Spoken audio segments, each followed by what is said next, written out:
Hi everyone. Hello Croc. How are you?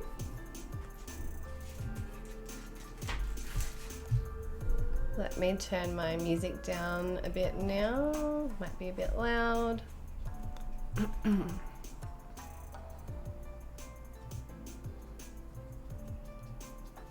Okay. How is everyone today? How is everyone going with their New Year's intentions?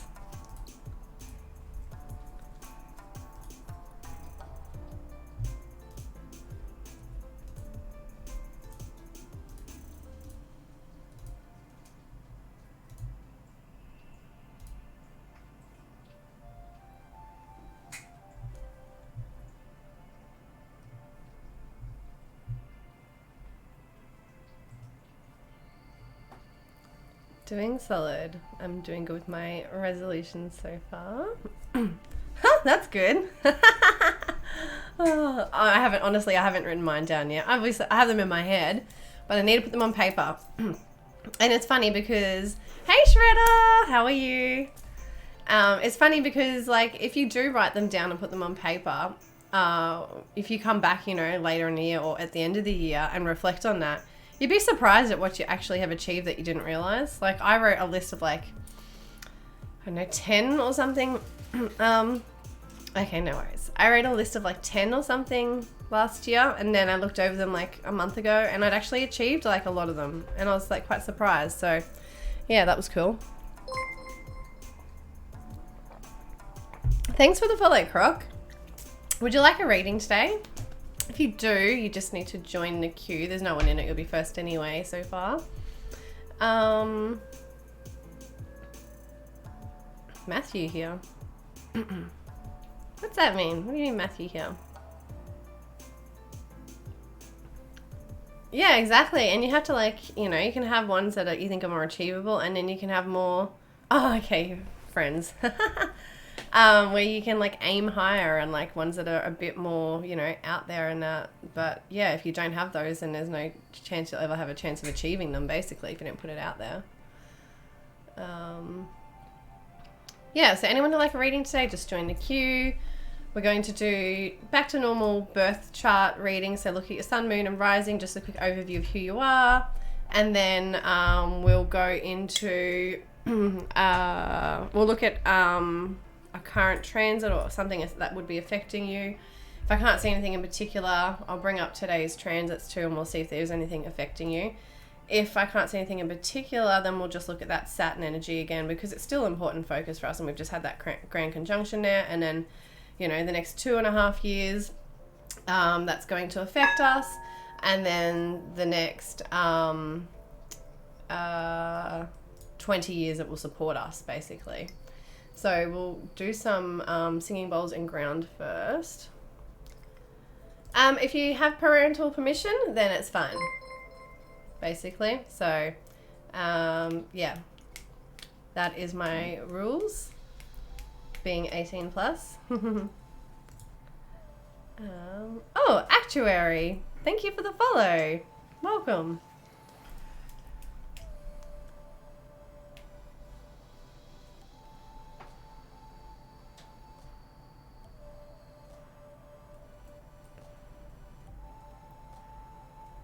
What's FSFS? Okay, yep, no worries. You can whisper me the information and we can keep it private. So I'm going to, like usual, ground us first with the singing bowl, and then we'll jump into readings.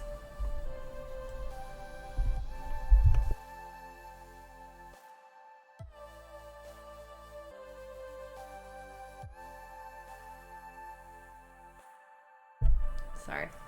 Okay.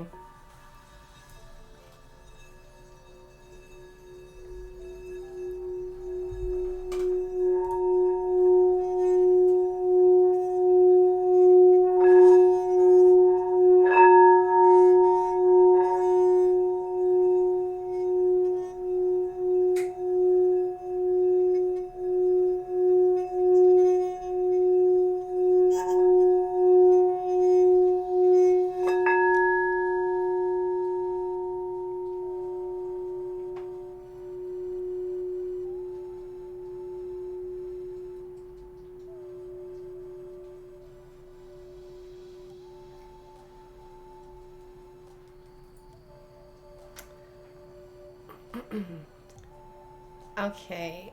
It ended there, so we'll leave it there. If anyone wants it again throughout, there's channel points where anyone can redeem some more singing bowls and stuff. I'll get straight into the reading so that we don't end up with a huge backlog in the queue today, and I can get through as many. Well, I always get through them all anyway, but so that I'm not on here like till midnight.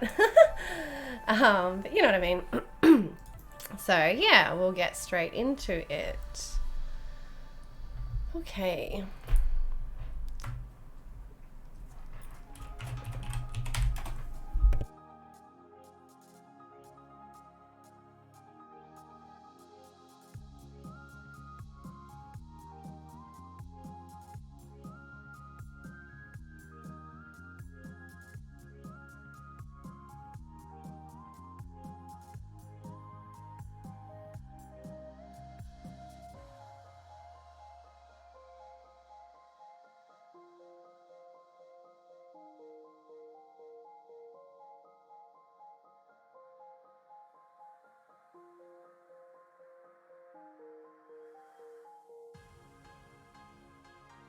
Sorry, I was just trying to fix my emote explosion. It's like wasn't working properly or something. Hey Tully! How are you? Oh, I didn't even spell next right. Oh gosh. Oh, I know your next croc, but I'll just get it flowing. Still here, Tully. I mean, you're still here. You haven't gone yet. Okay, so alright, I've got your details, so let me bring it up.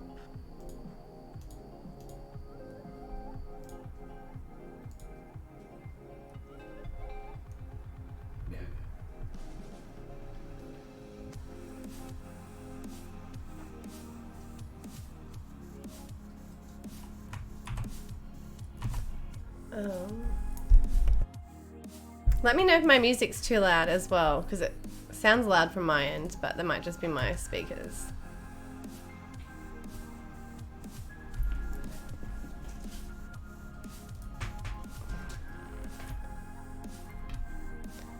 Okay, so let me get your details.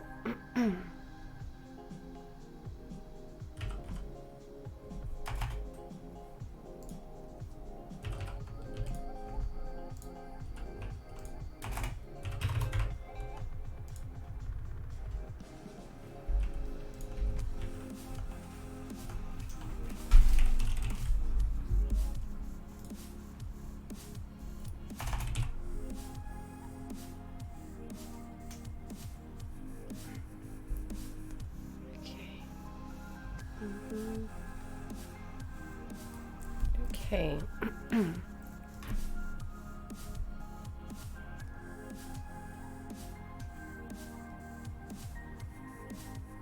Okay, sweet. Thank you for your feedback. Okay. Aw, Emma! Thank you so much for the tip. That's so kind of you. Aw, so sweet of you. Thank you.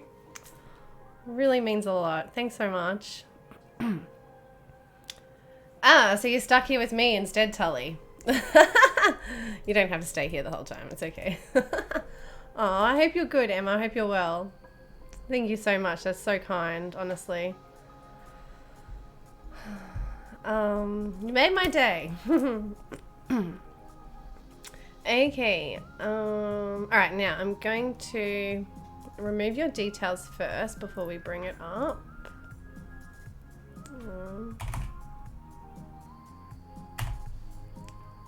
Okay.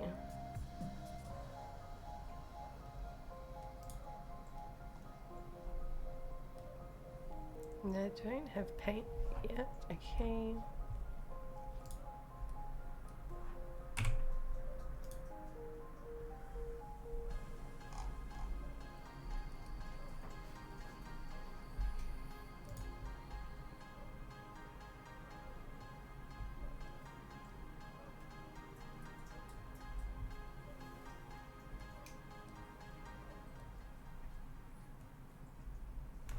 Right, I'm just removing your personal details.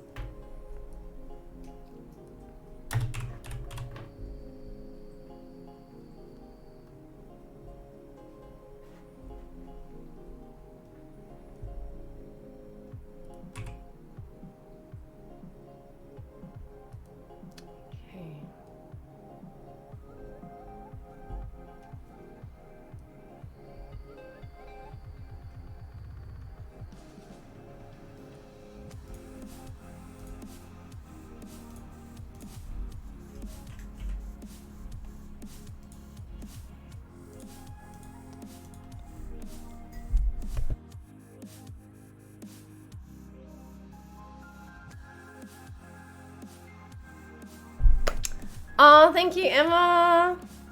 Thanks for connecting with me. I really had a really nice time connecting with you and your energy. It was so nice. So thank you. And thank you for opening up with me. Nothing like a cold glass of coconut water in your favorite playlist.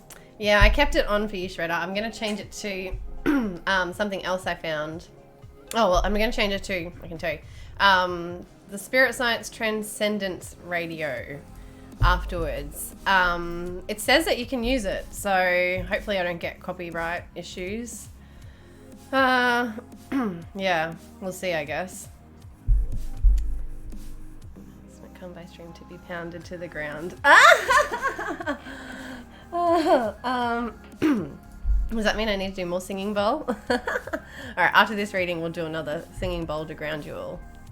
Didn't go long enough, it ended fast. Oh, funny. Okay. Sorry. Okay, so let's get into it. So Croc, I like to look at Sun, Moon and Rising first. It gives me a bit of it, or gives us all a bit of an overview of who you are, what you're about. The rising sign is the first sign, which is your identity, who you are, what you're about. It can be your appearance, the way you present yourself. And so, like, yeah, what you're rising to be, basically. So a Leo rising. So Leo rising people are usually someone that's, like, quite playful and fun and, like, can be, like, lighthearted. And there's someone that's, like, here to, like, shine their light in some way. And here to, like, not always, they could be a leader. They're definitely someone who could be a leader because they're courageous and they're, like, they're full of energy, and they're someone that people are, like, drawn to and want to be around. Or they're just someone that can, like, you know, even be, like, the head of an organization or community or something like that, brings people together or something in some way. Or it's just something that, like, they shine a light, basically, and people are drawn to that, like, because they're ruled by the sun energy, and everyone's drawn to the sun. So let's have a look and see where the sun is, because that's going to play into that Leo energy a fair bit. So the sun is down there in the 3rd house in Libra. So it's definitely going to be someone who's of a social nature and likes to, either be around other people or help other people maybe in some way. It's that people pleaser energy when it's a Libran energy. And it's going to be more strong because it is that ruled by Leo. Sorry, the sun is ruled by Leo, and that placement being in Libra there in the 3rd house. So it's especially going to make that Leo energy more expressive. So it can maybe come across like cocky or confident or like know-it-all even maybe with the sun in the 3rd house. Yeah, but it's also going to come from a heart-based energy too and be like of love and loving in some way. Oh, from the heart basically, like anything that is spoken or just, you know, expressed. Matthew got a good vibe to him. Okay, cool. Yeah, so you've also got Venus there in the 1st house. It's not like right on the ascendant, but that usually speaks to someone in the 1st house that is either beautiful or likes beautiful things a lot, like they're quite drawn to beautiful things, or they're artistic or creative in some way, and it can be like painting or artistic or whatever, basically. There's something there where they're like, yeah, they can, when they're creative and artistic, they're creating beautiful things. Making me blush, bro.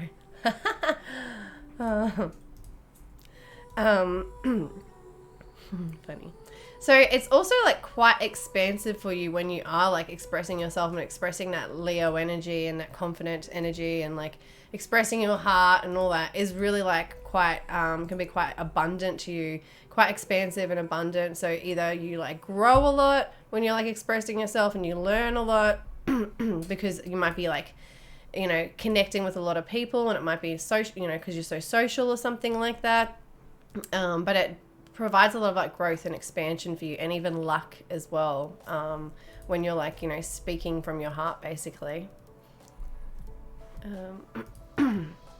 So a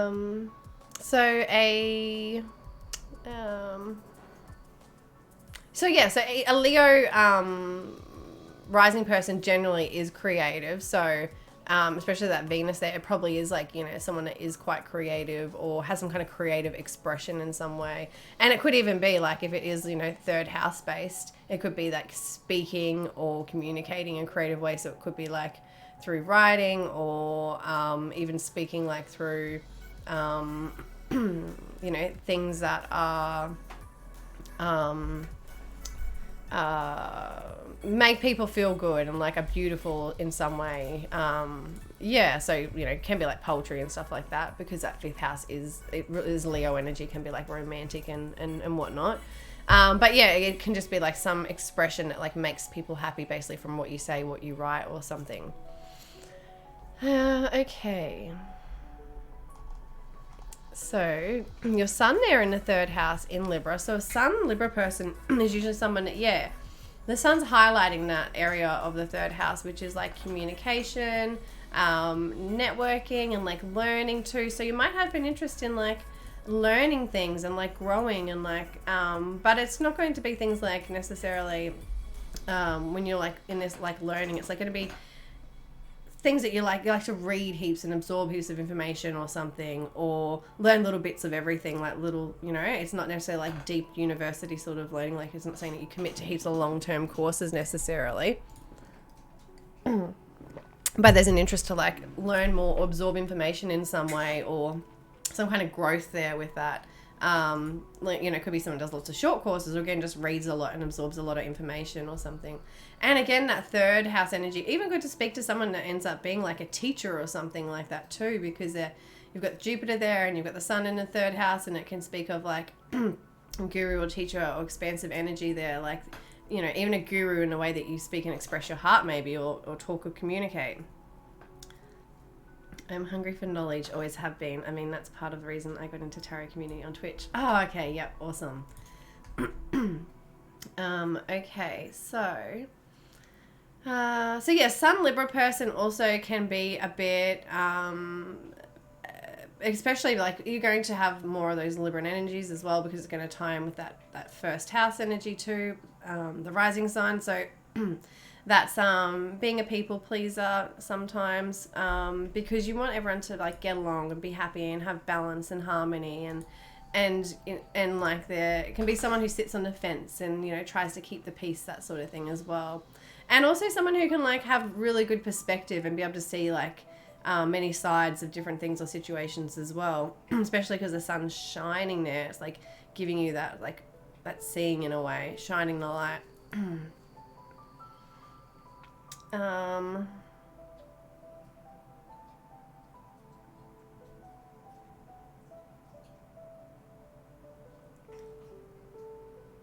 So that Sun Libra energy again talks to someone who is like, yeah, either beautiful or creative with like beautiful things or something in some way. So I'm not sure if you're creative, but it is jumping out a lot.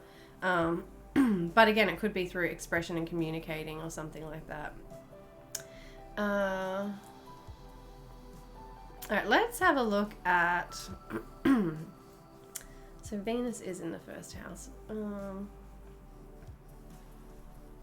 There could be like a way that you end up making money or something through life, is like through expressing and communicating, and like, and it's going to be like based around that heart and what you have to say, and what it's going to be about you sort of thing. Like, it might be helping other people, but it's definitely going to be based like around you and like what's your interests and all that, and you're going to express and communicate and talk to people about that in some way possibly. The other side of that is too is that that you need, when you have a love or you have a relationship or something like that, you need someone that's really like fiery and passionate and courageous and artistic and creative, and someone that's like full of life and happiness and really like just that like really happy, abundant personality too. So it could be someone that you need, someone that's like you in a way, I guess, that's gonna light your soul up and fulfill you with love and relationships.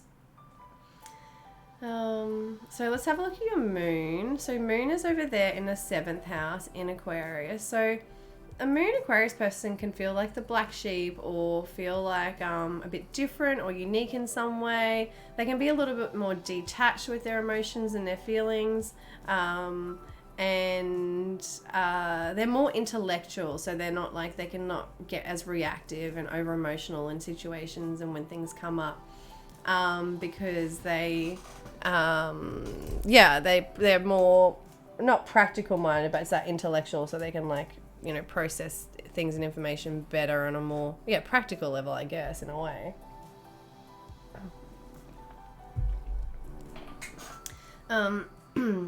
So moon in the 7th house too could also mean that you have like a close relationship with the mother or the main caregiver, or just women even like in your life. You could have a lot of women, not a lot of women in your life, but close relationships with women in your life. But it's likely that it could be like a close relationship with the mother or something like that. And it's also, having the moon in the 7th house is like a need for like a really deep emotional connection. So although you've got that more detached moon in the 7th house, it speaks to like you being emotionally fulfilled through relationships, basically. So you might, need someone that's more like free-spirited and like, is someone that like has higher goals or higher purposes in some way and aspires to like do something bigger or better. But you also need like that emotional connection, attachment with your relationships. They're like going to fulfill you in some way by having, being in relationships. So it could be something that you crave, is like being in relationship, basically.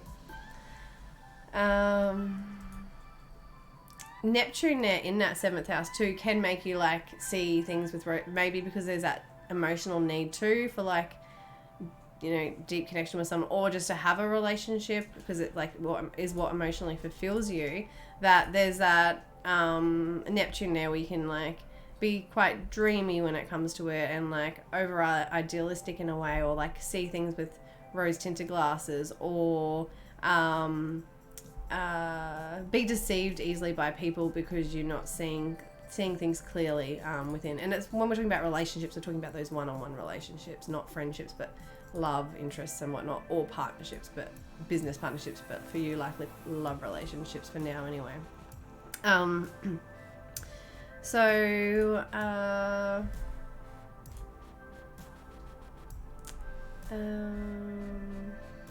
so moon Aquarius person too could be someone that it feels like a need as well to like fulfill some kind of like higher purpose yourself, or like there's like something more out there to life or something, or that there's just like, it can be like in a way humanitarian feeling, or wanting to do something more, or there's just like some emotional like satisfaction or need around the Aquarius themes of like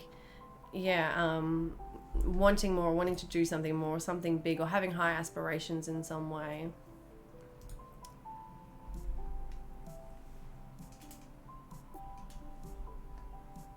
Moon Aquarius.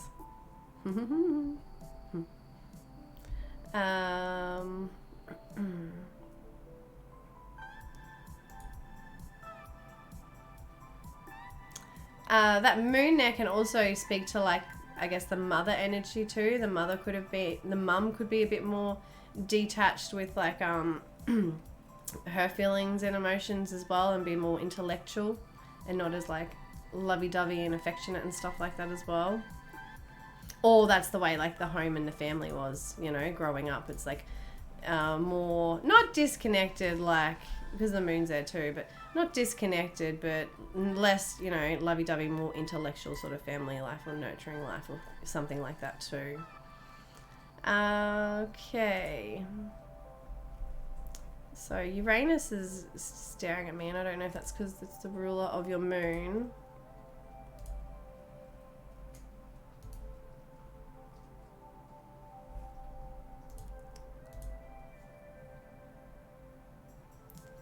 So, oh, hang on, what's it, aspecting?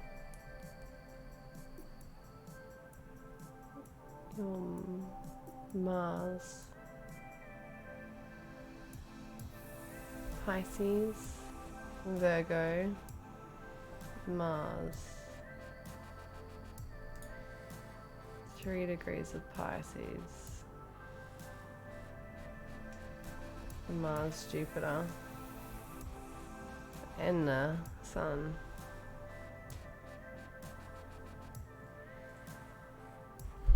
There's like possibly some need to like break free and rebel in some way, and like it's going to be something possibly related to like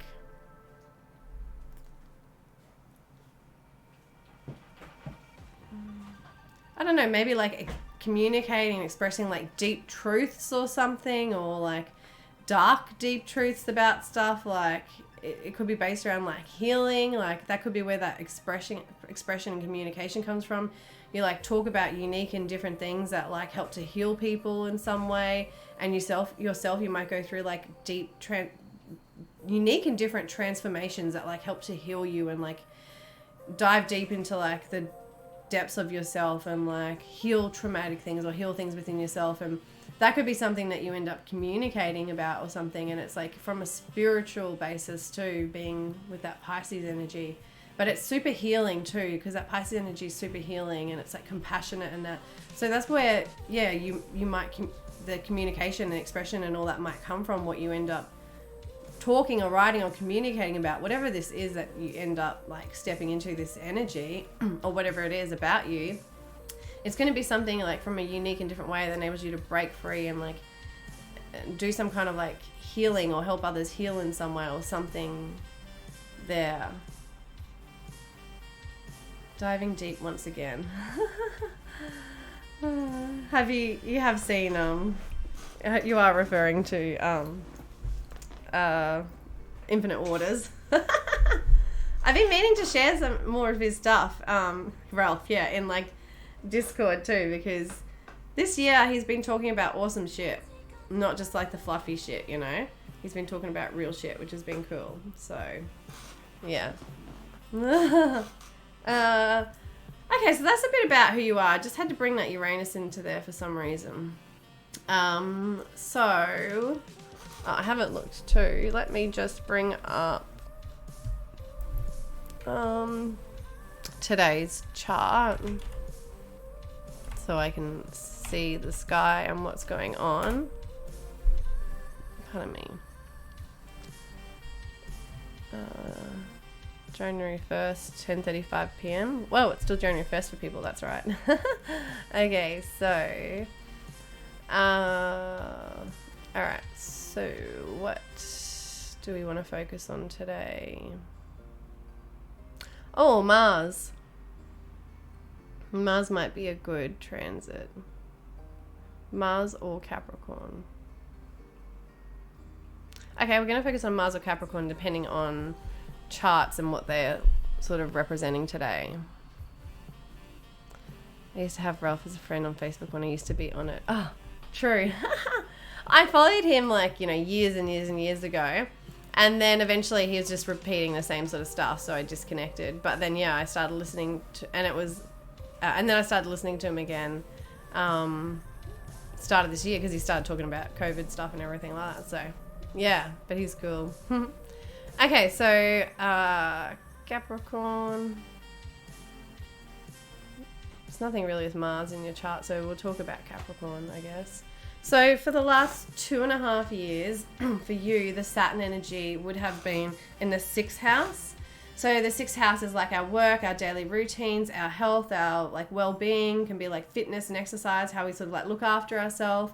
So having Saturn there in that sixth house would have made you like get serious, take responsibility, show up, and in regards to like either your health and fitness or your daily routines. So it could have been like the need to like get up early and wake up early, go to bed early, that sort of thing, or get serious about your health and like, you know, eat properly and look after yourself. It could even be like a form meaning like better daily routines and practices in the sense of like having to meditate or just even like get up and exercise or whatever it is, but making you get serious in some way in that sixth house about health, fitness, work, your daily routine or something like that. So because you're young, it's probably not work, but it could even be, it's daily stuff that we do daily in our daily lives. So it could be school or something like that, or study or whatever, because it's in that that sixth house, because you're doing it daily. Basically, it's a part of your daily routine.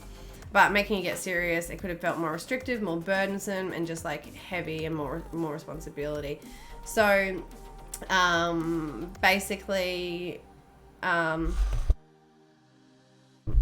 yeah, so if you did the hard work and you showed up and you took responsibility and you did all those things that Saturn was asking of us, then the next 2.5 years, as that energy moves into the seventh house, you're going to be able to like, possibly like find a relationship or something too, or be more open to relationships and be more serious and have a better mindset, or just like your life is going to be better organized or better structured so that you could open up to a relationship or bring a relationship into your life or something like that, possibly. Or basically you're just going to feel like quite serious and ready for a relationship. So if one doesn't come in, it's going to like set you up that you're like serious and you're ready to like have a relationship and like connect with someone or something like that. So but that's going to be like over the next 2.5 years, that energy as it plays out. It'll be over 2 years, but in about a few months. So in a few months' time, that energy will start to play out. You're still for the next few months going to have that energy in a sixth house, because I've got my cursor now. Sorry guys. Because you've got a little bit of sixth house here still in so bad at that. A little bit of sixth house here still in that Aquarius energy. It'll ease up, like you won't feel as burdensome and heavy with that sixth house stuff still, and you should start to see little benefits and gains and rewards come through. So it's like someone who's been like exercising and like eating healthy and looking after themselves, they should start to see good results start to come through. And if they continue the hard work, then they'll really start to see benefits and results from it, even more so now. And it's also coming into like unique and new and different ways and inspirational new ideas and things coming through around these things. So for you, that sixth house of like new ways and new inspirational ideas of like looking after your health and your body and those daily routines or whatever it is. And then the same thing for the seventh house when after a few months, and then for the 2 year period, as it's or might even be like 2.5 years, whatever it is, it's in the seventh house with relationships. It's again going to bring like expansion and growth within that area, and then also more hard work and commitment and that sort of thing as well. But if you do that work in the sixth house, you can carry it through into the seventh house, and it's going to be able to support us then for the next 20 years, because we should have built things that are going to support us basically. I got to get on the workout train tomorrow. Got to stay fit for all them Korean babes. Yeah, that's wild. I started working out again a couple of months ago. Awesome. Okay, yeah. So yeah, stick to it. If you stick to it, and with like when it's like the Aquarian energy too, now you've like found it and you've got into it, you might have to find new ways and new things to do and like come up with new exciting ways or new ways to do it or whatever, so that you keep on track and you keep interested, and it's like something like that as well. So that's cool. Yeah, keep doing that. Keep up the hard work, because when we have a balanced body, like we can look after our body, have really good health, it enables our mind to be more balanced, and then we can go do more in the world and we can achieve shit and get shit done basically. All the K-pop singers will be mine. Gosh, I need to listen to some of this K-pop. I haven't listened. Funny. Okay, so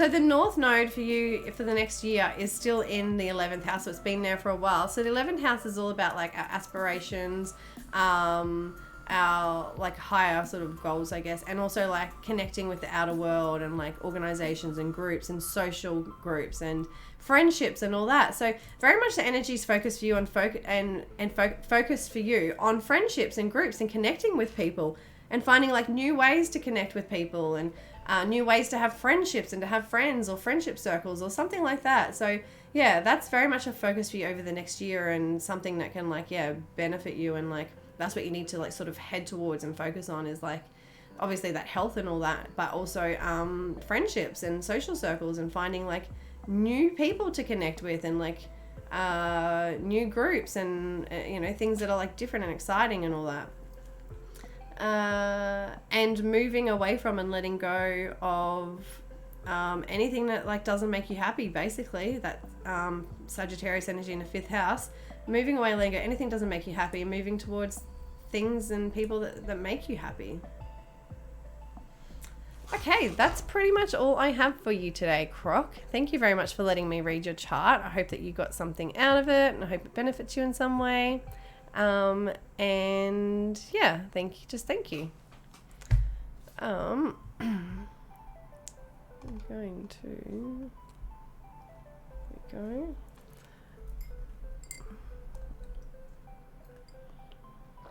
I don't know about that, bro.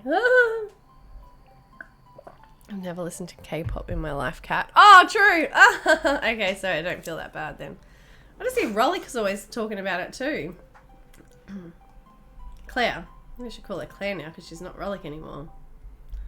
Thank you. I've never been really believed in astrology, but sheesh, this is spot on.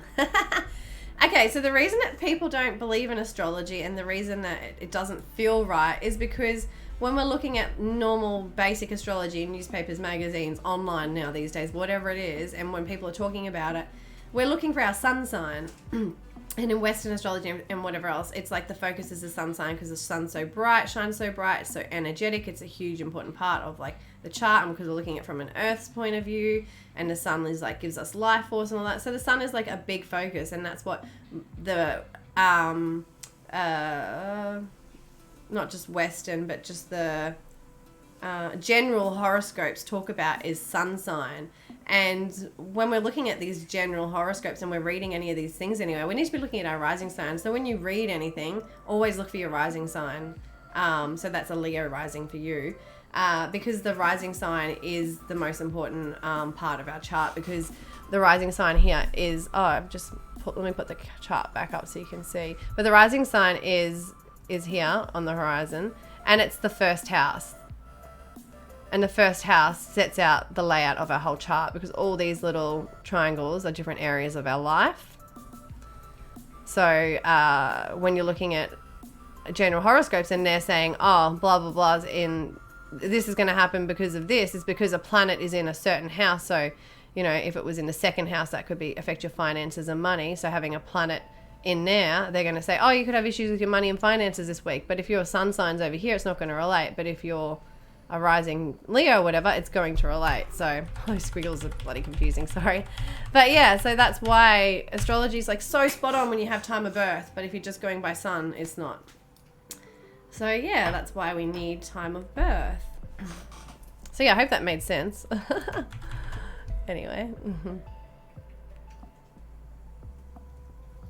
So yes, I'm not sure if there's anyone in the queue. No one's in the queue. Okay, so if anyone would like a reading, please join the queue. Otherwise I'll just I'm gonna play the singing bowl again. That's what I was gonna do. Otherwise I'll just start talking about the general astrology and what's going on, I guess.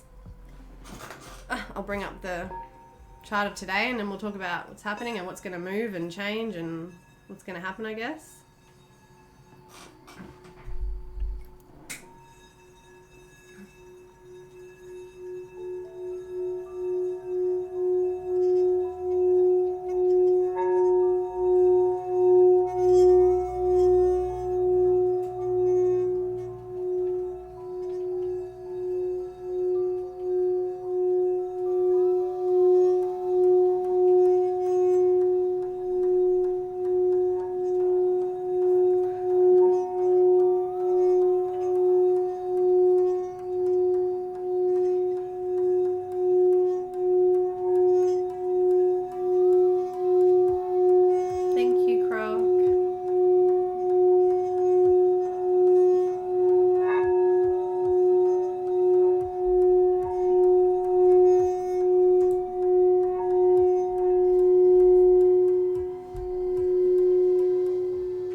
most certainly can, Tully.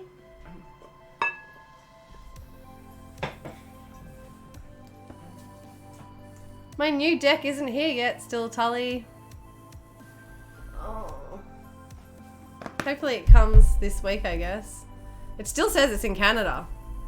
But it can't be, surely. Unless they like fully closed for Christmas, like a month ago. Weird. Dice.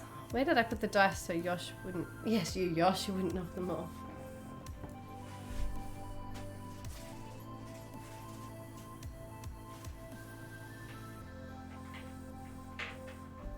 Here we go. Alright, let me turn on the other camera. Oops.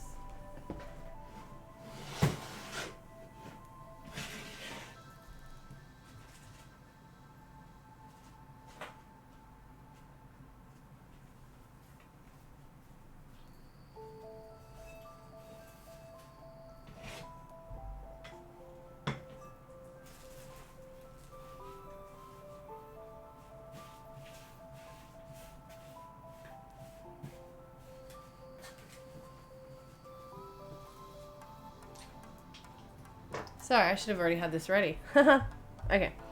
Where's the other camera? Is it coming up? Where is it?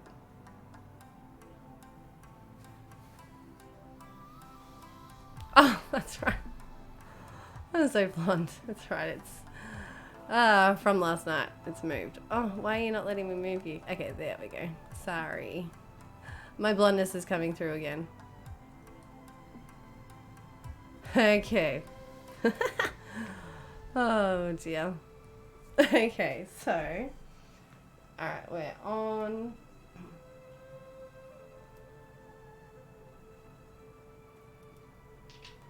Okay. Oh, thank you. Okay, so do you want you can have as many cards as you like. But yeah, what decks? You know the decks.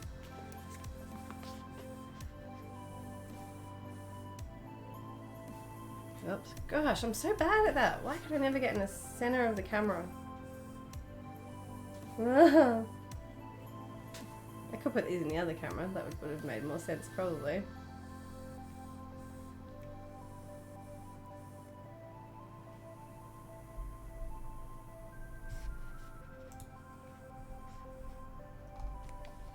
Where's it?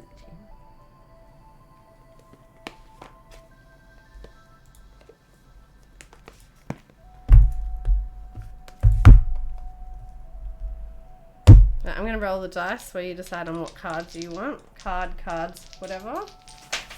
Ooh.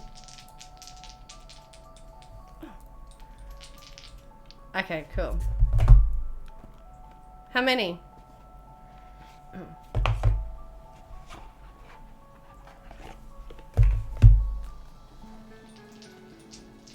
Alright, Tully. Oh, I should probably put the light on, that might help too. There we go. Oh, okay, I thought you might have been. How many cards would you like out of this deck, Tully? So, we've got... Ooh, some kind of learning or growth or exploration. Oh, the travel. The travel Tully. Ooh, Scorpio though, okay. Oh, it's learning then. It must be learning if it's Scorpio. Okay, so we've got... Oh, sorry, I should turn that better, hey? So you can actually see it your way. Is that right? Close. Whoa, this camera must be at a weird angle. Okay, so we've got... I'll take a photo for you too for later, if you are lagging, in case you don't catch it. Okay, so we've got the sun in Scorpio in the 9th house. So I would say that, yeah, some kind of like deep healing and transformation through some kind of like learning or growth, or that you're going to have some kind of like deep transformation through some kind of like spiritual. Hey, whoa! I wonder if that's Reiki. What we were talking about earlier.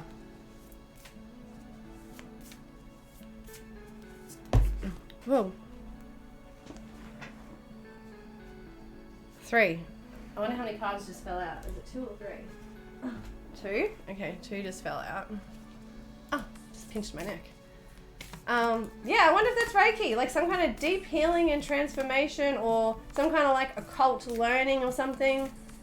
Either deep healing and transformation that's going to help you grow, or some kind of like occult learning that is like, yeah, growth and expansion. I wonder if it is Reiki. That's cool if it is, if that's what it means. Or no, because it's 9th house, so yeah. Yeah.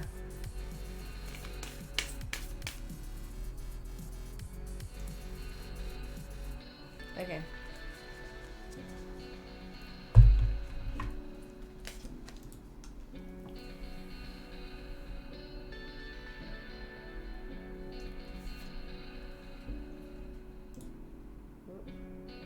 So the first card, Star Mother. How can you mother yourself?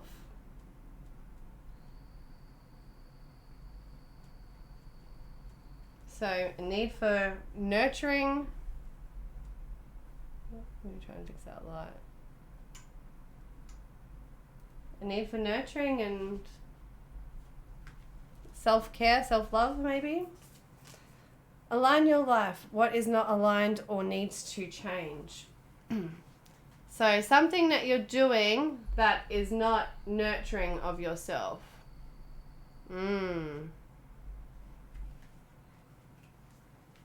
Break the chain. Ancestral patterns healing. Rewriting the future.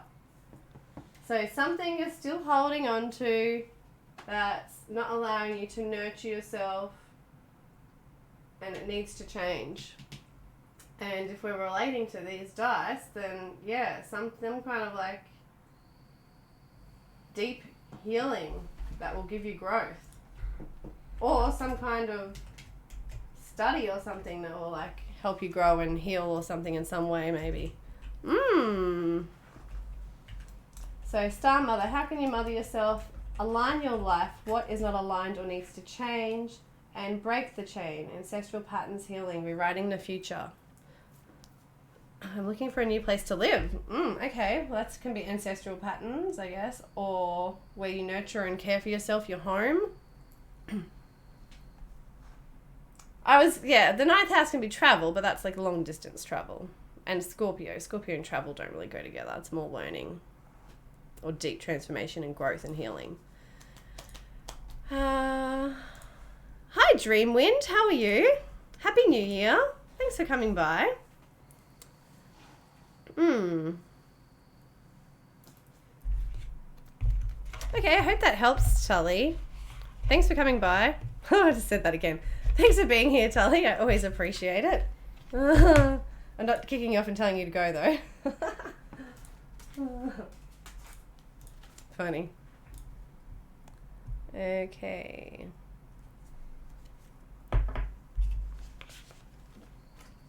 Yeah, so maybe it is telling you to find a new home because it's telling you need to release and let go of something that's not nurturing to you.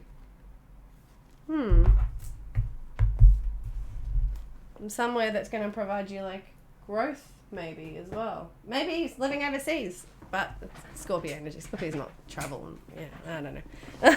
I'm good, thank you, Dreamwind.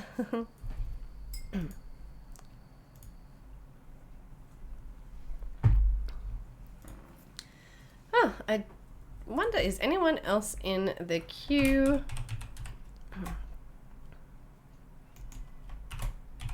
Oh, baby bear's meowing at me. The queue's empty. If anyone else would like a reading, either birth chart reading, or we can do some oracle cards and astro dice, whatever, please join the queue. Otherwise, I'll just start rambling about astrology. What's down there, Ginge? What you doing, Ginge? Yeah. Or I'll start playing my new instrument. I was thinking about that. I was like, if nothing happens, I'll just start playing that. It's just !join to join the queue. And then you can have a birth chart reading, so we can look at your sun, moon, and rising, just an quick overview of that, and then look at something in your chart that might be affecting you if we can see anything. Otherwise, you can have oracle or astro dice, or you can have oracle with your chart reading, whatever. Okay, it's just exclamation mark join, but don't even worry. Just tell me what you would like. Would you like birth chart? Just post your date of birth, birth time, and birth location. And you can do that here in chat. Oh, you got it. Or you can do it in chat, or you can whisper or send it through Discord. Or we can do, oracle cards and dice, whatever is your preference. I need space for my brother, even though I love him. He drives me crazy sometimes. Yeah, that's the thing. Like, my brother and I get along the best when we don't live together. When we live together, we don't get on. But when we're like living separate, we get along really well. It's just the way it is sometimes, you know. It's family. They can be triggering.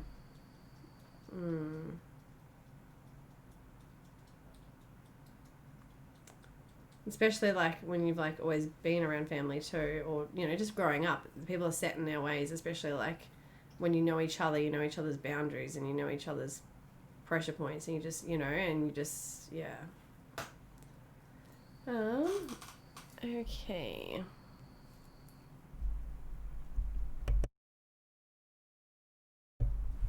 My music has gone, has it? Why does it do that? All right, let's play the Spirit Science Transcendence Radio and hope that we don't get any copyright issues. Tell me if too loud. It sounds loud from my end. Could be loud.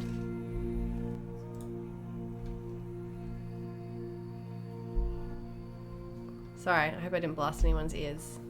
Yeah, triggering, exactly. Yeah. And we need to, like, our home is like, our nurturing place, our space that's like where we're meant to be able to feel nurtured and protected and safe. And like, if we're coming home to like any kind of like heavy energy or bad energy or someone else's moods all the time, or, you know, or just dealing with that, even if it's not coming home, just dealing with that in our energy, in our space, then it's not going to be a nurturing space, and it's not going to be somewhere that we can replenish our energy and like heal at the end of the day when we come home or whatever it is, and like feel safe, you know. So yeah, not good here. Yeah, living in toxic energy around someone who is toxic, or someone who's like not happy or just down all the time, or it's not nice, because it can you absorb it, you know, because you're in your most vulnerable place too when you're in your home. So it's when you know, walk in the door and you let everything go, and you let your shields down and whatever. So yeah, I know what it's like. Oh, it's good. Oh, the music's good. Is that what you meant? Yeah, you mean the music's good. I think you're talking about Giblet. I think that's what he meant. Oh, anyway, it doesn't matter if that's the case for him. It could be the case for anyone else listening, but we shouldn't live around people who are toxic and aren't willing to like improve their lives or whatever, because it drains us. Even as much as we want to help people, and we can't like help enable people, basically. It drains us. I'm gonna start looking for a flat or apartment. Yeah, do it, definitely. That's what you feel like, and it's gonna be a good like change for you, and like a new energy, and like and also like you probably like that's been it's helped you, and it's served its purpose, like it was there for you when you needed it, you know. And you've like grown now and you've healed a lot, so you don't necessarily need that anymore. Yoda is meowing his head off from somewhere. He must want to cuddle. Oh, maybe I should go get him and cuddle him. I will see if PC is working better. Okay.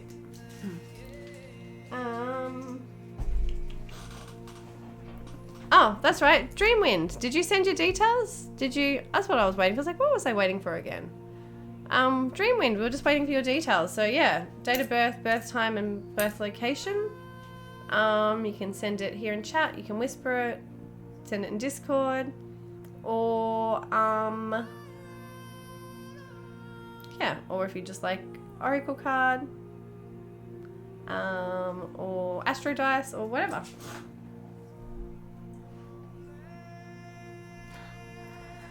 Alright, while you do that, I'm going to quickly take a 2-minute break. I'm going to run to the toilet and I'm going to give baby bear some food quickly because he's meowing for food. Oh gosh. Okay, so I'll literally be 2 minutes. So we'll wait for Dreamwind's details and I'll be back. Okay. Bear with me.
Okay, I'm back. Sorry.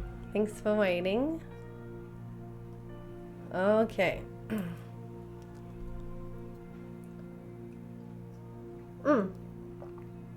Date of birth. Yes. So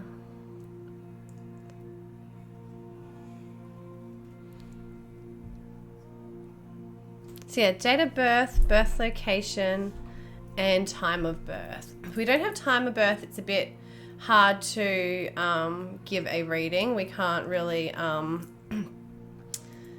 go through your rising sign and sort of where things are happening in your chart. But yes, so just need date. So day and month and year, and then time as well. And you gave location. Okay. Oh, 3122.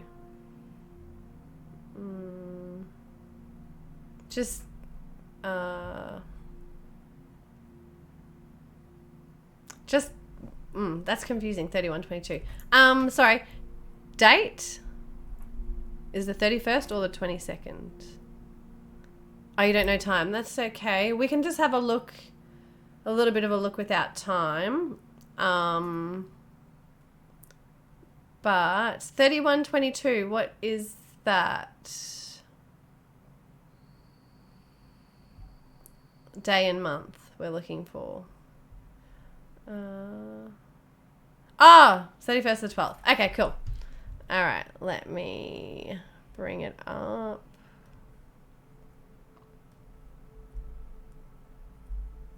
Yes, so without the time of birth, it's hard to, that's okay, to see where planets are in your chart and like what areas of your life will be affected by what's going on in the skies. But we can have a look and see if what does show up planetary wise, the planets in your chart, if there's anything in particular hitting on them or may have hit on them recently or something like that. So we can have a little look and see what we can get out of it. And we can have a look at least your sun and moon too and give an idea of who you are. We're not going to be exact because we don't have your rising, but it's still going to give a decent amount of information about who you are. Okay, 31st of December. And we've got...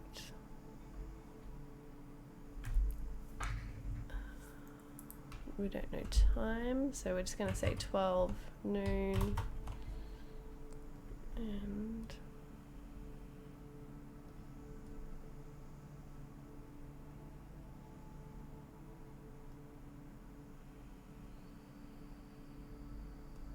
okay, so location as well. You said Africa. Can you give like a city, birth city, please?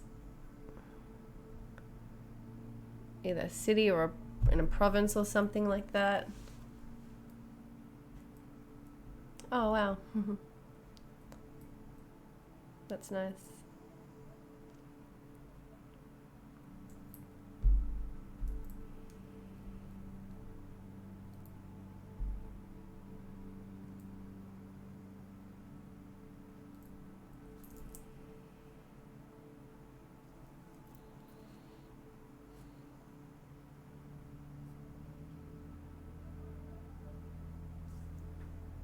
Okay, let me give that a go. So I've got a hair in my eye or something, I think. Okay, Mara. Hello, El Compa, how are you?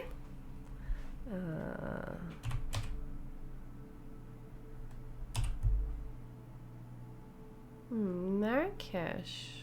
Let me see if it comes up here.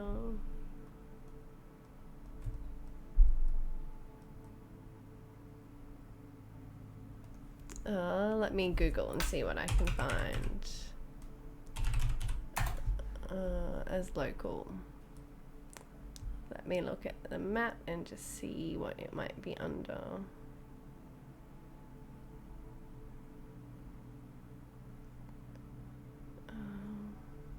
So maybe under, where is it showing? In Morocco.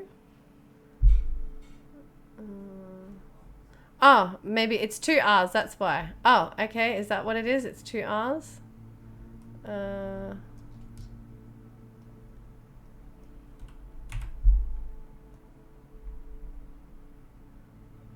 Oh, is that not right? Marrakesh. Oh, okay. I've got in Morocco. Though? That's not right.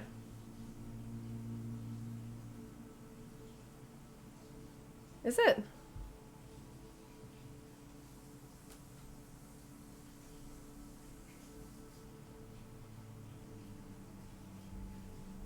I think it might be.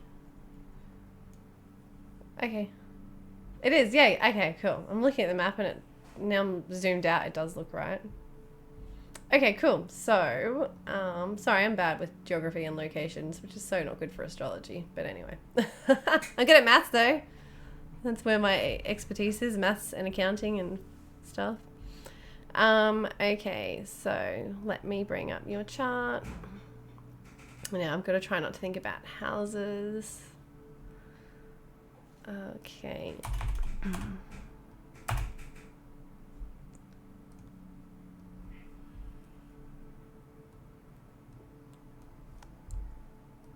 Alright.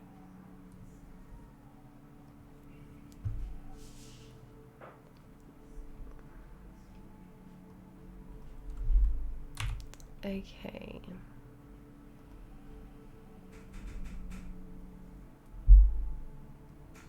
Oops, wrong one. Is that the one we want? Nope. Oh gosh, I'm so sorry. I'm terrible. Oh gosh. Okay. Alright, so now. Alright, so yeah, we won't be going through rising because the rising isn't accurate because we don't know the time of birth, so we won't look at this. Yeah, definitely. Yeah, I've seen some really nice photos of Morocco. We've got your sun. Let's look at your sun first. So your sun is in Capricorn. So a Capricorn sun person is usually someone that is quite hardworking. They're someone that has like aspirations and goals, and usually like they're that cardinal energy. So they're usually moving towards something, or working towards something, or working towards or moving towards goals or aspirations or whatever it is that you're wanting to achieve, basically. They can be someone that's a bit more serious and like follows the rules, and you've got Mercury there too, and so Mercury there makes it, your communication is a lot more serious. You're more a practical person, not necessarily overly emotional, especially because your moon is in Aquarius, so it definitely speaks to that. Someone who's a bit more disconnected, not overly emotional, doesn't react in emotional situations, basically. They can be someone that is like, someone that is like reliable and shows up for work, basically, and shows up and does what they're supposed to. It could even be someone that is a boss or has that boss energy or leads in some way, especially because it's in the 10th house at the top of the chart. It's the sun, it's shining, and Mercury's there, that messenger communication sort of thing in the 10th house with the sun. It could be someone that is leading, or a manager or a boss or entrepreneur or something like that. And again, so someone that communicates, and their thinking style is quite serious and practical, and they're able to achieve things and get a lot done. So if we just look at the ruler of that house too. So down in the second house, Saturn. So Saturn is down here in Taurus. So definitely speaks to someone who's like very much like wanting to like achieve goals and create some kind of financial security and abundance or something in their life. Like build and create something that gives them support and financial security, and that's going to be like important to them, and it's going to be quite they might even have a lot of responsibility when it comes to money and finances and that. For some reason, there could be a lot of responsibility with money as well.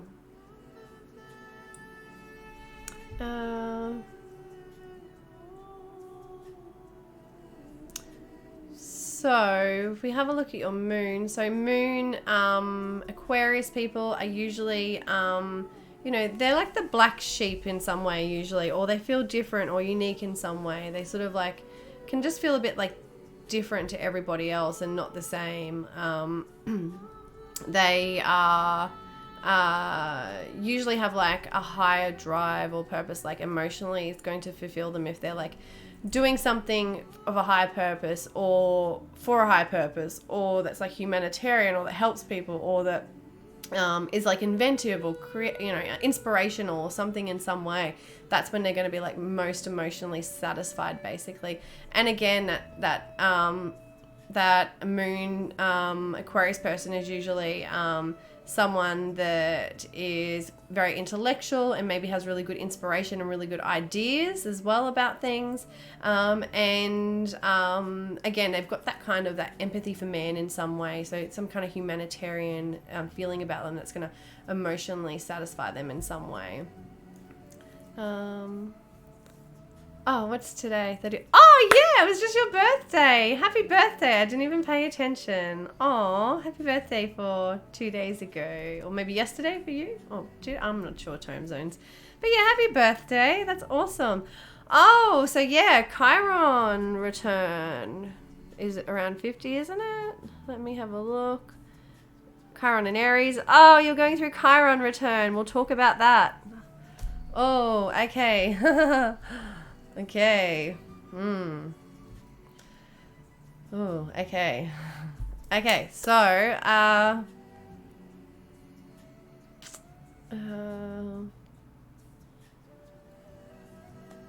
just seeing if there's anything else that stands out in your chart before we go on to life stuff.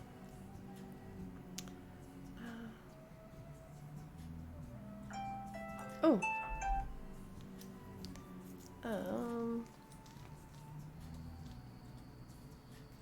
Actually, that's what I should do after I finish this reading. Okay,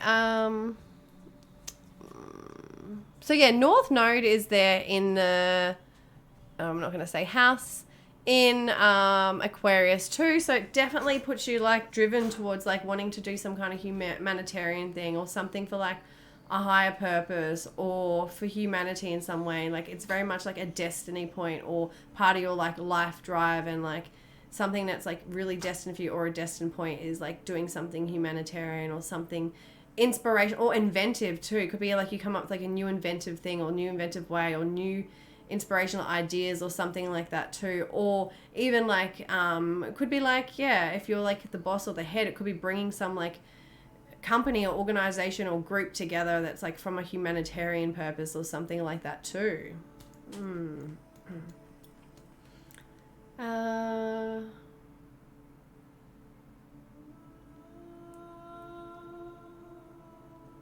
So that's about it from your sort of person, about who you are and all that, without your rising and sort of looking deeper into the houses and areas of your life without the birth time. But if we have a look for you, let's look into that Chiron return a bit. Just looking where Capricorn is for you. So for the last... Sorry, this may end up tying into it, so I'll just quickly go over this because this is what's been affecting you for the last 2.5 years, at least into the lead up of it too. But Saturn has been in your 10th house, and the 10th house, and Saturn is all about responsibility, getting serious, building something, create, like that's going to be able to provide us some kind of legacy or support us and provide structure in some way. And as it's been moving through your 10th house of career and work and your goals and aspirations and what you're doing in the world, it is those same Saturnian themes. It matches up. It's the ruler of Capricorn. So for you, you've had to get serious, take responsibility in those areas of work, career, what you're doing to create in the world, the legacy you're leaving behind. All that stuff has been like a priority and felt really like a responsibility or burdensome or heavy or something in some way where you've had to like show up and sort that out basically. And if you've done that hard work and you've taken responsibility and you've shown up and all that sort of stuff, then for the next 2.5 years where you'll start to see benefits in that area because if you've done that hard work, but now you'll start to see more benefits and growth in the 11th house. So you'll be able to like now connect with like other groups or organization or social groups or people in a bigger way, connecting out now and getting serious and taking responsibility, or showing up in regards to like, social connections or friendships or communities and organizations that you could be a part of, or groups, or that just doing that higher purpose thing, like the goals and aspirations and like something that's bigger and for a higher purpose in the world, basically. So that's for the next 2.5 years. You'll continue to build there, and if you show up and you do these things in the 11th house, like show up for friends or show up for organizations or communities or take responsibility or whatever it is you need to, you'll get rewards and you'll get benefits. And there's going to be a lot of growth and expansion in that area too as Jupiter moves through there as well. And it's something then that can support you for the next 20 years. Okay, so just going to have a look at where Chiron is now. You won't see it on your browser, but if anyone's ever interested, I just use astrotheme.com for when I'm looking at the chart of the day. You can just, on the left it sort of shows you, and you can click there and look at the chart. So I'm just wanting to see how far Chiron is into that Aries energy. Oh, yeah, okay. So Chiron's currently at 5 degrees and 5 minutes. And your Chiron is 5 degrees and, I can't see that, so look over here, 57 minutes. So Chiron hasn't quite peaked at yet, where it's like hit your exact Chiron. So Chiron in the birth chart, Chiron's the wounded healer. Chiron's where our biggest wounds are in life, and where we can have some kind of really deep healing come from when we face those wounds and try and heal those wounds and work through it. Now, they can be wounds that we carry throughout our whole life, depending on where they are in a chart and what else sort of corresponds to it. Or they can just be wounds that we pick up through life and become a part of us and we carry through life, and it's something that we need to like work through.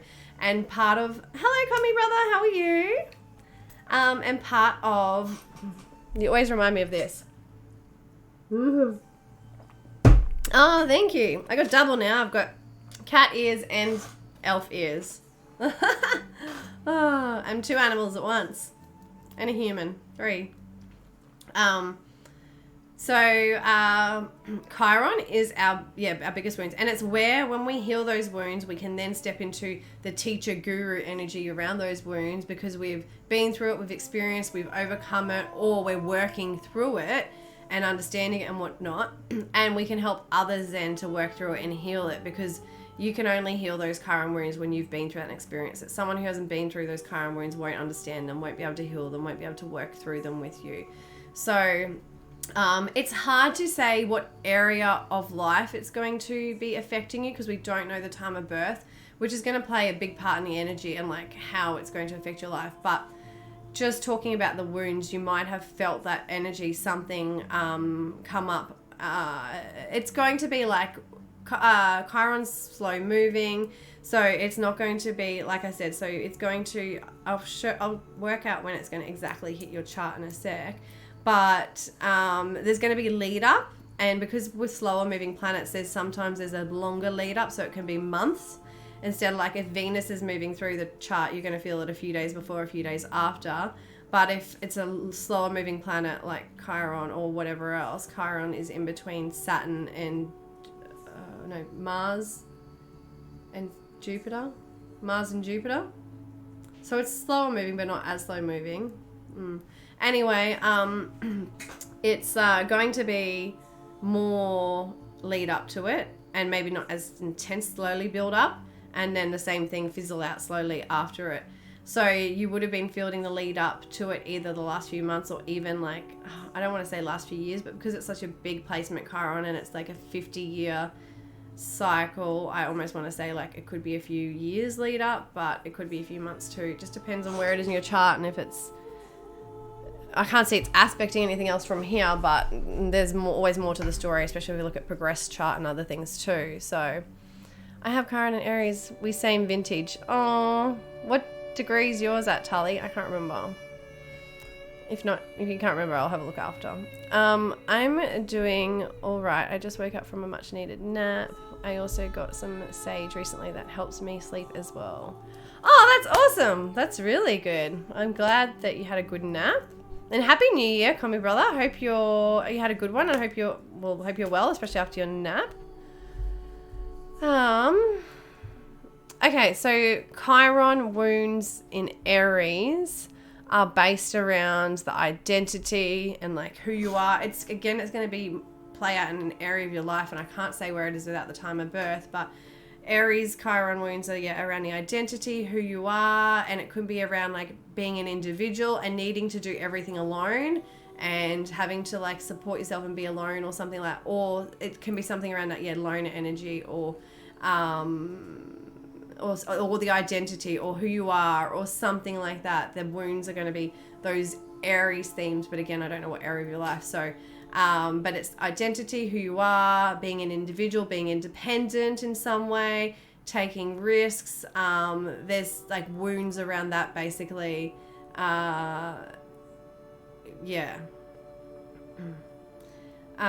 So let me just see. So you're going to be feeling it now. Something it's going to be triggering now. You're in that lead up energy, that's for sure. Especially once it's hitting that same minutary degree. I mean, it's 5 degrees in 5 minutes, and it's going to. Let me see when it's going to get to 5:57. So I'm just going to move my chart forward 30 days at a time.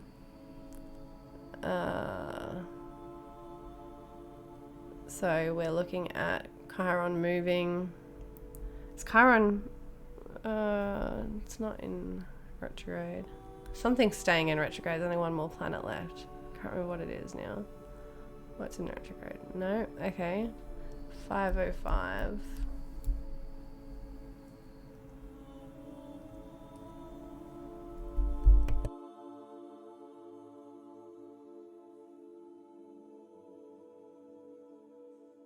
Okay, so 5:55, and we say 5:57. Okay, so I've got 31st of January. Oh, so okay, the end of the month. So the end of the month, it's going to peak more for you, Dream Wind. It's going to be like the most intense. You're still going to have that lead up, but it's going to be the most intense at the end of the month, the 31st of January, the 1st of February, or whatever. And it's going to start to ease off then over the next few months, or it could be a few months because I can't see it aspecting anything in your chart, but there's more that we can look at in the chart than just that, and progress stuff too. So yeah, whatever it is, it's going to peak in a month, and then it's going to slowly wear off after that. It could be a few months. So yeah, I hope that helps you, Dream Wind. If you'd like a card, just say yes. We can pull a card for you to get a little bit more guidance maybe on that Chiron stuff, because it is like one of the most important transits of our life. It's like super important. What Chiron is doing in our chart, where Chiron is like, yeah, it can be one of the most important points in our chart. Okay, so let me bring up the other cam. All right. Oh, it's upside down. Whoops. Okay, so these are the decks to choose from. So you've got the Soul's Journey, the Moonology, and Work Your Light.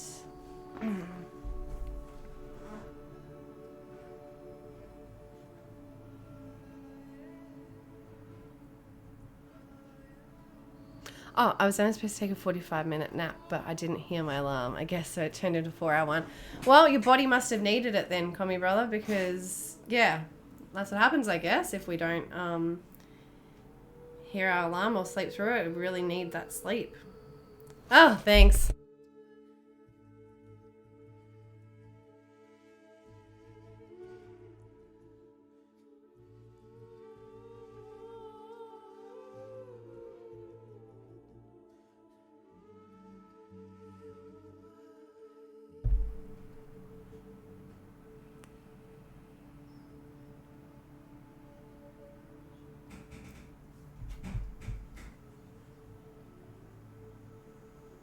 So Dream Wind, I'm just waiting for you to pick a card if you would like one.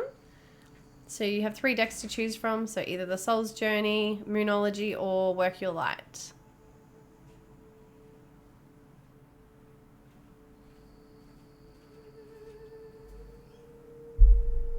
Thank you.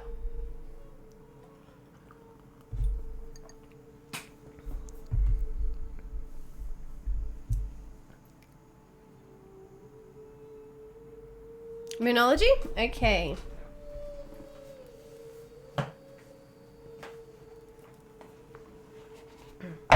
This is a beautiful deck.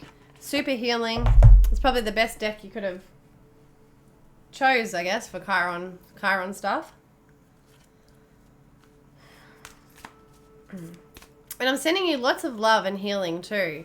Especially because, like, yeah, that Chiron energy, like I said, Chiron can be like the most important point in our chart. So going through a Chiron return is like super life-changing and powerful, I guess. Not even life-changing, just like, well, it can, I don't know, I guess it could be, because it's going to maybe help you heal the trauma of Chiron and then move forward into that guru energy of Chiron and being that healer and helping others with their Chiron wounds.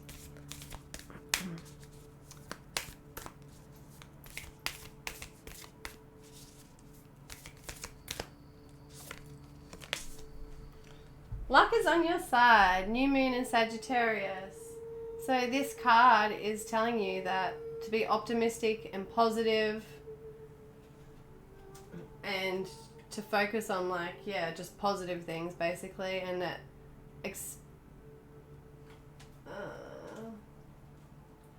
whoops. It's bad, isn't it, that camera? Far out. Yeah, Sagittarius is just all about being optimistic and positive and being open to the opportunities that are like that can come your way. You can see it's got like the arrow, it's a centaur that shoots its arrow out to like what it wants basically, and like expects it to just happen, and like that go with the flow energy too. I hope that helps you, Dreamwind. Thank you very much for letting me look at your chart. I wish you all the best, especially with the Chiron stuff. So take care, and yeah, thanks for being here. I appreciate it.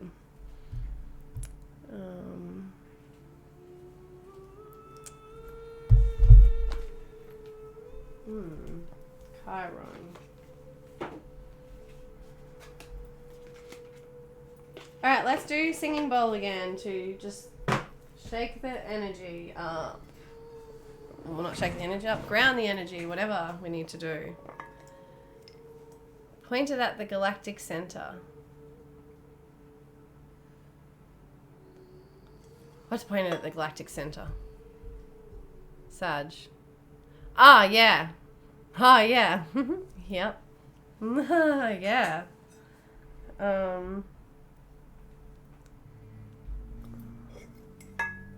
Yeah, the arrow. That's good. I like that, Tully. Aw, thanks, Dreamwind. I really hope that... Oh, I know. It'll offer you huge growth and healing. So, yeah. We should never fear things because they're always for our better good, for our higher good. Yeah. Hi, Melinda. How are you? Melinda, join the queue. There's no one in it right now. I know you missed out the other day, I think. But yeah, no one's in the queue right now. It's empty. I'm pretty sure. Hello, Brittany. How are you? Thanks for coming by. All right, I'm going to ground while we wait for someone else to join the queue. And yeah.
so everybody check out Melinda Merlin. Melinda Merlin does tarot. Okay, Melinda. Did you want birth chart reading? I imagine that's what you want because you already can probably do your own cards, but although it is always nice to get readings from other people. It's hard. I find them hard to do on myself because I'm biased. But yes, if you'd like birth chart reading, just post your date of birth, time of birth, and location. You can do it in chat, Whisper, or Discord, whatever you prefer, and we'll bring up your chart and have a look. So, call me brother. I have smelt Californian sage. That's usually what I have. There could even be little bits of Californian sage left in here. So I do have some more somewhere. But I actually bought some Aussie stuff, some Aussie sage to try because I wanted to, support local. It was from somewhere. Tassie? Oh, no. Melbourne? Melbourne, maybe? Oh! Maybe Melbourne because it's before the lockdown. I don't know. Anyway, because of the fires or something. I don't know, but they'd had fires sweep through and this is like their last harvest too. But I don't know, maybe it wasn't dry enough. It didn't burn very well, but I feel like it's burning better now. So maybe as it's drying more. But it definitely doesn't burn as well as the Californian sage. But I bought like a whole bunch of sticks of it, so I've got it now and I've got to use it. But yeah, I wanted to support local, I guess. So yeah. But yeah, sage just smells amazing in general. I just love it. I don't really like that Palo Santo much. It smells a bit funky to me. So yes, okay, you've whispered it. No worries. Now let me bring up your chart then.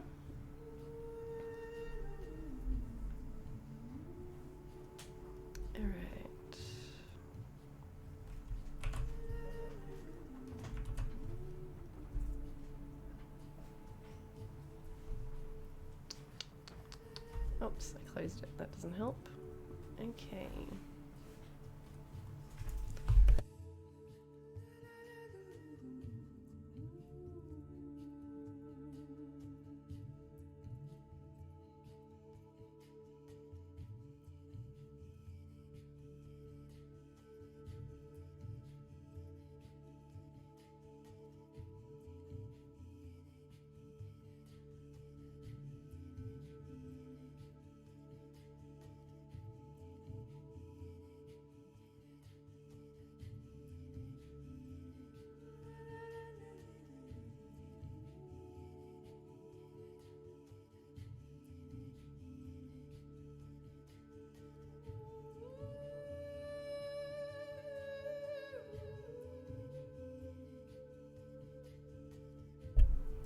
Oh, okay. What did you use before, or is that like the first sage that you've come across and used? Because I only know of Californian sage. Apart from this like Australian sage I found, but yeah, that's the only thing I've ever found to buy is Californian sage, I think.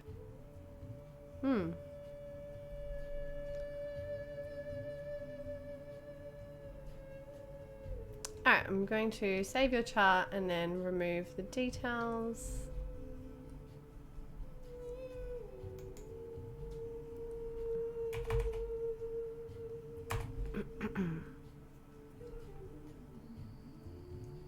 We don't have paint showing yet. Nope. Okay, all good.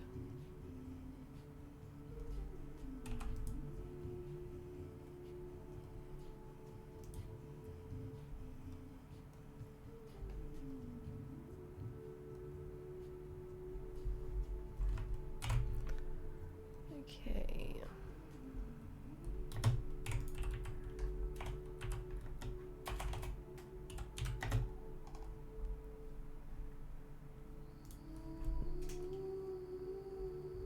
All right, let's bring up your chart.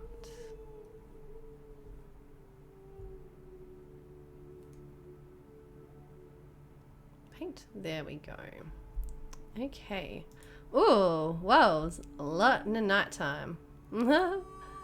Might be a good time to look at nighttime chart. So let me just close that so I don't accidentally look at that while I'm talking to you, your birth date. Okay, so I never used sage before.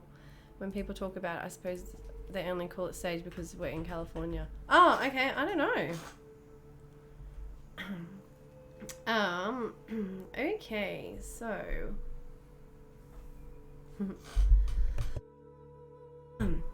I like to start with rising sign. Rising sign is like who we are, what we're about. It can be our appearance, the way we present ourselves, people's first impressions of us. And you are a Gemini rising.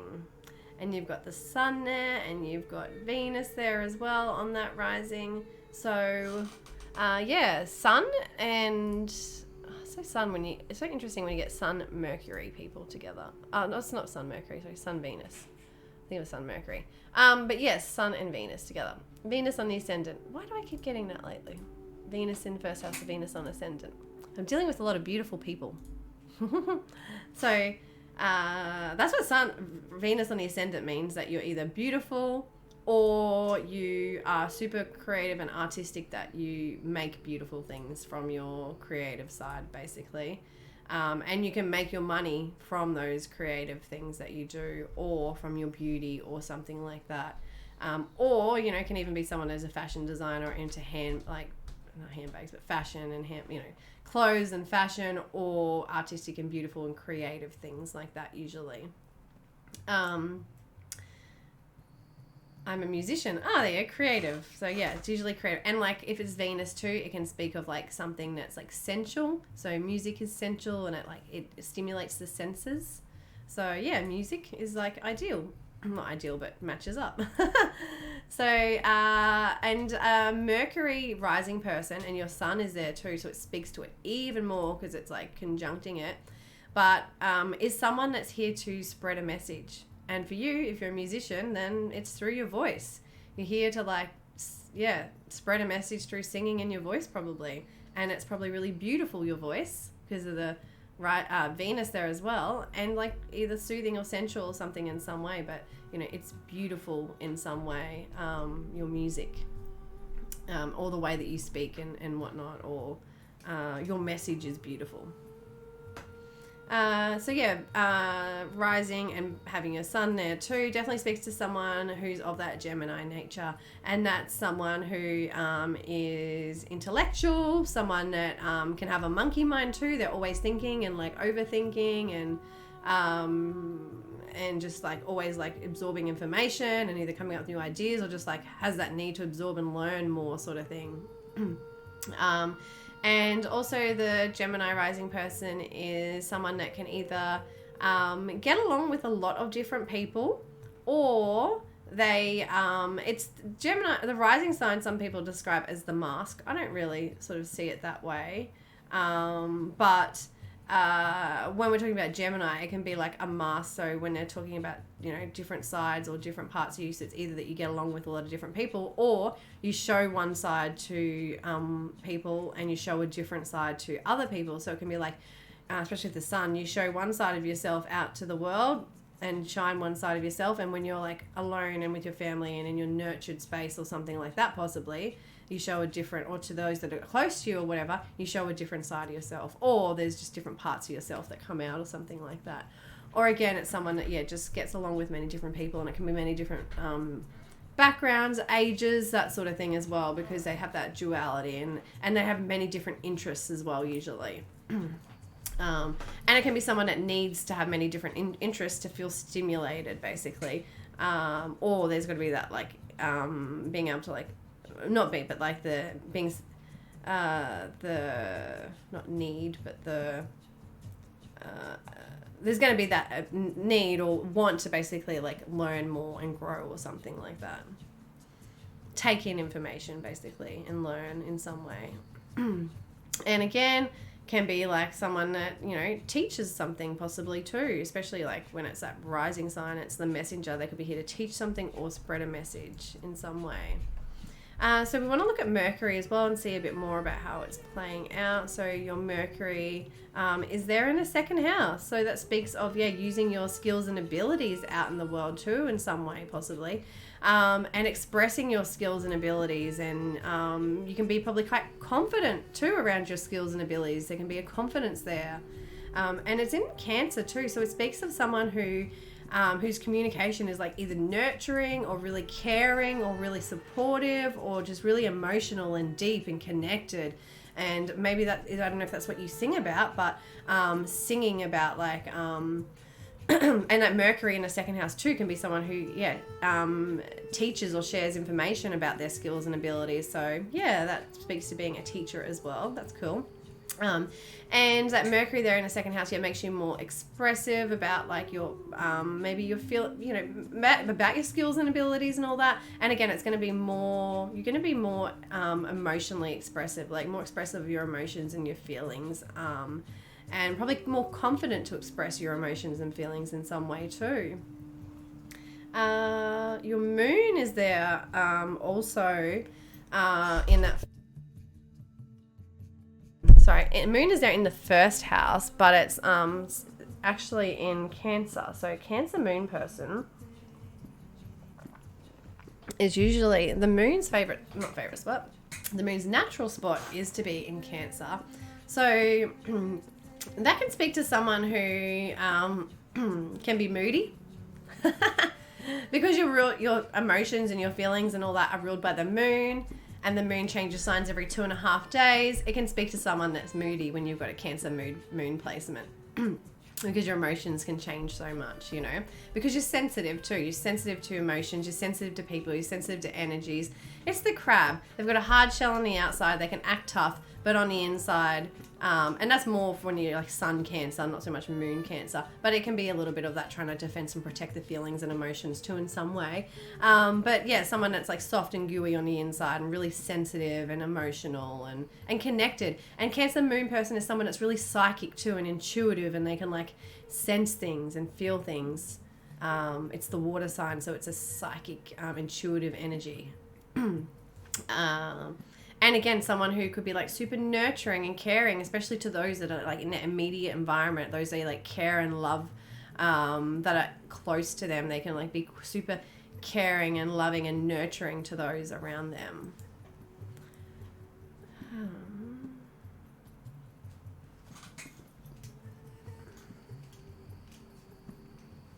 And the Mercury in that second house in Cancer too can mean that your communication is like quite spiritual too. It's like connected and it's spiritual and it's like emotional and deep and like and nurturing in some way.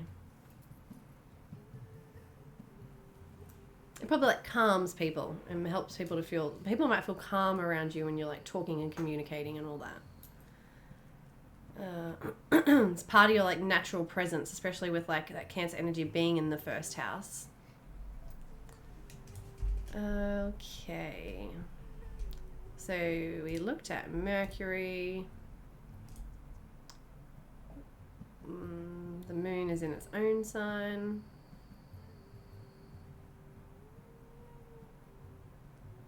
There's not really much more to look at in the who you are part Sun, Moon and Rising. So let's just see if there's anything else. So we'll look at the opposition. So you can see, sorry, I forget about my pencil. So there is an opposition here. So we've got Neptune here at 21 degrees in the 6th house. And we've got the Sun here and your ascendant, but we'll focus on the Sun probably. The Sun here at 22 degrees. So there's an opposition there between your ego, your outer self, and all that, and with the 6th house Neptune. So it can be something, and it's like in the Sag energy too. So there could be something there where you don't look after your health or something like that, and it's really detrimental to your vitality and your well-being and your health, and you're really affected when you're like not looking after yourself and caring for yourself, and like your body could be like really sensitive and really sensitive and just needs like more care and love. And if you're, you know, out there trying to do too much with like, you know, you're communicating or speaking, whatever it is, like out there in the world trying to do too much, trying to like follow those sun sort of thing, the sun too much, then you're going to have really more sensitivities within the body and like your health and all that sort of stuff possibly. Welcome back, Comey brother. Hello, Apollo. How are you? And there could be, there's some kind of, the sun can be like our energy, our vitality and all that. And you've got an opposition there to Neptune where we can be like, where we deceive ourselves, or where we're really sensitive and there's like, it's when Neptune's in the 6th house too, there could be a need for like meditation or some like spiritual practices in a daily practice that really help you to like ground and balance yourself and help with that 12th house sun energy too, where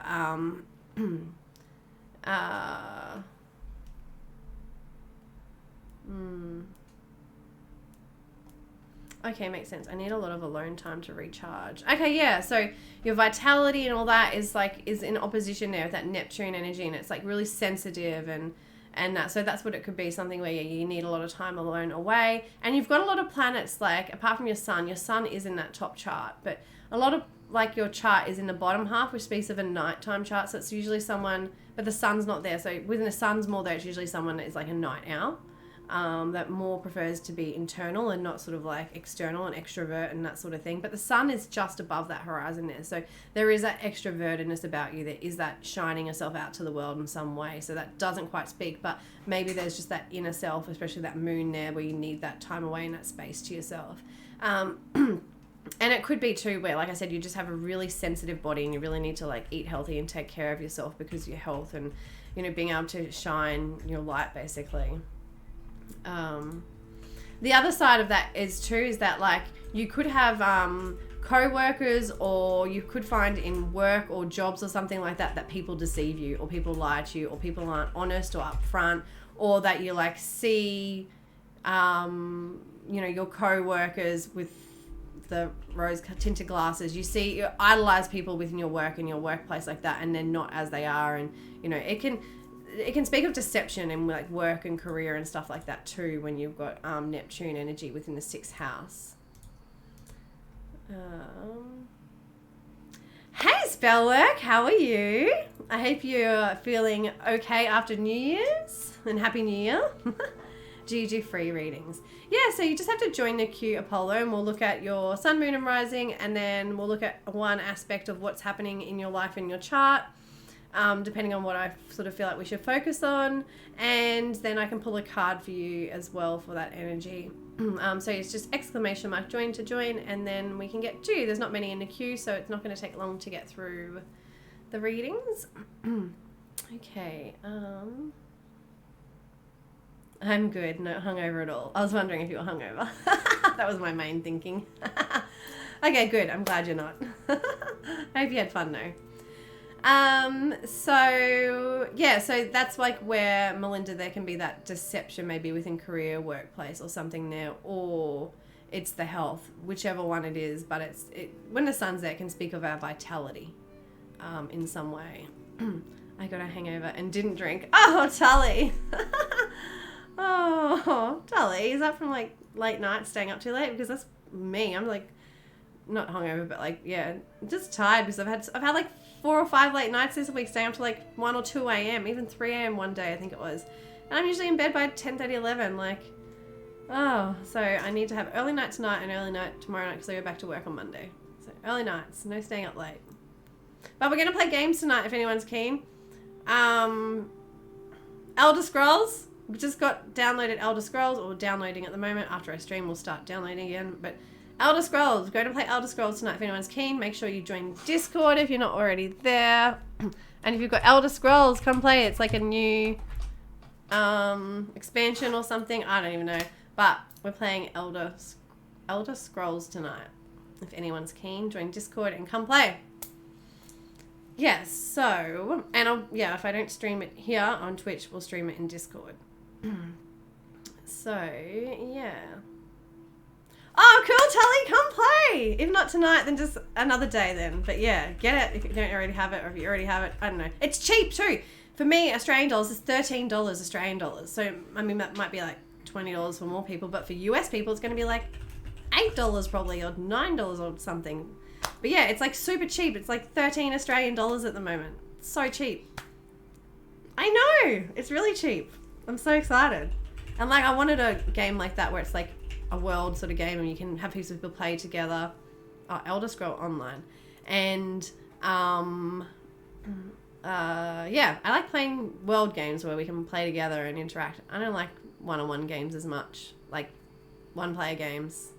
Like, I've played The Witcher and I've played some games like that, which I really enjoyed, but I prefer socializing while playing, I guess. Oh. Okay, so where were we at? Sorry, Melinda, are you still here? I haven't heard you for a while.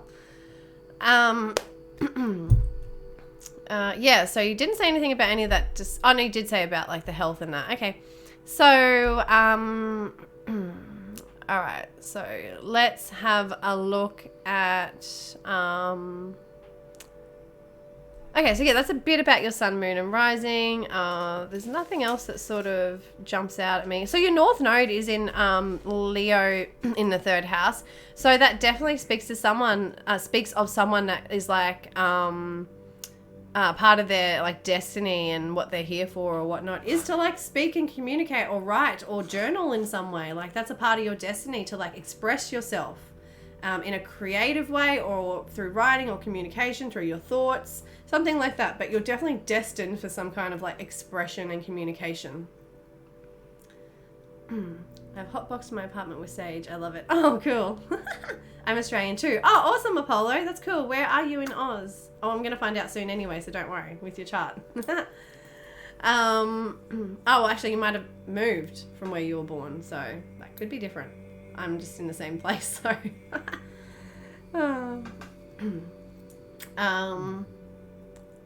Yeah, so that's a bit about who you are. So for you, that's Saturn energy, and where we've just had the grand conjunction and where the last 2.5 years of Saturn energy has been for you. The first, so half of the transit, it was in your 7th house. The second half of the transit, it's in your 8th house. So 7th house is relationships and partnerships. So you would have the first year of the last 2.5 years, you would have had to get serious, take responsibility, felt more burdensome, more heavy, having to show up in relationships and partnerships. There would have been like more restriction, it felt heavier, more responsibility, just harder in some way within relationships. And then the second part and where you've had to do more work.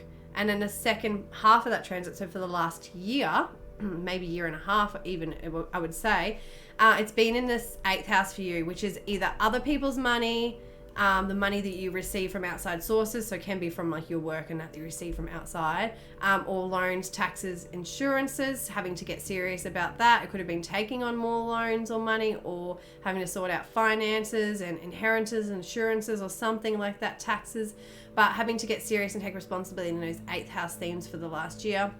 If it's not around those sorts of themes, then it's going to be around healing and transformation and having to like dig deep into some kind of trauma and heal something and get serious and take responsibility for yourself and your healing and your trauma that needs to happen. Have you ever seen Kangaroo Jack? It's a great movie. I think I have. Sydney. Oh, awesome. Another Sydneyer. Sydney-sider. Sydney person? Kangaroo Jack. Yeah, I think I've heard of it, so I think I've seen it. You've seen it, Tully. Do you get my B-Day from Twitch? No, you'll have to give it to me. You can either send it in Whisper, put it in chat here, or send it through Discord. Your date of birth, time of birth, and birth location. Yes, I've had to seriously budget the last year and healing for sure. Okay, so if you've done the hard work and you've gotten serious and you've shown up in all those areas, then over the next 2.5 years, you should start to see some rewards and benefits come through from it. But over the next 2.5 years, you'll start to see growth and benefits come through it. And over the next 2.5 years, if you continue to take responsibility and to show up in all those areas, plus it's going to, for the next few months, still be in that area of your house. The grand conjunction happened in that house for you. Thanks for the follow, Apollo. Thanks for being here. Yeah, that if you keep showing up and you keep doing that work in that area, especially over the next few months, while that energy's still in it, and the grand conjunction where Jupiter and Saturn have joined, where you can get lucky and you can really build something that's going to support you for the next 20 years, is that 8th house energy around that money, finances and all that. And then for the next, 2 years after the next sort of few months, as it sort of moves out of that 8th house view, when you've sort of got structure there and it's sorted, you'll start to see growth and start to have to do the hard work when it comes to either learning and education, or your spiritual practices and spiritual beliefs, and your higher learning, and even teaching. If you're, like you said, if you've got that teacher energy, it's where Saturn makes you step up and show up and become a teacher and take responsibility in some way. So yeah, there could be something there for you with that as well, as Saturn moves through the 9th house, because the 9th house is guru, teacher energy, or it's our higher learning, education, long term commitments of study that we do, or it's travel and cultural interests and things that are overseas and far from us, that sort of stuff. But Saturn will be moving through there, and Jupiter as well, so you'll see expansion and growth in that area and start to get lucky and see little rewards and benefits come through. And Saturn will move through there and still create more foundation, more responsibility, and more growth, and more rewards from building, and something that will support you for the next 20 years around that as well. So yes, the North Node has been in, and I want to give you a bit because I know you've been waiting for reading for a little while now. You've been on stream a few times. So the North Node for you has been in the first house. That's right, because you're Gemini rising. So yeah, very much for you, the focus for the last few months and the next year too is very much around those things of we spoke about around the identity and who you are and yourself, and what you're putting out there and what you're sort of doing. And because it's hitting there with the Sun and Venus, it's very much around that stuff you're doing to spread your message or express yourself or communicate in some way. So the North Node's there telling you to focus on that. It's really destined for you to keep focusing on that, especially for the next year, and moving away from anything around any old beliefs or stories around possibly career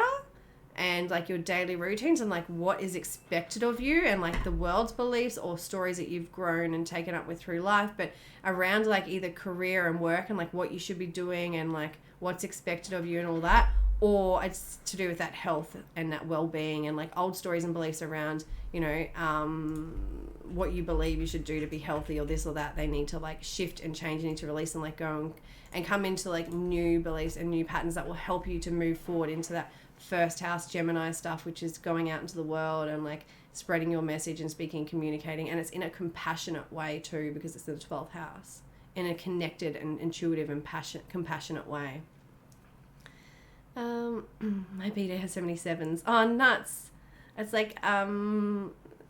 another, I don't know if it's there, but yeah, just someone else in our Discord server, she's got heaps of 2s. That's pretty cool.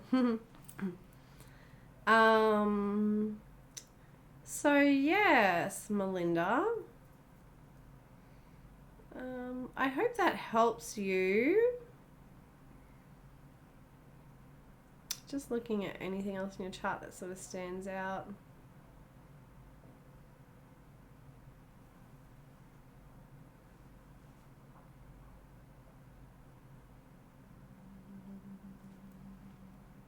Yeah, there's definitely a need to let go of something sabotaging. Something where you're sabotaging yourself. And it's not allowing you to shine that light and shine that sun energy and have good vitality and good health and be able to do those things you need to in your daily life, basically. I'm a self-sabotager for sure. Yeah, especially that Neptune now. So would you like a card just to further touch on any of that energy? Yeah, just say yes if you do. Okay. And the decks I'm using today, let me bring up my other camera. Okay, so the decks I'm using today, you might even, have I seen you with that Moonology one? I'm not sure now. Is Moonology, The Work Your Light, and The Soul's Journey. So if you'd like to choose a deck. Guys, how's this music too? Because I've told you, I don't know if you heard before, but I'm using Transcendence Radio from Spirit Science on YouTube, and it says copyright free, well not copyright free, but it says you can use it. So I'm hoping that I don't get any copyright issues or DMCA stuff or whatever. But yeah, I don't know how it sounds either. It might not even sound good. But it's like spirit music of like a really high vibration that should like, it's probably super healing and stuff. And people like have had conscious shifts from listening to it and stuff. So it's pretty powerful music. So I hope it sounds okay.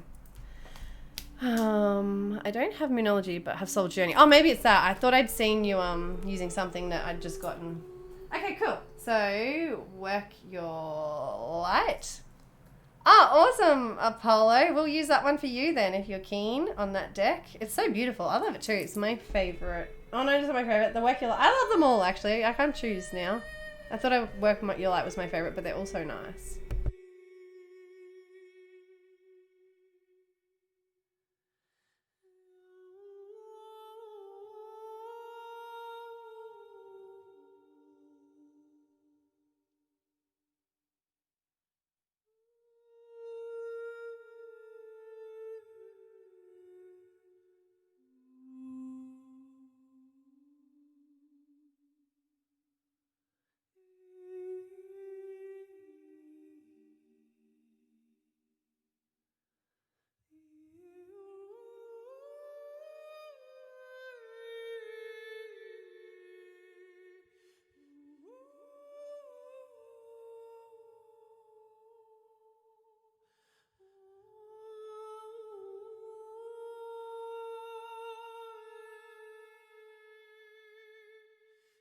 Oh, shit. Sorry. Oh, shit. I'm swearing on stream too. Hey, I didn't say the F word though. Whoops.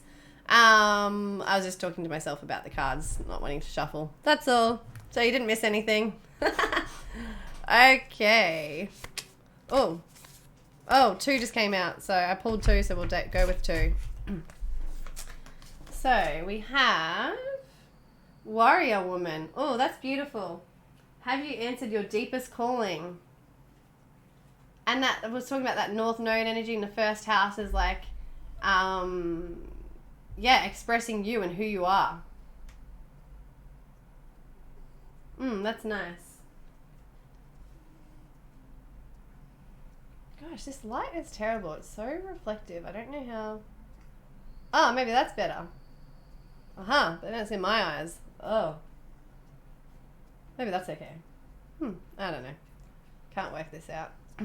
And the next one is trust your path. If you knew you would be supported, what would you do? Oh, didn't we say something about finances and money and like old beliefs around career and what you should be doing? Because maybe you feel like what you're doing might not support you financially, but if as long as you're following your heart and doing it, then the universe will support you. Trust your path. If you knew you would be supported, what would you do? That's cool. So this could be better. There we go. That's better. Nice. Well, thank you for letting me finally, or not finally, but I'm glad I finally got to read your chart. But thank you for letting me read your chart, Melinda. I hope that it helps you in some way or benefits you in some way or illuminates something or whatever. But yeah, thank you. I appreciate it. And thank you for being here. Okay, next. Alright, so let me move these cards.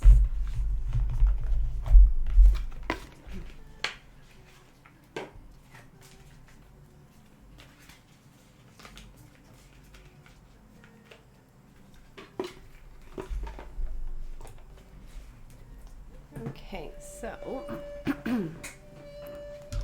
thanks, Melinda. Oh gosh, getting stuck on my rug. Okay, now just make sure.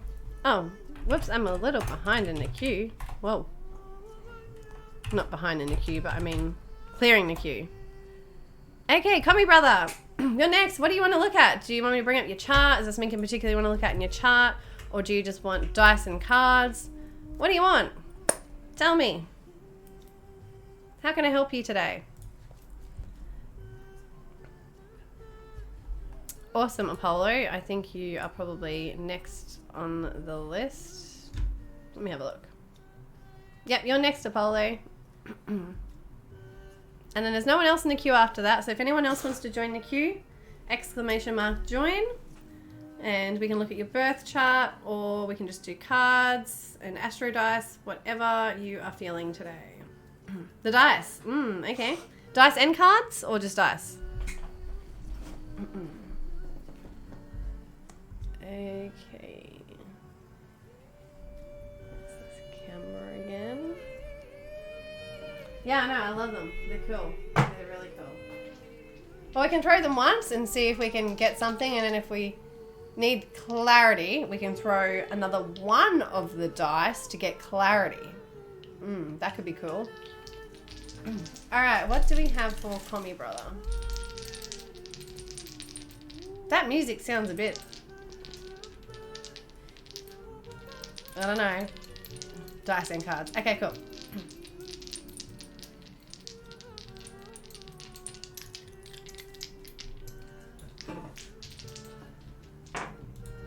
Okay. I still don't think this, I don't know how to fix this whole light situation. Can't even see what's going on.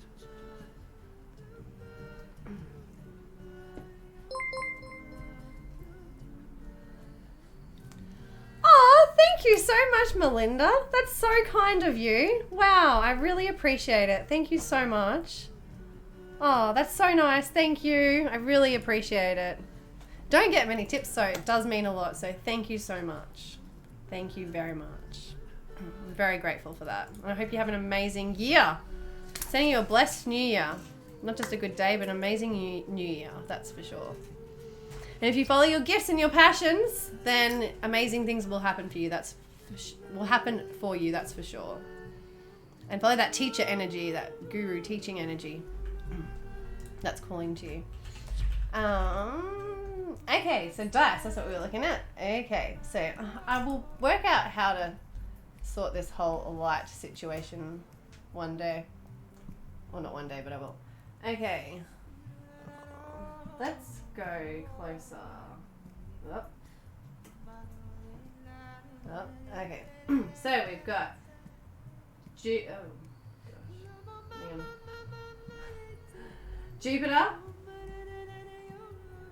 in Sagittarius in the 10th house. So Jupiter in Sagittarius in the 10th house. So Jupiter natural placement is in Sagittarius. And that speaks of like expansion and growth. Oh, so hard to see them. I'm sorry. I am sorry. Oh, there's a little bit better. That speaks of expansion and growth. Yes, make sure everyone you check out Melinda's channel if you haven't. She does tarot, so she can give you amazing readings. Please follow her. Check her out. She's got a beautiful energy. Okay. So, Commie brother. So yeah, Jupiter in Sagittarius is like expansion and growth. And in the 10th house is like our career and our goals and aspirations and what we're doing out in the world and what we want to achieve and what we want to like do out there and create, all that sort of stuff. 10th house, like outer world stuff and legacy and what we're building and all that. So when we're talking about Jupiter and Sag energy, it's all about growth and expansion. So yeah, that could be talking about you having growth and expansion in your career or your work or your goals and what you're doing. Oh yeah, me and my higher self have been growing a lot together lately. Yeah, well, it's going to affect then your 10th house, your work and career and your goals and your aspirations and what you're doing in the world.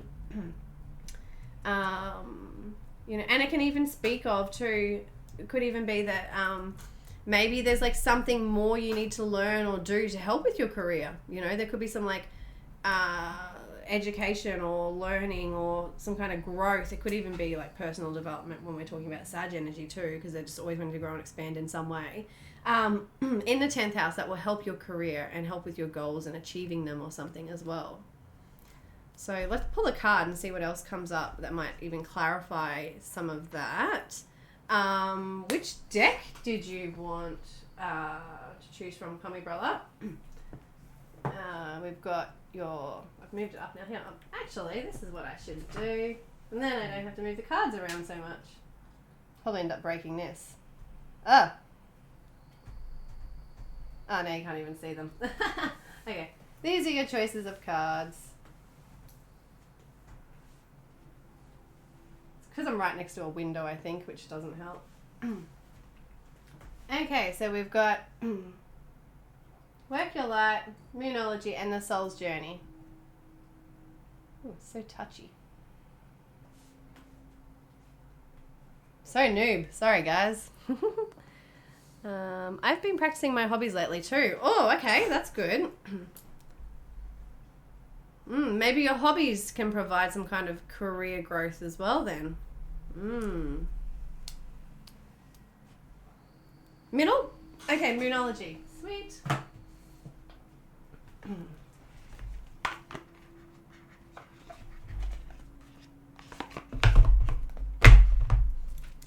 Okay. What do we have for Commie Brother?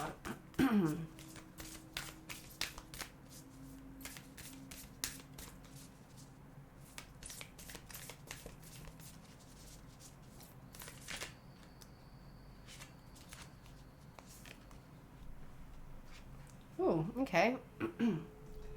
Nothing is yet set in stone. Mutable moon. So this card is telling you to like be open to like change and open to like going with the flow. And like that's what that Sag energy too is, that we had on the Astro dice. When we're talking about Sag energy, oh, it's flipped now, sorry. Sag energy, it's very much about going with the flow, being optimistic and positive, and being open to like things coming in basically. So yeah, nothing is set in stone. So don't be like, closed off to opportunities and new things coming in basically. And mutable moon is like be open to change and to growth within change as well. So yeah, or, it could even be telling you that you need to change something. Be flexible and change something. It's about flexibility, and we're talking about mutable energy, being flexible. I'm always go with the flow. I'm always very nonchalant about everything. Oh, that's good. Well, yeah, it's telling you to keep focusing on that, and nothing is set in stone. So, maybe it's like don't be thinking that something's a certain way because it's mutable and it can change. Interesting. Why am I still shuffling? When I do this, it means you would need another card. I don't know why this happens. Sometimes I just keep shuffling again. So we're going to do another card. Oops. No, why that one flips like that. So we'll go one more card. Hey, Lynchy, how are you? Whoop. Surrender to the divine. Full moon.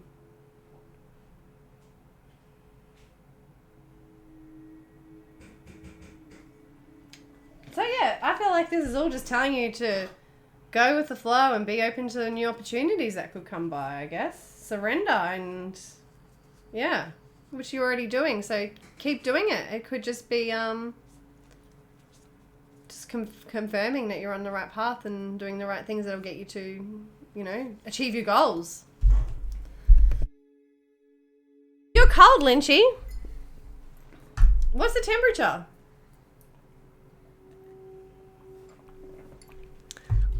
You learned how to do that the other day. How to do what? Surrender? Cold temperature. Yeah, what temperature? Cold. What kind kind of cold, Lynchy? We talking like negative degrees, or are we talking like 5 degrees? I can't handle anything less than 20 degrees, so don't talk to me about cold. That's hot for people. I'm a sook.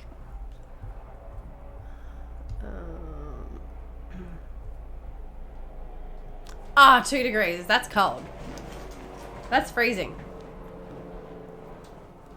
That's really cold. I don't like that at all. So I'm sending you warmth and loving warmth energy, Lynchy. Oh gosh. Apollo! Are you still here?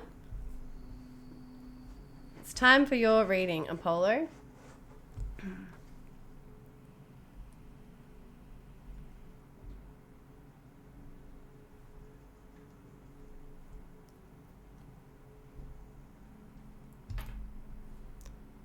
Where's my whispers gone? Hi, Stuart. How are you? Happy New Year. Yay, Apollo. All right, let's bring up your chart. Okay.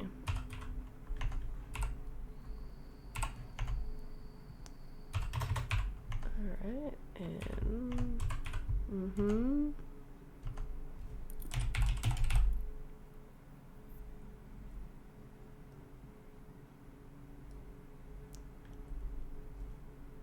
okay, so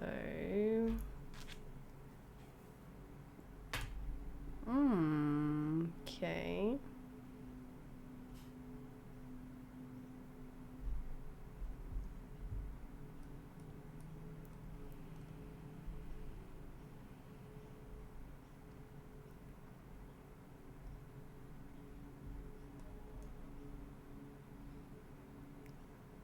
Oh, you're doing okay? How was your New Year's? Can I get on the list? Yes, Angel. It's just exclamation mark and join to join the queue. It's hard to explain. Oh, okay. All right. I understand. Call me brother. Exclamation mark join. Almost there. Okay. All right, now I'm just going to remove your details first, Apollo. So just give me a sec.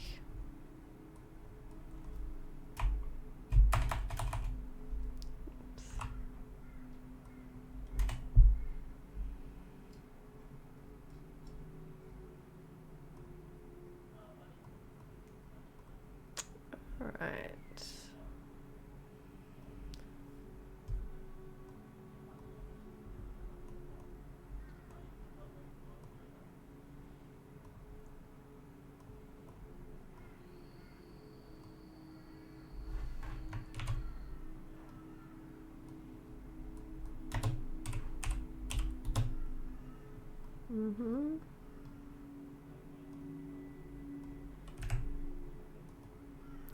Okay, now let's bring up your chart, Apollo. There we go. Oh, I'm glad you're excited. Oh, hi, Phil. How are you? Welcome. Nice of you to be here. So we're just going to look at an overview of your sun, moon, and rising, just to get a little bit of, welcome Angel, just to get a little bit of an idea of who you are and what you're about. And then we'll look at your a certain aspect or planetary body that's moving throughout your chart and how it might be affecting you. Main focus has been Saturn because of the grand conjunction we just have with Jupiter and Saturn that everybody knows about. And that's the point in our chart where we have to work hard at the moment, and we can, you know, have some kind of gains and benefits come through over the next 2.5 years as we do that. And that will support us for the next 20 years as well. So, yeah. I'm glad you're good. I hope you both had a happy and a good New Year celebrations. Okay, so we'll start off with your rising then. So rising sign is like who we are, what we're about. It can be our appearance, the way we present ourselves, people's first impressions of us. And so another rising Leo person. Wow. So rising Leo is someone that's like here to like be out in the limelight in some way or shine in some way. And your sun is in Leo too. So it definitely speaks to someone who's confident and can shine their light and is here to like show other people how to like live from their heart and be happy and you know, be in that heart space basically. So they can be someone that's like quite confident and quite courageous as well. They can be a leader or someone that like just people navigate towards, people are drawn to, especially with the sun Leo too, is where the sun is shining. So people can be like quite drawn to you and like want to be around you and hang out with you and stuff like that as well. So definitely because you've got the rising and the sun sign there in rising and sun in Leo, it speaks to very much that Leo energy. You're a double Leo energy. So it can be someone that's like really creative as well. And also someone that's like playful and fun and, you know, can get in touch with their inner child. They can be someone who's like romantic and passionate, really fiery. Someone that's like, coming from that heart space. They can be someone that like tries to make other people happy or wants just happiness for everyone in some way. It's a very happy sign and it's very much based around the heart and like childlike energy and like innocence energy as well. That's why my name is Apollo. Oh, okay. It's okay. So what more to say about that Leo energy? That Leo energy too can come across like cocky or full of themselves sometimes too, but it's just because like they are really like confident and they're just shining who they are and they're not scared to be who they are. And again, it's like someone who is like either a leader or they can like bring people together. So they can be like the head of like organizations or groups in a way, like not the head, but like they lead it or not rule. They can rule over it, that's for sure, because it's like Leo ruler energy. But it can be that they're just like they bring people together. Like it can be like the, you know, group scout leader or something like that. So let's have a look at your moon and see where that is. So the moon's like our feelings and how we react and how we feel and all that sort of stuff. So it's down there in Sagittarius. So a moon Sag person is someone that's going to need like freedom and growth all the time. Someone that needs to like expand. You're going to feel most emotionally satisfied and content when you can have expansion and growth in your life. And it's going to be around those 5th house themes too. So it's going to be where you can like grow and expand through like things that make you happy basically. It's someone that can be like quite optimistic and positive too when it comes to their feelings and emotions. They can be someone that sort of like goes with the flow. They can get emotional and get upset, but they can like come back from it fast and like see the positives and see they can see the light at the end of the tunnel basically. And Pluto's there too on the moon, so it can be really deep and transformative for you to really like just, you know, you could be someone that wears your heart on your sleeve as well with that moon there. And it can be really transformative for you to be emotionally connected to your heart and to express that in some way, or to just like be always true to your feelings. And it could be some kind of transformation that needs to happen around there too. Where you could like your emotions and feelings could feel like quite heavy and quite like intense at times with that Pluto there. But there's like, you could be someone who goes through a lot of like dark nights of the soul. There's a lot of growth that happens and you sort of like can go into like bouts of like not so much, it can be depression sort of thing, but you always come out the other end with another perspective or just like feeling really positive and optimistic and better. Dark nights of the soul, and we can go deep within ourselves and like need to get away and not be around or connect with anyone so much, cut off a bit. But it's like to heal ourselves and connect back with ourselves, and then we can go back out into the world again after that. So there can be a lot of like transformation and growth around like that sort of stuff too, possibly. It can also be you like the emotional need to have a family, like to have children in your life as well. Children might be like a big priority for you, like wanting to have kids and to like have like that childlike energy around you. Or it speaks of you being really immature and childlike, especially that Leo energy. You could just be a really immature person and just like really like childlike and like you know, you'll be able to like be a normal mature person, but you'll always be like childlike and people will see you quite childish maybe. I have bad parts, of course. We all do. We all have stuff we have to work on, that's for sure. And there can be a lot of like transformation too. Around like love and like romance and stuff like that too within your life, like yeah. Bad past. Oh, you have a bad past, sorry. Okay, yeah. Oh, sorry, you said past. Okay, you have a bad past. Oh, okay, yeah. So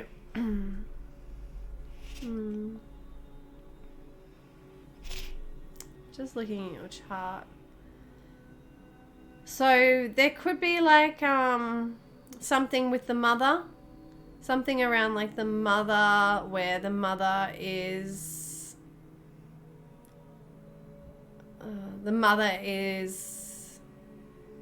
Pluto's the destroyer, basically. And the destroyer or the planet of transformation, basically. And it's sitting there on your moon, which is your emotions and your feelings, or the mother and our nurturing and caring. So Pluto can like basically come destroy things to like basically transform us in some way. So there could be some like real deep transformation or something like that around like the mother or the nurturing or the home. So maybe that's where it comes from, that nurturing home energy, and like maybe based around children or childhood or being a child or something like that. That cat has scary eyes. You're talking about Yosh and his yellow eyes? Oh, Yosh, that's ain't no scary. My baby. You're not talking about my baby, are you? Eh? My Yosh. Surely not. Hey, LD Healing. Nice of you to be here. Welcome back. I hope you're well. Oh, so nice of you to come back on Twitch. Happy New Year, LD Healing. Yeah, you're not talking about my Yosh, are you? Oh, you have dyslexia. Okay.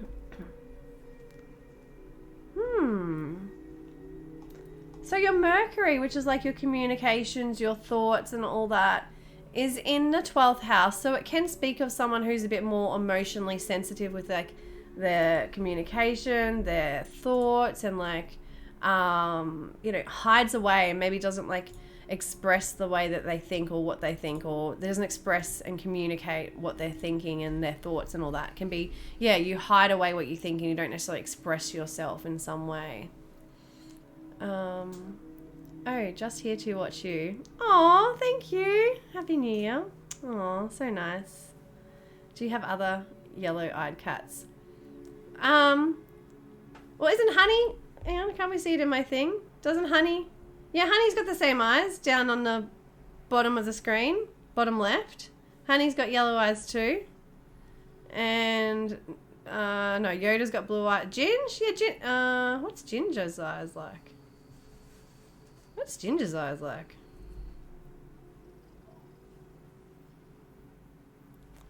I was looking. Did I put the right time in view? Oh, I did. I just don't remember typing that. Yes. Apollo, so do I. Yeah, so a lot of us have a lot of healing and past stuff to do and family work and ancestral stuff and wounds from, you know, we basically like from when we're 1 years old, 0 years old, when we're born to when we're 7 years old is when we absorb everything in our environment and it makes us who we are basically. And then we carry that first seven years of our life through our whole life. And it's basically up to us then to spend the rest of our life after that 7 years trying to heal that 7 years of whatever we took in our environment. And everybody's got some kind of trauma in some way. It doesn't matter if you're in the best family ever that treated you so well and your mother was so attentive to you and always there. There's still going to be some kind of trauma and healing from that 7 years that you have to heal and work through. And we carry it throughout our whole life. And when we don't take responsibility and heal that, we carry it onto our relationships. And that's where we can have major relationship issues, because we're not taking responsibility for our own healing and going in and putting it on other people. And that's when we project, basically. So, yeah, having a tough childhood can definitely affect you for the rest of your life. That's why, basically. And there's a lot of work that has to come after that. But being aware of it and knowing it too is like one of the most important things, so that you can heal it and work through it, and you don't throw it on other people and project it, because you know it's there and you can like deal with it. Of course, you're not going to always be able to control it, but you're going to be able to work through it, you know, have some kind of control on it, just knowing it, being aware. Awareness is like the biggest gift we can have in this world, basically. Yes, the queue is open. Please join. So that's a bit about your sun, moon, and rising anyway. So we'll just have a look. I'll just see if there's anything else that's, oh, you're closing me, Yosh, that's standing out in your chart.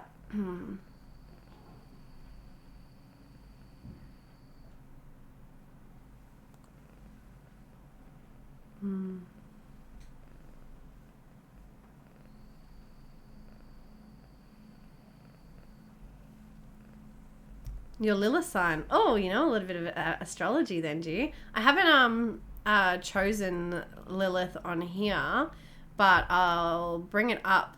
I won't stuff around again removing it, but I'll bring it up on my screen so I can tell you where it is. So let me just choose Lilith. Your Lilith.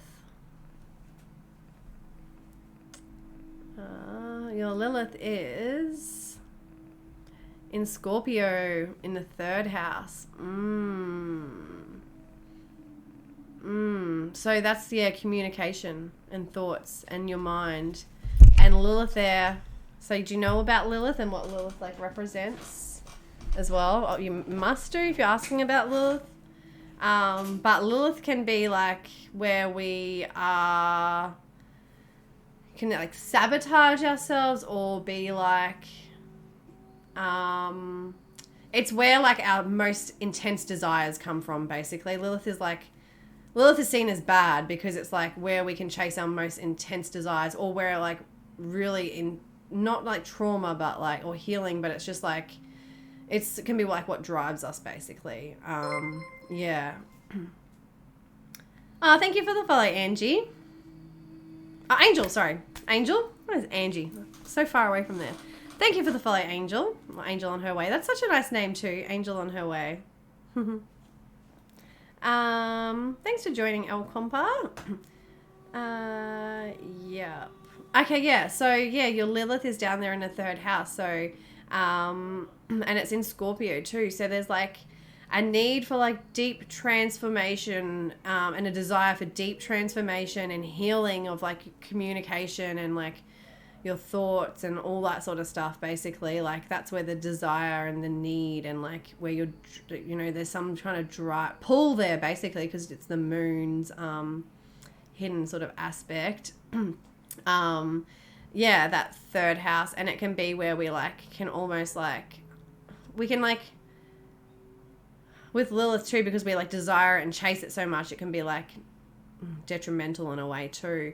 So it's like, you know, trying to focus too much on that too can be detrimental, where if we like follow our Lilith and chase after our Lilith, it can be just too much sort of thing. So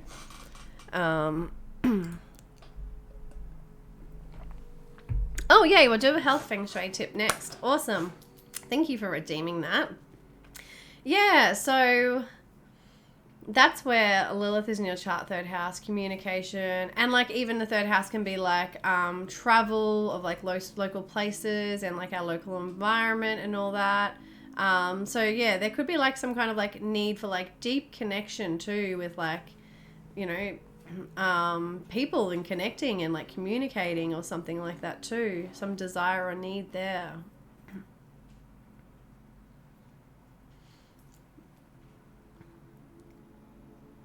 Lilith is the wild woman. So it's where we can like lose ourselves in a way, I guess, as well. Like where we like fully can like desire and chase after something and lose ourselves as well.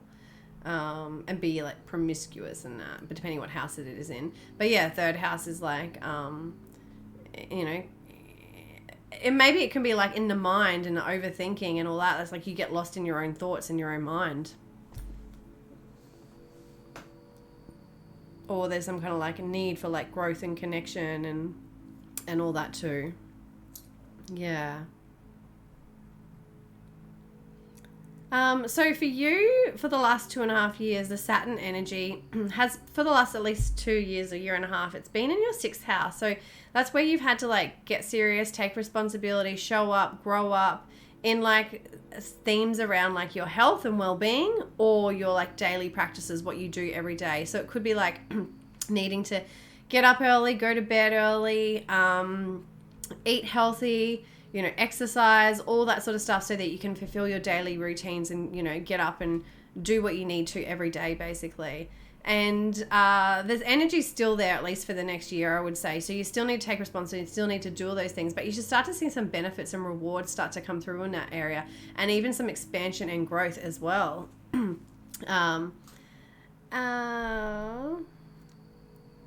Hey, Emma, thanks for coming back. Apollo, choose ASMR tool. Oh, okay. I haven't done that on a reading stream before, but yes, you've claimed it, so we can do some ASMR from one of the tools you choose for a couple of minutes, that's for sure.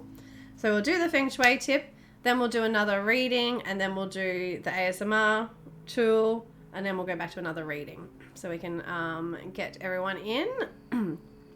Yeah, so that's where it's been for you. So where you can basically build and grow and start to see like benefits come through, and something that's going to support you for the next 20 years as well. If you continue to work hard, show up and take responsibility in those areas of health and fitness and all that, you'll then be able to like start to like either grow, you know, step into the energy of like being able to get into partnerships or relationships in some way, or open yourself up in a way that you can connect with people better or something as well.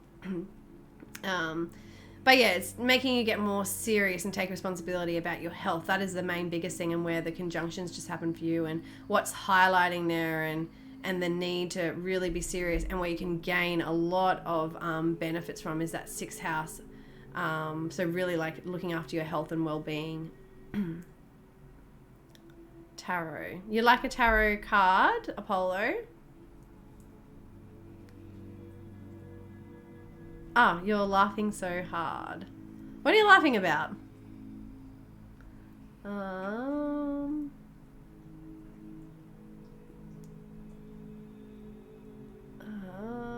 What would you like, Apollo? North Node.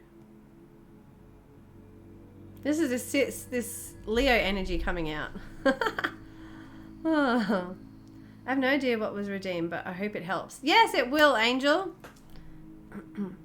Did you want a card, Apollo, now? Is that what you're asking for?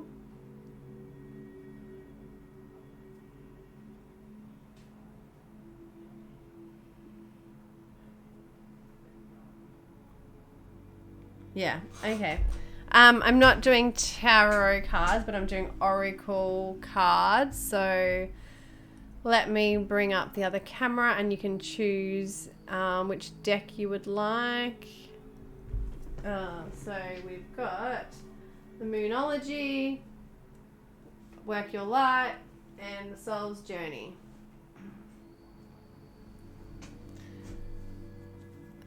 The Lilith Moon.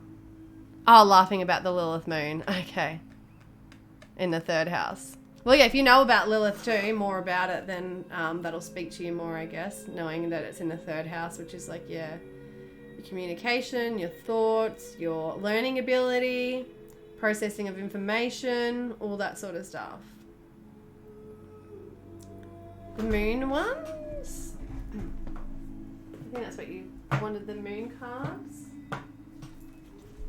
Okay, let's see what we can get for you. Sorry for throwing that. Alright, Sorry, let me move this chart so I can make sure I put it in the camera. You should use the Moonology in your chart readings to see what spirit wants person to focus on, whether houses, sign, awful, new, and those kind. Yeah, LG healing. I did think about how I could use these more with the astrology, because like I debated buying them when I did, because I was like, can they tie with my astrology, or are they going to be separate, or why would I use moon cards when I can look at stuff in astrology? So it was a little bit, yeah, funny when I got them. I wasn't sure how to use them, but I wanted to use them with the astrology somehow. So that makes sense, LD. Thank you. I guess, yeah, whatever comes up, we focus on in that part of the chart and see what planets are there and what it means. I might think about that one. Thank you. Okay. We've got confidence. Oh my gosh, we're talking about you being a double Leo and we pull the Leo card. That's crazy. That's why I love cards. They always resonate and they always confirm. Confidence is your key to success. New moon in Leo. Oh. So yeah. Be your confident self. And new opportunities can come from it, basically. Hey, spell work. Love Leo. Everyone loves Leo because it's the sun. It's shining. We're drawn to the sun. It's our life force energy. I hope that helps you, Apollo. Thank you for being here. Thank you for letting me look at your chart. I appreciate it. I hope you hang around for the tip that the ASMR that you redeemed, but I will get to that shortly. I'm going to just do the Feng Shui tip now, then do one more reading, and then we'll get back to that so that we don't keep too many people waiting for too long. So we'll flip back to chart. We'll flip back to paint in a sec. I'll bring up the Bagua. Oh, I still haven't finished working on my new one. Okay, I need to do that. I keep forgetting because I don't do that much Feng Shui anymore, but I keep getting to work on my new Bagua I've been creating. So I will work on that, but for now, let's bring up the old one that I've been using. So what do I want? Paint. We want the Bagua, whatever you want to, however you want to pronounce it and say it.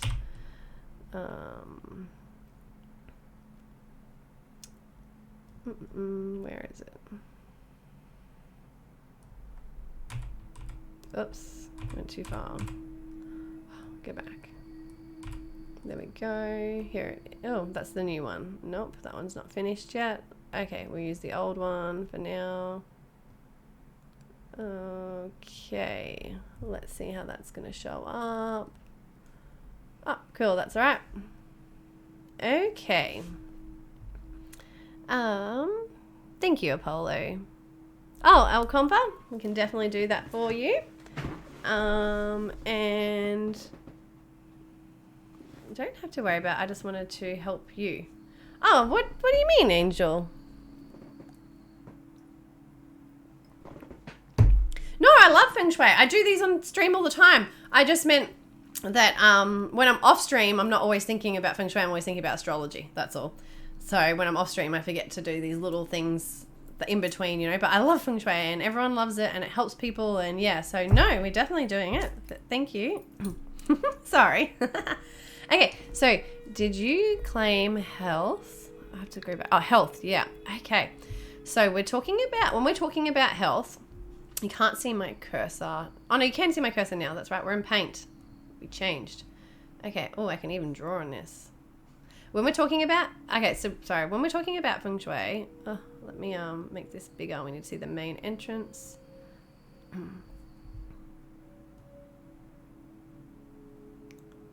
Okay, so when we're talking about Feng Shui, we're looking at this map is a map that we put over our house. So the front door, your front door will be the main entrance. So some people it might be in the wisdom area, some people it might be in the career, some people it might be in the helpful people section area of your house. Now, not everyone's house is a square. Not everyone's house is going to fit perfectly into this. Some people's homes, you might have the wealth area takes up 2 areas. So it might be in your kitchen and your lounge room. Or you might find that wealth and fame are just in your lounge room or something because you've got a smaller home, whatever it is, or a bigger home, whatever, or smaller home, whatever it is, basically, it's just a guide, basically, to put this is where the energies are within your home that you can increase. We want to, if you do have like, you know, a L-shaped house or a rectangle house or something that's different, basically you can do remedies and different things to like help heal that or bring it all into like unity and that again, basically. So when we're looking at health, we're looking at the center of the home, so just here, whoop, and we're looking at this green family section too. So it's like our outer well-being and like our inner outer well-being, inner well-being, or whatever, basically. So these two areas of the home. So we want to focus, when we're talking about these areas of the home, you want to use these colors. So in the family area or the healthier family area, you want to focus on greens and anything that's like woody, of like a wood element, wood nature. So you can bring woody items into there, or anything that's green or represents that, and or anything that represents like health and being healthy. And you could even put like a picture of a fruit bowl, or put a bowl of fruit or something like that, especially like if the health area was like the center of your home, the kitchen or something like that, or the dining room or something. You could put like a bowl of fruit there. It represents like health. But you want to do things that represent health in some way. So this could be an area that you work out. So in this family area, so in the health area, you want to focus on like yellow things and balance and vitality. So it could be somewhere where you meditate, you do yoga, you do meditation or something. And then that green section can be somewhere that you do fitness in some way, or health, or it could be even where you eat really healthy meals or something like that. But you want to bring in like the energy of good health into these areas in some way. So whether you're doing healthy practices in those areas, or you're making them visually appealing in a healthy way. And like one other thing with Feng Shui is you need to keep it clear and decluttered and not have any like sharp corners or anything that's poking out or restricting the way of being able to thank you, Angel, or being in the way of the flow of the chi and the energy throughout the home, basically. The biggest thing in Feng Shui is like not having a cluttered home, and the energy and chi being able to flow throughout the home so that you can have all this good energy come in and it can manifest all these good things. Thank you. So yeah, so you want to focus on things that are going to support like the health, and like either green, the colors of green, or wood in that area, or in, when we're talking about this area, with earthy things. And you can mix that sort of in between too, those sort of areas. But earthy things, so things that are like of an earthy nature. So it can literally be like rocks or something from earth, or dirt or whatever, or you know, or it can be like pictures or photos of like things that represent the earth, or figurines you can bring in, any of that sort of thing. And again, like it could be like having a chart up of a workout routine or something on the wall, and that inspires that health energy throughout that area. So they're the sorts of things that, yeah, you want to do to increase those areas, basically to increase the health.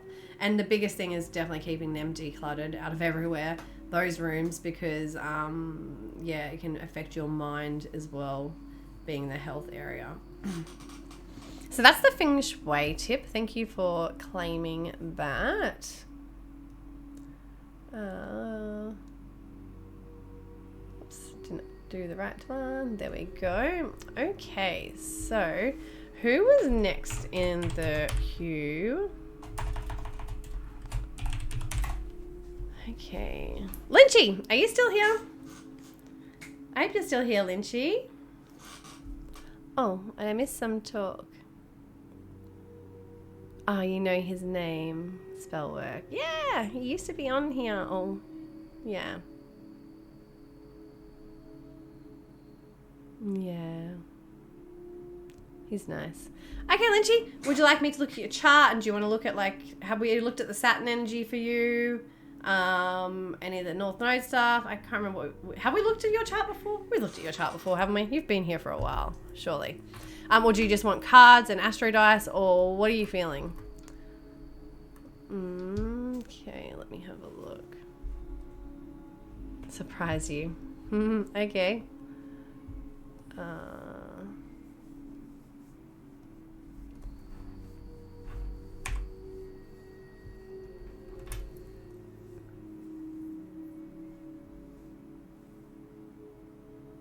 Yeah, I haven't looked at you for a while, so let's do both. Let's look at your chart, Saturn energy and all that, and then let's pull a card.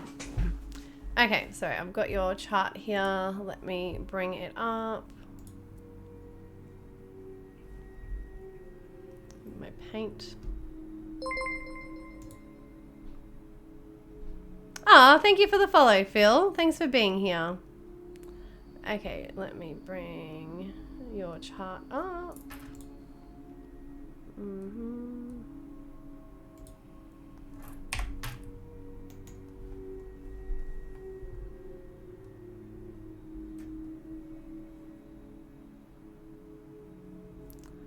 Okay. Oh, moved again. There we go. Okay, so for you... Oh, thanks, Phil. That's awesome. Oh, Aussie accent. It probably sounds a bit boganish at times too. That's okay. Ah, what do you do, Phil? Spiritfarer. What's Spiritfarer? Everybody check Phil out on Twitch. Tell us what you do, Phil. That's cool. Okay, Lynchy. So for the last 2.5 years where you've had that Saturn energy in your chart, where you've had to like get serious, take responsibility, show up, grow up, and do the hard work basically, is your second house. So the second house is like our self-worth, our confidence, our skills and our abilities. And that's the ability also to support ourselves, to have financial security, based on like being confident and having our skills and abilities. So the second house very much talks about finance in a way of financial stability and using your skills and ability and having that confidence to be able to support yourself. So for the last 2.5 years, that's where it's been, making you get serious, take responsibility there and show up. And if you have done the hard work in that area, and whether it's like self-worth stuff and working on your confidence or working on your skills, whatever it is, increasing your skills, whatever it is basically, I'm gonna go watch Kel's Kitchen. Aw, thanks so much for being here, Commie, brother. You take care. Can you do tarot card for me? I'm not doing any tarot cards today. I'm still waiting for a new deck to come that I want to use tarot, but today I'm doing some oracle card readings. So yes, if you join the queue, which is !join, then we can look at some oracle cards for you if you don't want to look at birth charts. Just a game of starting out on Twitch. Oh, cool. Spiritfarer is a game about letting go. Really cute and animated. Oh, I'm going to come check you out for sure then. That's really cool. Oh, that's cool. I will definitely check you out. Oh, can I follow now? Add friend? No. Okay, I'll come on and follow you later. Cool. Okay, so... so that's where it's been for you, Lynchy, for the last 2.5 years. And the conjunction happened for you too in that same second house. So where you can have like luck and expansion and growth and that will support you over the next 2.5 years if you've done that hard work in those areas. And if you continue to work hard and continue to build on that and stay responsible and committed in those areas, then the next 2.5 years as it moves through your third house, basically. So that's where you'll have to like, you'll start to see little gains and benefits and rewards in the third house themes, which is like your learning and your mind and being able to communicate and speak and all those things. So, bye Spellwork, take care, have a good sleep. Thanks for being here. So the third house is like, yes, Saturn and Jupiter coming here. We have expansion and growth. So you could like learn new skills and learn new things, or be interested in like learning new information. And also Saturn making you get serious and take responsibility here around like your communication and your thoughts and all that, and the way you express yourself. So over the next 2.5 years, that's where you'll be having to like take responsibility and get serious in like your communication and your thoughts and all that. And you'll see rewards and you'll see benefits come through, and you'll see growth basically by staying committed and doing it and doing the hard work. The focus energy for the North Node for you, for the North Node, is in the we're looking at Gemini energy, is the 7th house. So for you, the focus for the last few months and like over the next year, what you should be sort of focusing on is relationships too. Like whether it's finding new ways to have new relationships or new people to connect with, or finding new different people to connect with or something like that. We're not talking about friendships, we're talking about relationships, those one-on-one connections basically. Or it's focusing on like business connections or partnerships in some way. There's very much a focus on either like your personal one-on-one relationships or your business relationships, and like trying to find new ways to like do those or to work them out, or to new ideas and new inspiration around those relationships or something like that. And where you're releasing and letting go of and moving away from to move forward towards that is down in the 1st house. So you could be moving away from any old stories, any old beliefs around about you and your appearance and who you are, and like whether it's like not being good enough or not being good looking enough or not being enough in some way, or it's based on like you being like, I need to be an individual and do everything alone and do everything by myself. Whereas the need is then to focus on being in relationship and being with others and like connecting with others in some way, and not thinking you have to do everything alone. So there's either one of those things for you, what that focus is on and where the release and letting go of is. So, all right, let's pull a card or some cards. Let's do some cards for you, Lynchy. Let's do 2 cards, and I'm going to let you choose which deck. So let me turn on the other cam. Okay, so whoops, your choice of decks. So you can have 2 cards from one deck or 1 card from like 2 different decks. So 2 cards all that. And I'm trying to get that. Work Your Light, Moonology, or the Soul's Journey. Both from Work Your Light. Okay, no worries. Okay.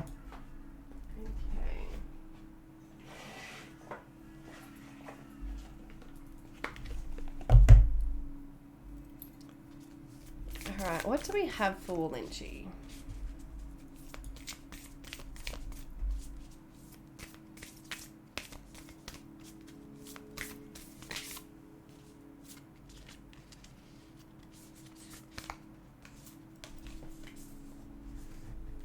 Ooh. Okay. We've got Warrior Woman.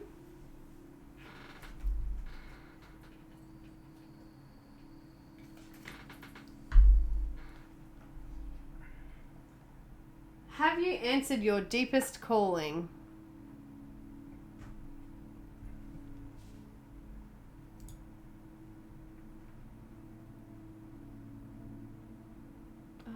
Light is just so bad. I will work on this. I think it's because I need to shut my blinds. There's like natural light coming in. Keepers of the Earth.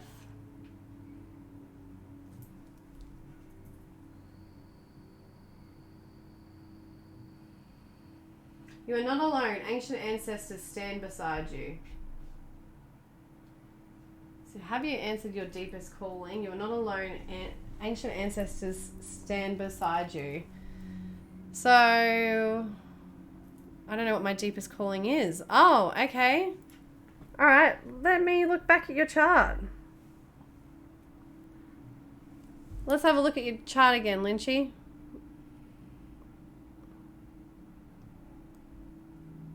Well, at the moment, the universe is asking you to focus on relationships and being in relationship with others or partnership with others, and either not doing everything alone, or, like I said, feeling like, not feeling like you aren't good enough or something around. It's not really 2nd house around self-worth, but it's something around the appearance or the way you look or the way you present yourself possibly. But let me just bring up your chart again. So the North Node is like our destiny, and can be like our deepest calling basically, or the MC sort of thing, that sort of area. So for you, your North Node is up here in the 11th house, and it's in Libra. So you're like, that's funny too, because the North Node is saying about relationships. Your deepest calling in that is to like, in Libra, is to do something out in the world, to do something big in the world, to help people in some way. And it's social energy, so it's Libra. So maybe you help people through relationships or something like that, or there's some focus there on like relationships or being social with people or social groups or organizations. But there's like your destiny point for you is 11th house, and 11th house is like either doing something like inventive or doing something huge for like humanitarian or for people in some way or for the environment. So yeah, there's very much like there's a humanitarian need for you to do something bigger or for a higher purpose or something like that. And that's going to help you with your moon there in Libra too, and it being in the 11th house. It's going to emotionally fulfill you by going out into the world and doing something that's going to help people or do something for a higher purpose. Moon base. Yeah, based around like women and relationships probably, because the moon is there too in that house. And we're talking about Libra, which is the sign of relationships. So there's something for you to do in relationships out in the world that's quite big, and it could be around women or, yeah.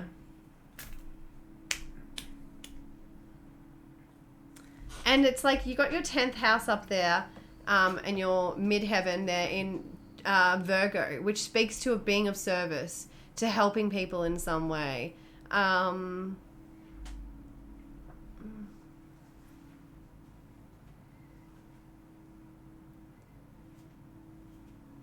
Being of service and helping people, that's a part of like what you're supposed to do. I couldn't hold a relationship to save my life. Where's your Venus?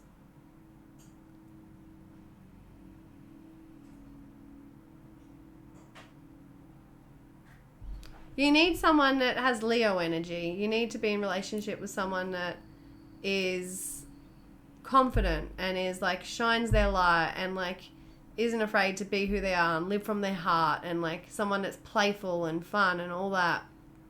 And because you've got all that 7th house Gemini energy too, you need someone that is like exciting or, you know, has variety in your life.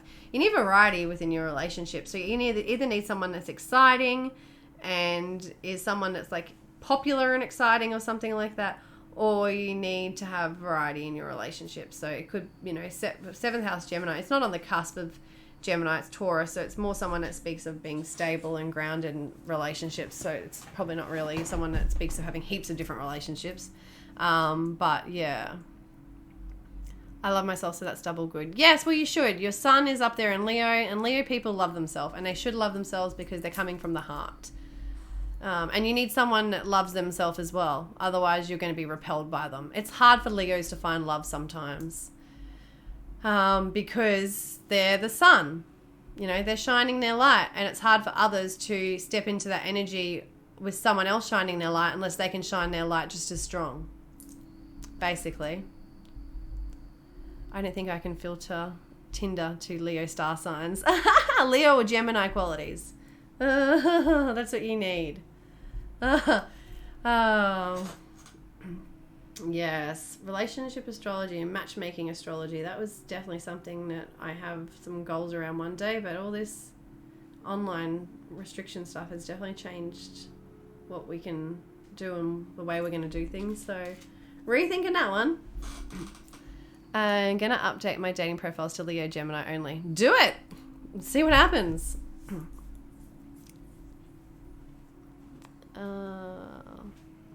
Or Taurus. It's Taurus too. You've got your 7th house is actually on the Taurus energy. So you need someone that is stable as well, and someone that is like practical and sensual and all that. But they need to have variety, and they need to be interesting and all that stuff with that Gemini energy, or super talkative and like communicative and all that, and just expressive in some way. But yeah, Venus up there in the 9th house, especially when it's 9th house, it's like our beliefs, and that definitely speaks of someone that, yeah, you need someone else that's confident like you and that can shine their light just as strong, that won't get like forgotten, you know, while your light's shining, like in the dark, left in the darkness or whatever, you know. So yeah, I hope that helps somewhat for you, Lynchy.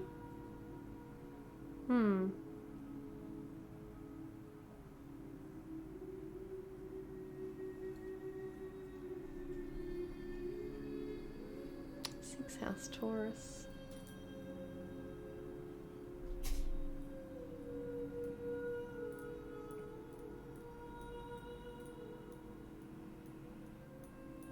Are you creative in any way, Lynchy? Like painting or artistic or anything like that?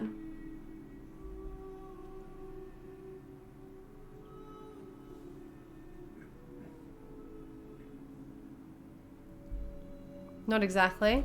Okay.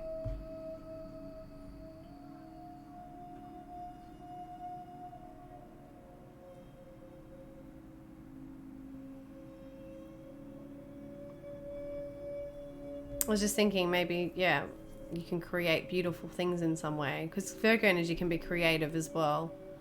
And resourceful. I was when I was younger. Maybe you need to tap back into that.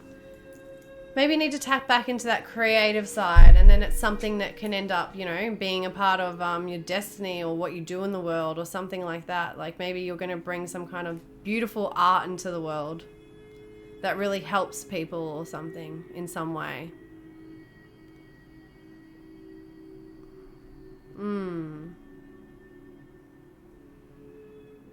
Yeah. Oh, thanks for being here, Lynchy. I hope that I helped you in some way or you got something out of that. But I would have to go for it. It's not just going to happen. No, not necessarily. Destined things just like come to us too. But it depends if that's what it's speaking of, whether it's that art and creative side of you or whether, like I said, your focus is just on doing something big in the world, humanitarian-wise, or... Where is Venus? Venus. Maybe it's something spiritual, you know? Maybe it's something spiritual or... Because you've got all that 9th house energy up there. So teaching or spiritual or something like that too. And that's where Venus is, and that's the ruler of that 11th house.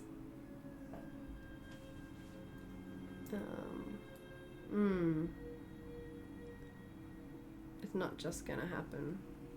Nothing ever just happens in life. We've got to try and go after things in some way. You'll become the new Gandhi. Maybe. If you want that. Hello, Isabella. Thank you for the follow. Welcome. Lynchy. Maybe you need to do some self-exploration, maybe. I don't know.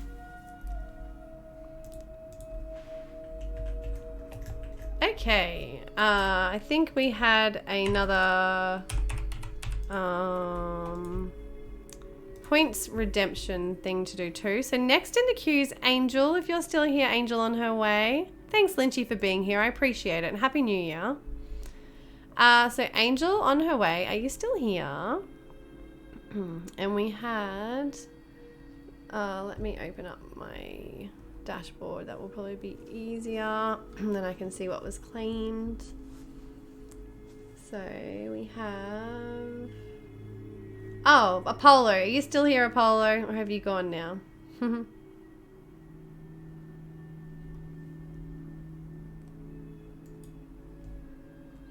Angel, would you like birth chart reading today, or would you like just cards? If we do birth chart, we'll do some cards at the end, or a card at the end. If you'd like birth chart, then you just need to post your date of birth, birth time, and location. You can do it here in chat. You can whisper it or in Discord. If anyone's interested in joining Discord too, we've got a good little community going there. Lots of interesting stuff we share. I won't get into it on here, that's for sure. And yeah, you'll find my daily guidance in there too. I usually try and post every day about the planets and what's happening, or about the moon, something in there for a bit of guidance for the day. I'm good, thank you, Isabella. How are you? Did I ask that? Angel. Oh, you're still here. That's right. Birth chart. Okay, so Angel. Yeah. So just date of birth, birth time, and birth location, please. And Apollo. I don't think Apollo's here. So if you're not here, Apollo, I'll refund you back those points for another time so you can use them. And then we also had El Compa redeem the Oracle Tarot reading. So let me just refresh my list. Okay, so that we'll get to that soon with you, El Compa, and I'll refund those points back to you too, because you joined the queue, so you don't need to claim them. I don't even know why I have them. One day I'll need them, I guess. But I'll just refund that back to you.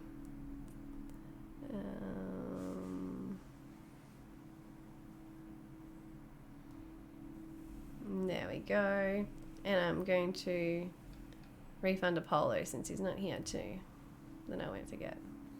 Did I do that right? I don't know. I'll look at it later. Okay, so we've got... Alright, so we're all on track now. Okay. Alright, I'm going to run to the toilet. I'll be 1 minute. And then we'll bring up your chart. Angel, thank you everyone for your patience. I will literally be 2 minutes. I'm super fast. So yes, give me 2 minutes, please.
I'm just getting water.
Okay, I'm back. Thank you everyone for your patience. Is my music still going? Yeah, okay. Just can't hear it at my end. Okay.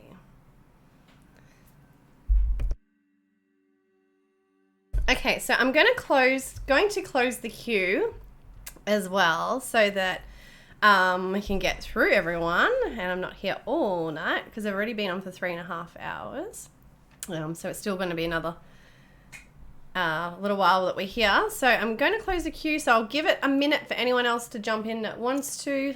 Otherwise, 1 minute and I'll close the queue.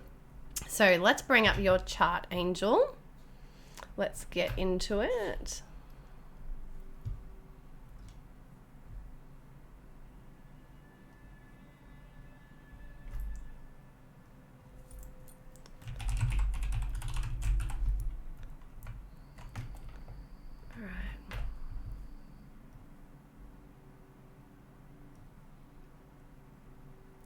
Now we've got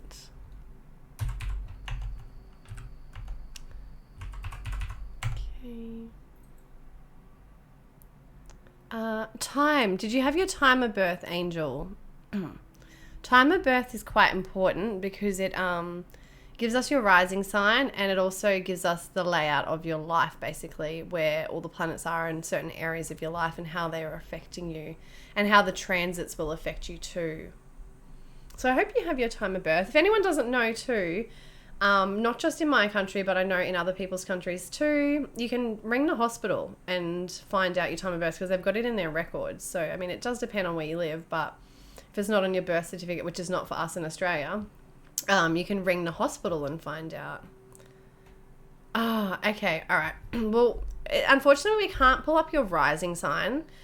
We can still go through your sun and moon and like have a look and see whatever else is going on in your chart to find out a bit about who you are. And then we can look at the transits that have been going on and just see if they've been hitting on any planets. We won't be able to say what area of your life that it was affecting, but you might be able to pick that up based on the themes of like the planets and what I tell you. But for me, it's harder not knowing what area of your life that it's happening in your chart. But we'll see what we can do. Okay, so we're going to say unknown so that I don't get confused thinking it's certain houses. Okay, so now, all right, because the rising sign changes every 2 hours. Every 2 hours? Every 1 hour? Every 2 hours? 2 hours, I think it is. Every 2 hours. So yeah, we kind of need to know within that sort of range. Quite spot on, actually. But that's okay. We will work with this and see what we can pull up. Okay.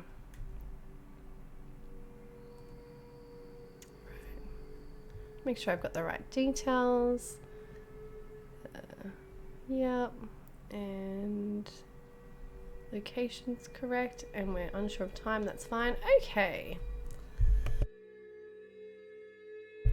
Oh, it does it in this other weird shape for some reason when it doesn't know time. Oh, no.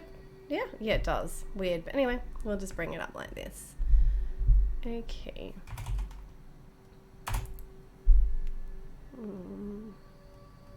All right, now let me bring it up on Paint. Okay.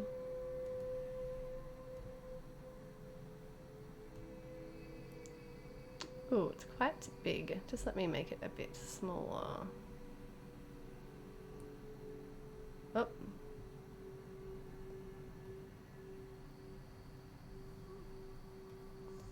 What's going on here? Okay, we want it like this big. Oh. No, not that big. Oh, that will do. Okay. You guys can still see what's going on. Okay. Okay, and let me bring up the chart. Oh, or is it a bit small?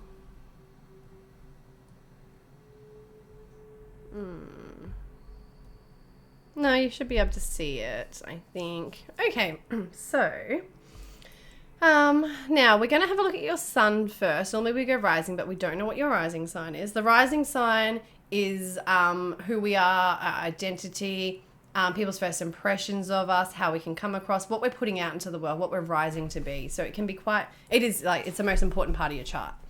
And it's like the most important part for being able to give accurate readings and stuff like that as well about what's going to happen. So We'll go then next to your sun. So sun sign is in Leo. Oh, we had some few like Leo energies here today. It's nice. So sun Leo person is usually someone that's, quite confident and like they're here to like shine their light. Basically, they're here to lead or shine their light or bring people together in some way because it's the sun and we're drawn to the sun and drawn to the sun's energy. It's shining bright, and so people can be drawn to you and want to be around you and be in your energy because of that. It can be like, someone that's full of vitality or someone that's positive or something like that too. And it's very much someone who like comes from their heart and their heart space because it's that Leo energy. They can be playful and fun and childlike. Now you do have Saturn there as well though. This Saturn energy here with the sun would make you a bit more serious and a little bit more responsible when it comes to like that. You maybe not as immature and playful as like but as other different Leo placements, but you've got Saturn here, and Saturn's a bit more serious and makes us like follow the rules and take responsibility and grow up and be mature and all that. So maybe you could have had to be quite mature at a young age even too. It's hard to say when I don't know which house it's in, but you might have had to be quite mature throughout your whole life and not being able to be that childlike self. Hello, MK Loves. Thanks for being here. Thanks for the follow. Oh, that's you. Yeah. The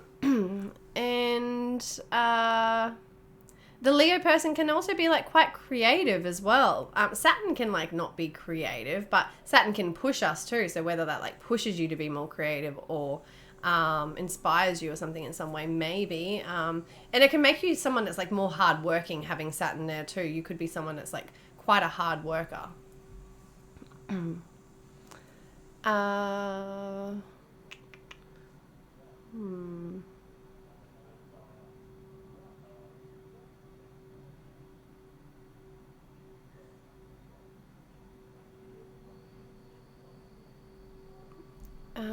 Okay, so let's have a look at your moon then. So your moon is there in Virgo. So a moon Virgo person is usually someone that's pretty critical and harsh on themselves. Like they expect a lot from themselves, and they can be someone that puts a lot of expectations on themselves basically.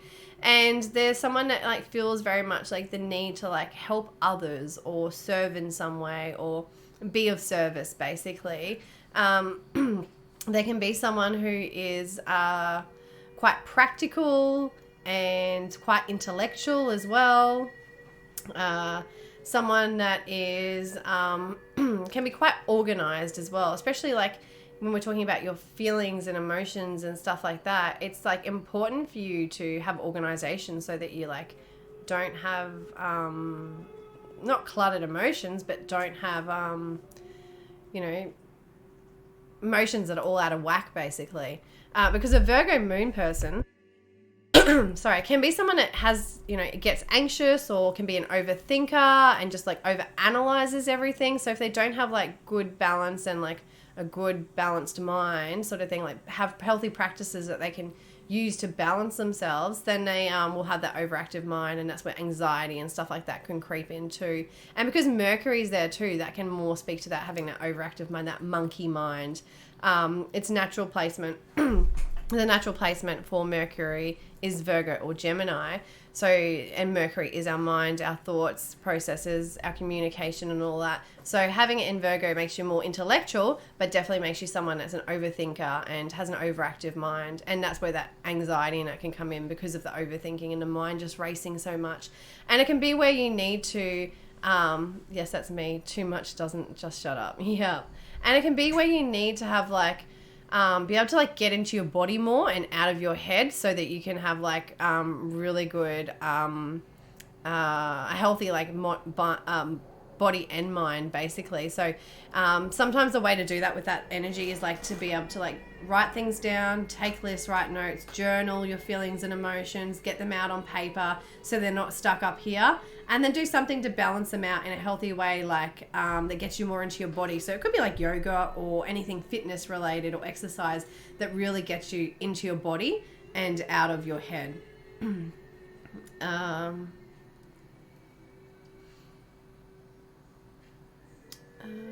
And having that Mercury there too could make your communication and that a little bit more critical and harsh towards people. And the thing with like Virgo energy usually is like the reason that it can come across like that is because they can like see ways to like do things better. They're like the fixer sign, so they can fix things and they can see ways to improve things. That's why they're like critical basically. They're the analyzer, so they can analyze things and they like can see what's going on basically.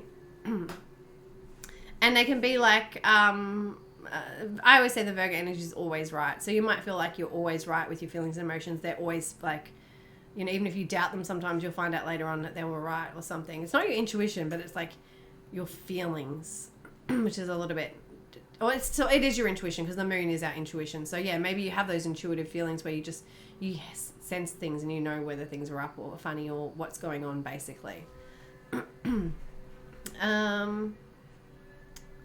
So we'll look at, your sun is there, so we can't really look at the rulers of those signs. What else can we look at then? You may find it like hard to take action in life or take action and do things that you want to pursue or what you're driven towards or something like that. You've got an opposition with Neptune and you've got a square with the moon. So it's like, you know, what your feelings and your desires and what you want, you have some kind of resistance and you like hold back and you don't chase after things that you want or go after your goals in some way.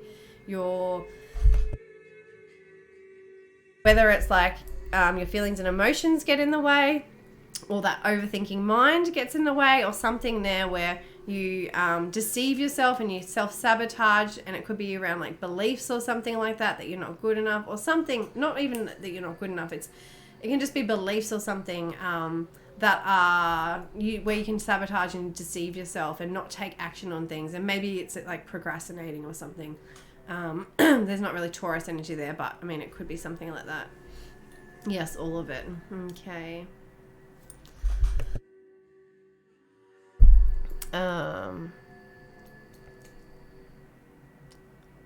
right. Okay, so that's pretty much a little bit about who you are. Again, without that time of birth, it makes it a little bit harder. So I can't really go into like much more about your life. But if we have a look at like where the energies have been like over this last year and like where they're moving to now to see if anything will hit on any of your planets, we can have a look at that and then we can pull a card. So Capricorn, you haven't got anything in there. You have got your your Venus in Cancer.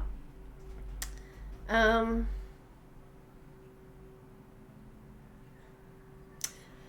can't really say much about that without the house because it's old energy too, but nothing in Capricorn, nothing in Gemini.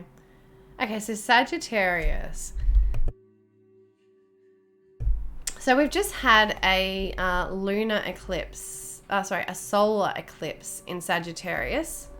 And I don't know what area of your life it will affect you in, but it would have affected you in some way because it's hit your Saturn and Sun there. And this energy is basically where we need to release and let go of anything that's no longer serving us. And that's in the way of beliefs or stories we tell ourselves. It can be stuff like that we've either, got from childhood and we've carried throughout our whole life. And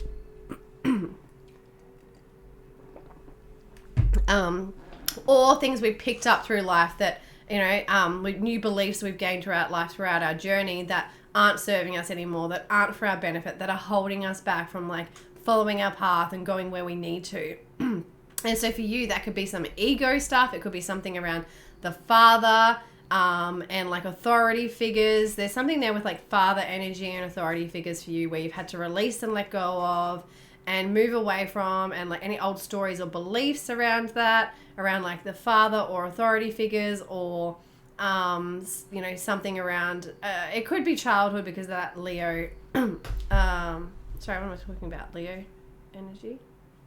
Oh, no, Sag. Leo. Hang on. What am I thinking of? Oh, sorry, no, I'm looking around the wrong place. Sorry. Let me start again. That's not right, that Leo energy. I was focusing on the wrong area. Sorry, it's hard without houses. Start again. So you do have where the eclipse has hit on. The eclipse has actually hit on your north node. So there would have been some push or some kind of destiny point for you recently with like your goals maybe, or your aspirations, or what you want to do in the world, or something like that. But there's something around like either your goals or around like chasing after what you want. There's something around your goals or chasing after what you want. Mars is our desires, our passions, what we go after, our energy to like go after things and to get what we want. And so the north node hitting there would have been pushing you in some way to either take some action, or you need to do something based around your goals or your destiny or what you need to do. You're releasing and letting go of any old stories and beliefs around anything that's sabotaging you or holding you back, or anything where you're like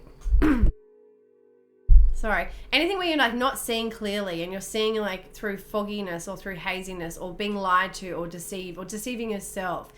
I don't know what house it is and what area, so where it is in your life there is that deception and that, but there's like a need to release and let go of something now where there's deception or self-sabotaging or something like that, so you can move forward towards your goals and your desires and chase after what you need. And the universe is pushing you at the moment in that way to chase after what you want and what you desire, because of where that Mars is. Virgo, Libra, nothing there. Scorpio, nothing there. You may have had over the last 2 years some really deep transformations within relationships. That could have been some like breakdowns or something like that in a relationship, like a one-on-one, love relationship or something like that. Because Venus and the Scorpio energy has been there for you in that. I don't know what house or what area of your life, but it's been affecting relationships. And because you've got Uranus there could have been some kind of breakdown or breakthrough or something new and exciting and different, or something in that area of relationships for you in the last like 2 years, since 2018. Really good on point. Yes. Okay. I'm so sorry. I wish I could be more on point for you, but it's hard without that time. So I'm trying to give you as much as I can. But yeah, your focus is very much on following those goals and those desires and like what you want to chase after, especially for the next year. That's your focus, and releasing and letting go, and of any sabotaging behaviors or beliefs or any deception or anything. And it can even be also religion based. You could need to let go of some kind of spiritual or religious beliefs, values, or whatever that are stopping you from pursuing your goals too. Oh, yes, more fighting with husband. Okay, yep. Yeah, so there's that masculine energy. So there can be, it can represent the males in our life too. But the North Node is pushing you to head towards that masculine energy too, and away from like anything that's like, self-sabotaging and all that. And moved, or anything that's unrealistic too. Releasing and letting go of anything unrealistic, any unrealistic dreams. Any fantasies or dreams that aren't realistic as well. That's like, and need to let go of that so you can pursue goals that are realistic and that are within your destiny and are a part of like what you're here to do.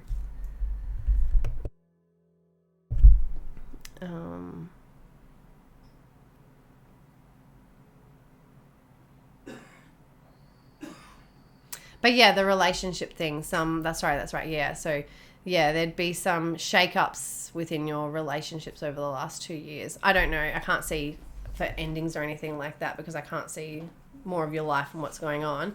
But yeah, shake-ups for sure.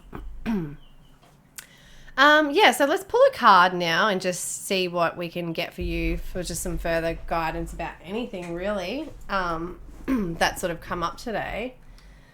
I guess with those goals and your, whatever's holding you back maybe as well.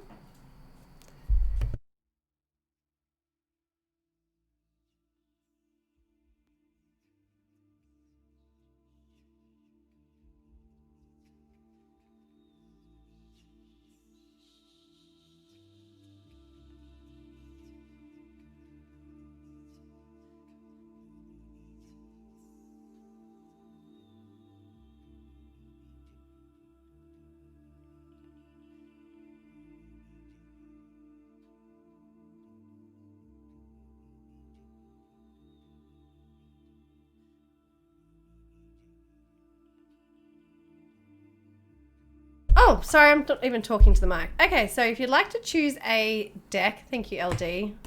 I've done that multiple times today because I have to clear my throat. Sorry.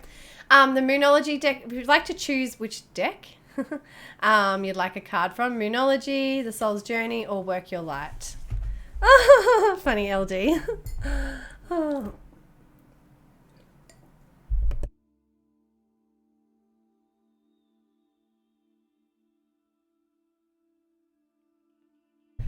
Okay, Work Your Light. No worries. Oh, I just happen to have these right next to me. That's funny. Okay. All right. Now let's see what we have for you. All right. What do we have for Angel?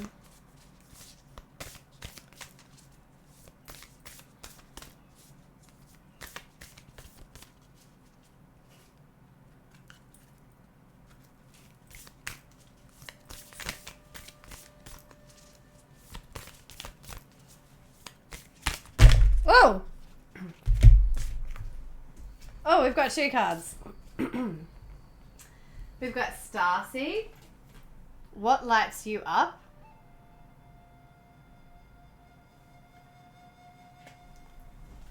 And we've got Birthing a New Age. Birthing new creations, dreaming a new world into being.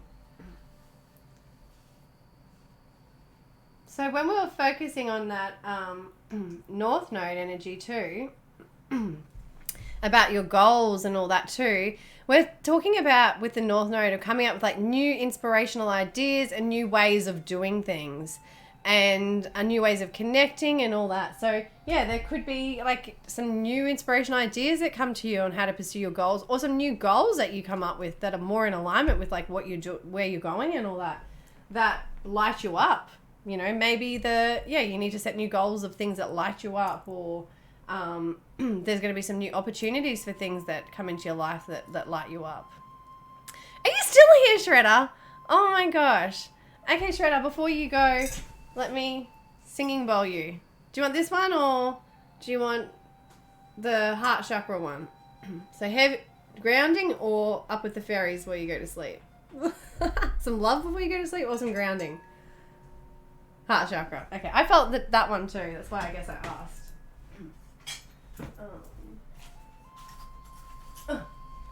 So, Angel, I hope that helped you in some way and benefits you and you get something out of it. I appreciate you for letting me look at your chart and for being here. And yeah, I hope that it does help you. And yeah, I wish you the best. All right. Oh, thank you, Angel. I appreciate it. All right, we're going to do the heart chakra singing bowl to put Shredder to sleep. And then we're going to go into the next reading. So the next person... Oh, thanks so much, Angel. That's very nice of you. The next person on the list is Stuart. Are you still here, Stuart? Thanks, everyone, for your patience. If you're still here, Stuart, you are next.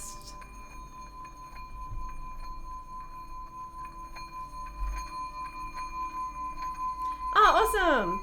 Did you just want to post your... if you wanted astrology, then post your date of birth, birth time, and location. You can do it in chat, in Discord, or Whisper.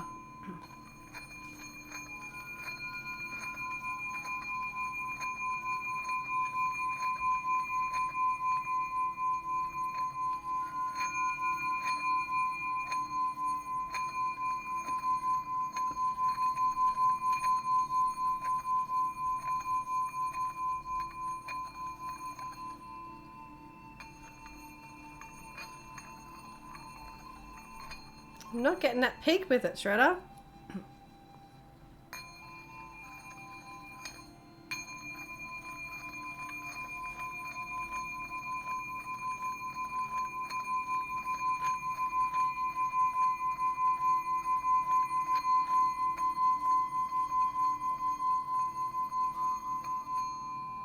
There we go, we got it. Did you get it? Did you do something, Shredder? Because it worked all of a sudden then. LD, funny you should say that. It took me, I've had this like you can see how worn out the pad thing is. I mean, it's probably Saturn, Sun, and light too. But I've had this heart. Yes, I did. Oh, there you go. It worked. Thanks for being here, Shredder. I hope you have an amazing sleep. Take care. Yeah, LD. I got this bowl like, I would say like it'd be close to 10 years ago. Hey, and it took me years before I could use it. All right, I look forward to it, Shredder. I'll see you in Discord anyway. Yeah, it took me years to be able to use it. I just couldn't play it. It just didn't work my other bowls, but I couldn't get the heart chakra one. So that's the thing that I thought. I was like, I can't play it because I'm blocked. It's like not allowing me. And then one day I just randomly, I had some, I don't know if it was I had kids around or someone's children or something, and I was showing them the singing bowls, and I just picked it up and it just played. Or I can't remember if it was them or if it was I don't know, I was showing someone one day, and I picked it up and it just played. And I was like, whoa. I was like, I practiced and couldn't get it forever. And then one day I just picked it up and it worked. So I believe that it was because my heart chakra was blocked. So that's crazy that you say that. I do believe that. That's nuts. That's cool. That makes sense to play it. You need to resonate at its frequency to emit it. Exactly. The bowls are tools to emit your frequency itself louder to me. Oh yeah, exactly. Yes.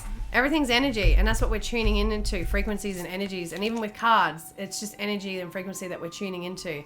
And if we're not in tune to them, we're not going to get the right messages or be able to connect with them either. So yeah, it's awesome. Okay, let's go, Stuart. Let's bring up your chart. Okay.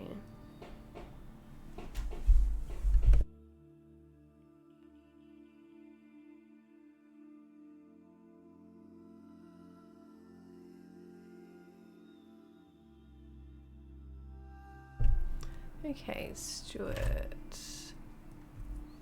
Now we've got 20th. So we've got on the cusp, a Virgo baby. September.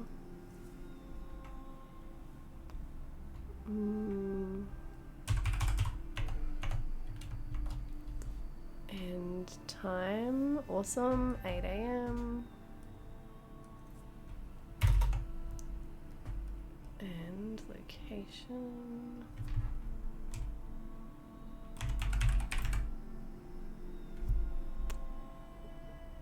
Okay.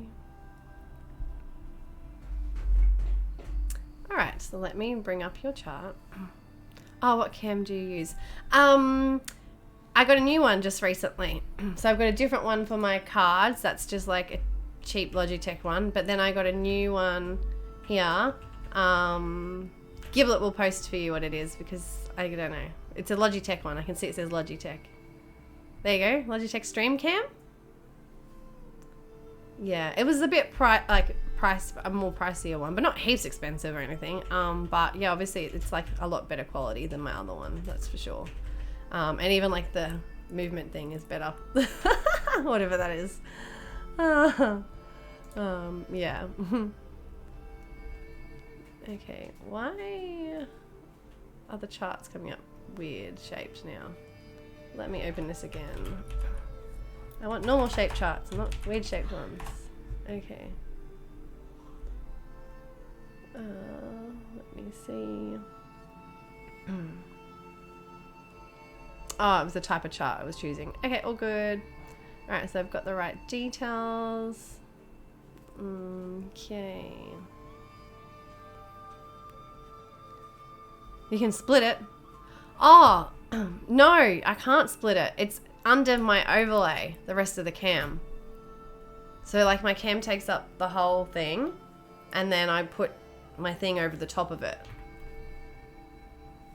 But I think you might be able to zoom in and out, so I'm not sure. I haven't got that far into it. But yeah, so no, like, is it this side?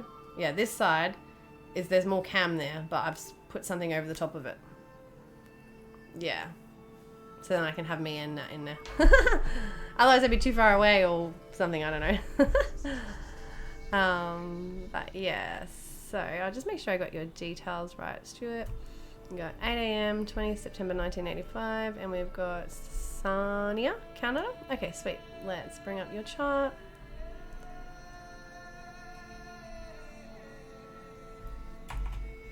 I'm getting hungry. Okay. Alright. I'll paint.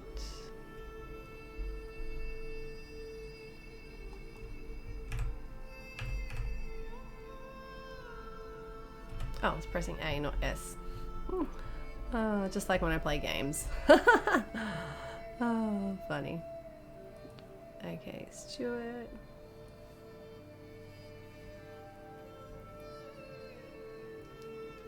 Alright, now let me bring that up for you.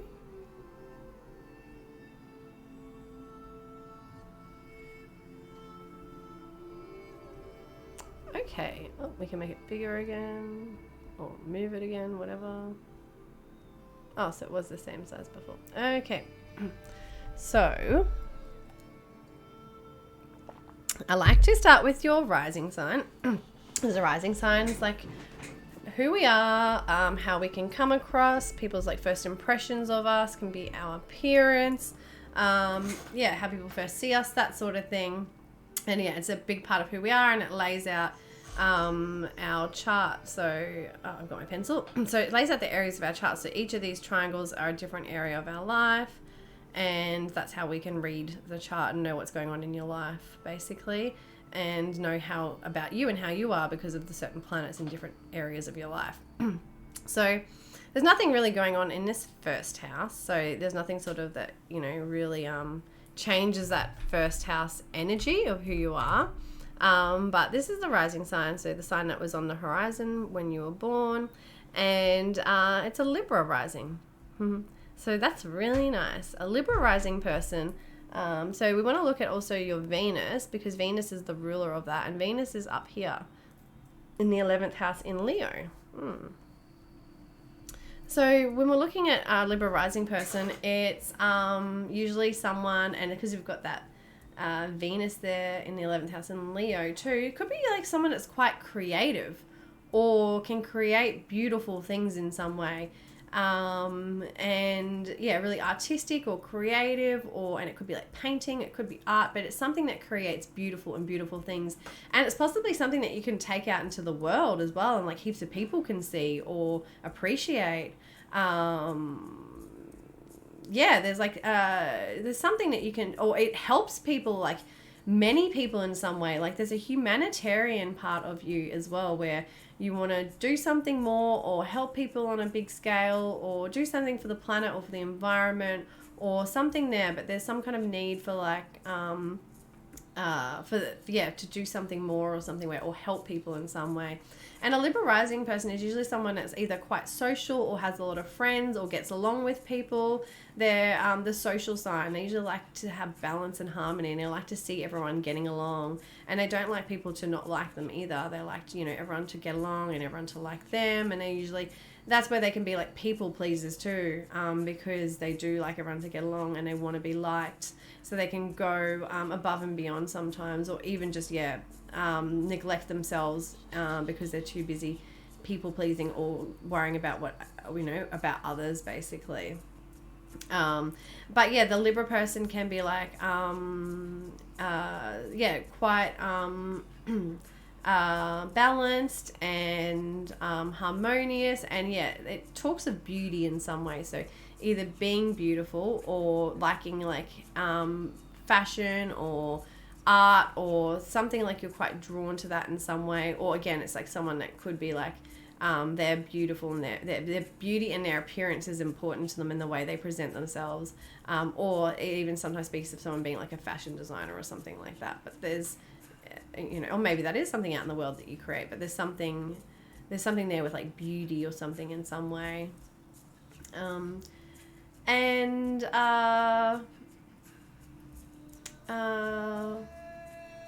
So like Libra people can also find that they get lost within relationships. They can like lose themselves within other people as well. because of that, you know, that people-pleasing energy and wanting that harmony and balance within, you know, within their life as well.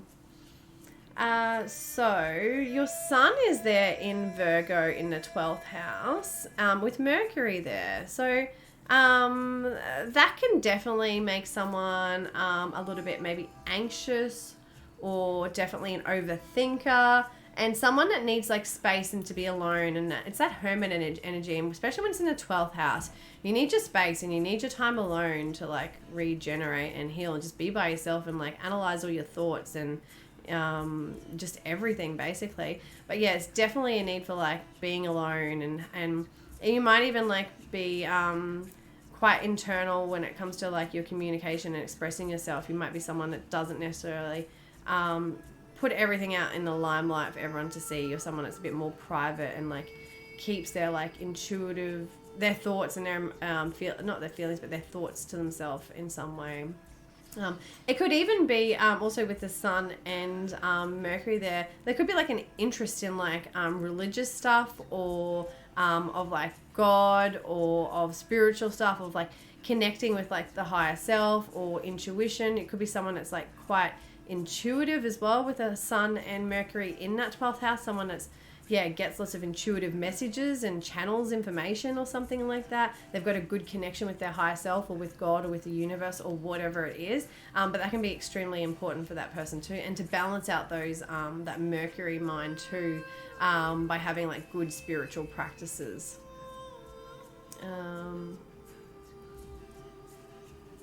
Okay. Oh, that's right. I was going to close the queue too. So, hi Sky Cosplays. I haven't finished yet, Stuart. Sorry. Hi Sky Cosplays. I'm going to close the queue. So, if you want to jump in now. Otherwise, yes, I'm about to close it so that I can get through everyone and then jump off. Hi Amber. Thanks for joining.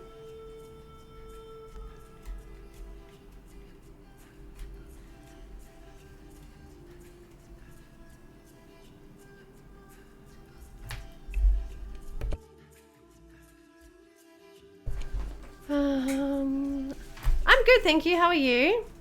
Okay, I'm going to close the queue. Maybe you didn't want to jump in, Sky, because there is a few people waiting. Maybe next time. I come on a fair bit, so I'll be on tomorrow again, possibly, hopefully. Okay, you're joining. All right, I'm closing it now. Thank you. Okay. Was it queue close? Oh, maybe I did the wrong thing. It's queue close. I'm so bad at this stuff. There we go.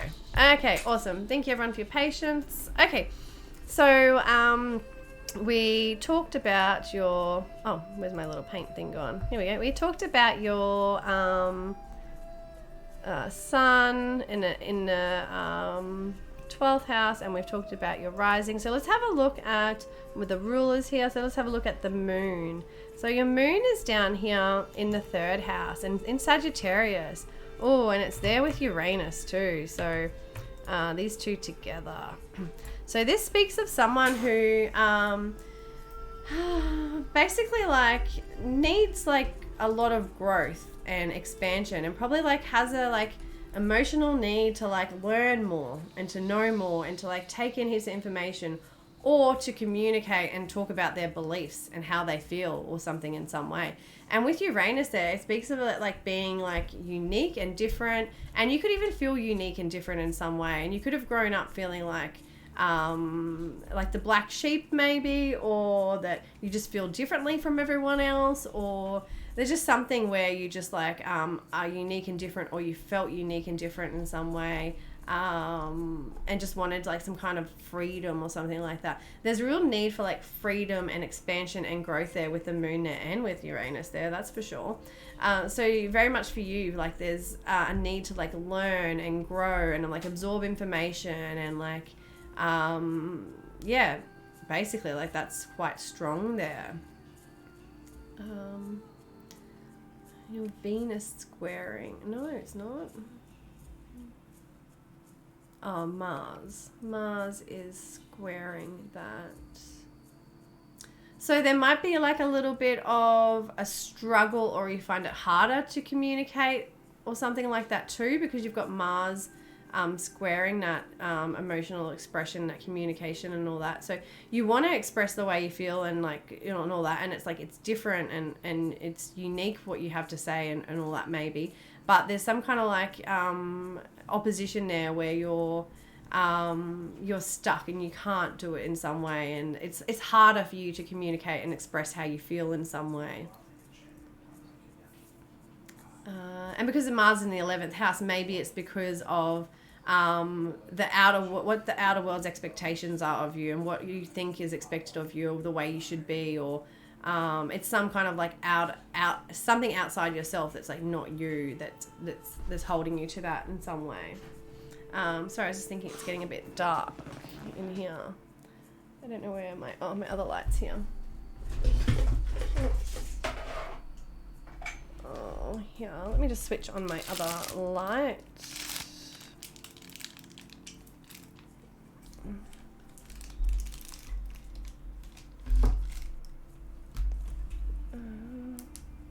There we go. That's better. Okay. Oh, don't fall. Oops, it's hitting my camera now. Okay, that should be fine. Okay. Okay. That's me. Wow. Yes.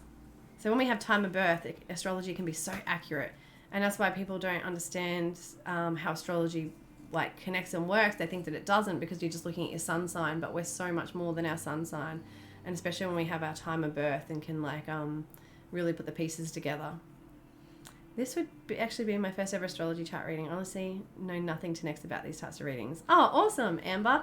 So what I do is I just give a quick overview of your sun, moon, and rising. If I was with you on one-on-one doing a personal reading, which I do offer, there's details down in the about me anyway, but yeah, we would be going like it's an hour to an hour and a half reading. We'd be going into depth a lot more about who you are. We can go through where you've been, where you're going, what you're going to go through. We can go through relationships, we can go through career stuff, destiny, all sorts of stuff when we do a full reading. So this is just like a snapshot, quick overview of who you are, and then we just look at a current planetary energy or transit and you know how it might have been affecting you basically, and mainly the fat focus at the moment is that Saturn energy after that big conjunction we've just had with Jupiter and Saturn in Aquarius. So yeah, okay, so we looked at your sun, we looked at your moon and your rising now, and yeah, moon in Sag person is someone that needs like freedom and escape, and they can't be tied down in some way, and you know, they might have an interest in like other cultures or you know, things that are like, or travel or something like that. There could be some kind of interest there. More Sag suns are the ones that are like travelers and like to travel heaps and go overseas and all that. But the Sag moon's usually more expansive, internal expansion and growth within yourself. Yeah. So, so a more detailed type of reading than a standard tarot card reading.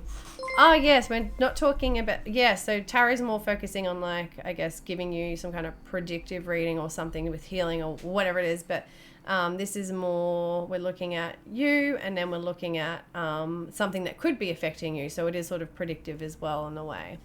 Hello Nikolai, thank you for the follow, thanks for being here. Oh, hey, Kat. How are you? Thanks for coming by. I hope you're well. How are you? Okay.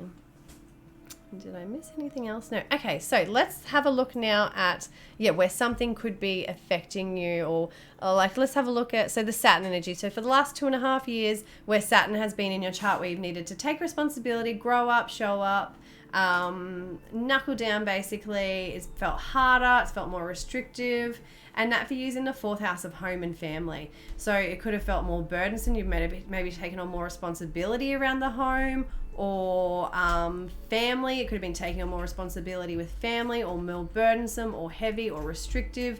You know, if you wanted to move home or move houses, you haven't been able to necessarily. It's, you know, you've been unable to do something like that possibly.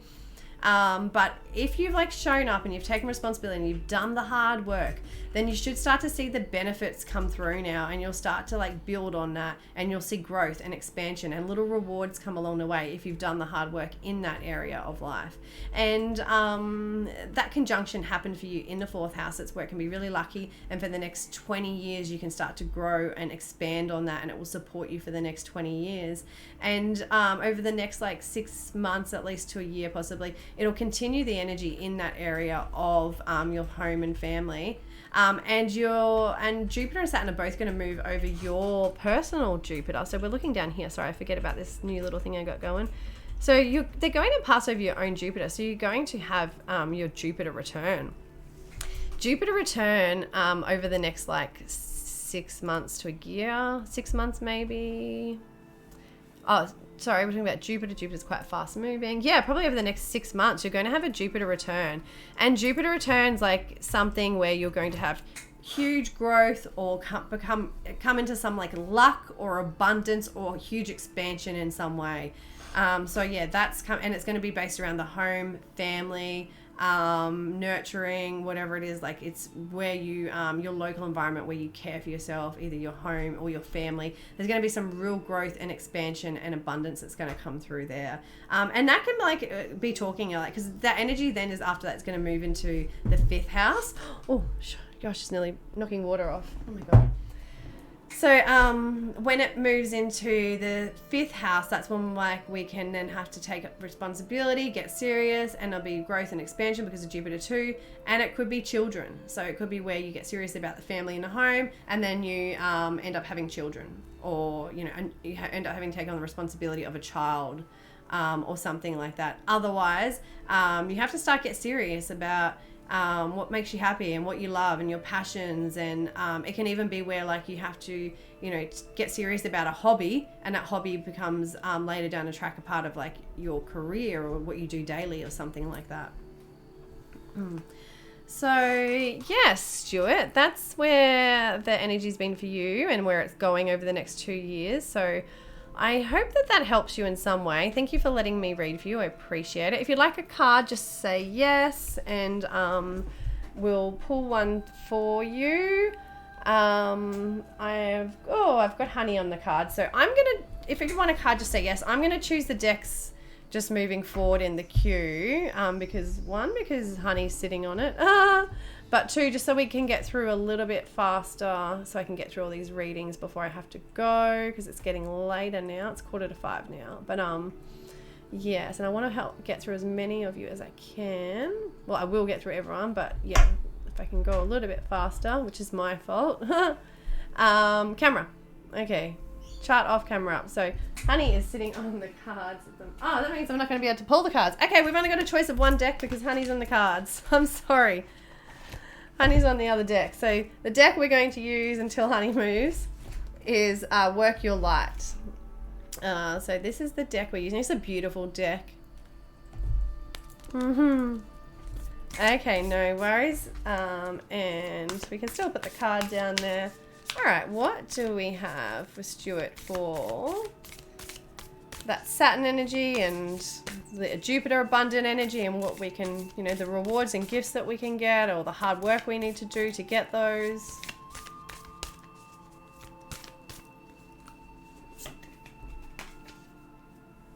So we have Star Mother. How can you mother yourself? Oh, we're talking about mother energy, and that's the 4th house, which is the home and the family. So it's talking about creating a nurturing space for yourself, making sure you have somewhere that nurtures you, and like, somewhere that nurtures your energy and that you can go to, that is like a safe space, basically. Yeah. So yeah, it talks to the home energy. So there's very much some, stuff going on in the home, I guess, or around like the mother or nurturing or family or something there.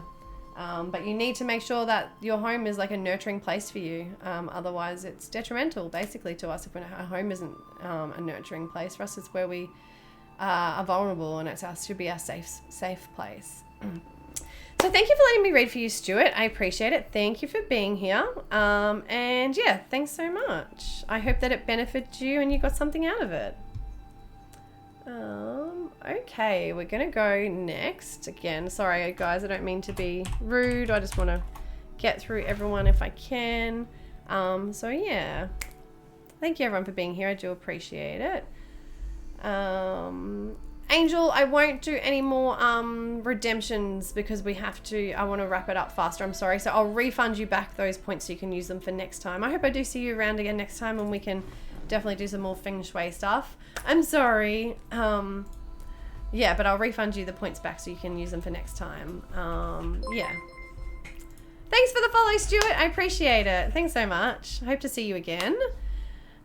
So yeah, anyone else that's interested, I do these sorts of readings, and I always will let you guys come back if I've read for you before to look at other things in your chart or to look at another current transit of what's going on or to pull some cards. So yeah, definitely come back another time if you're leaving or whatever, if you followed.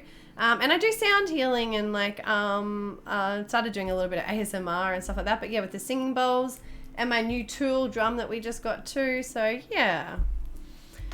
Okay. LD. Have I not read for you before? I'm pretty sure I have. So I already have your chart unless it's a different chart you're giving me. No, I've got it still. Oh, I've got a different time though. Oh, did the time change, LD? Oh, okay. All right, let's start again then. Oh, all right. So we'll have to go over your rising sign again because that will change. And then we'll have a look and see what else is going on in your chart. All right. So let me bring it up. Okay.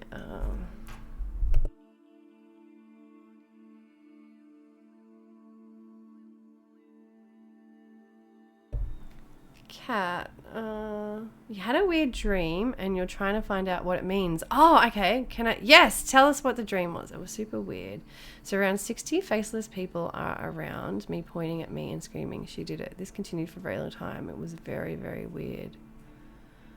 So, okay. So, with dreams are like, yeah, our subconscious basically trying to give us a message or process our day or whatever. So one of the most important things can be like when you, the best things like when you first wake up to write down our dreams, write about how we feel, who was in it, whatever we can sort of remember. But it's important to write how we felt because that can be a big indicator of like what the dream was telling us or whatnot. And again, who was in it and you know, how they make us feel, the people that are in it outside the dream as well.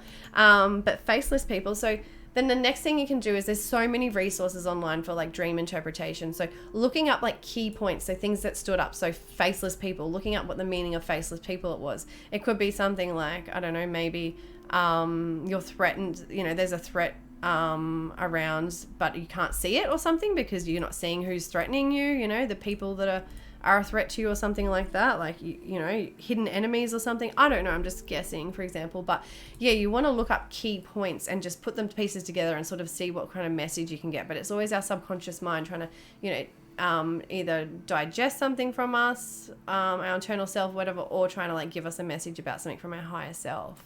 So yeah, writing it out and like trying to work through it that way is the best thing that you can do.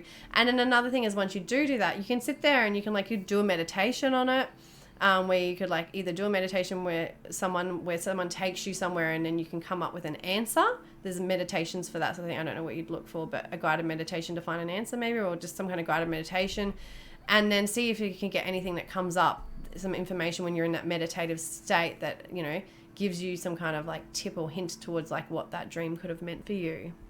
But meditating on the information is always like a really good idea, because then when we meditate, we go back into that similar brainwave state and we can tune back into that energy and sort of channel in some more intuitive messages or whatever from our higher self. So yeah. Oh, hello JJ, how are you? Helps take it. Hugs. Oh, hugs to you too, Angel. Thanks for bringing your nice energy here today. Yeah, strange. Family is a mess. Oh, LD. I always thought I was an Aquarius rising. Turns out I am. Oh, wow, you knew. See, you are psychic. You already knew that though. Just maybe touch on a little how the new moon in Cap energy may affect me. Oh, okay. Yep, definitely. Definitely. Hello, John Cobb. Unfortunately, I've closed the queue today. Oh, thank you for the follow, Sky Cosplays. I really appreciate it. I've closed the queue for today, but if you follow, you'll catch me when I'm on next time, which will likely be tomorrow. And yeah, and then we can read for you next time. Okay. Birth location is what I need, Amber. And city is the best. I can try state. Country's not close enough. I can try state, but usually it's city of birth. Thanks for the follow, JJ. Appreciate it. Thanks for being here. Okay, so LD, we were up to you. Okay, so all right, we're going to do a new one for you now. All right.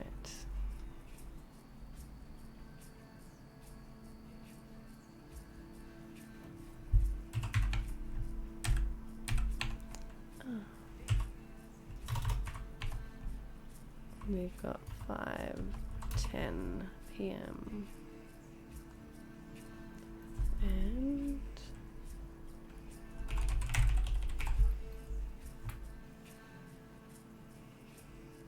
okay, my fellow Aussie.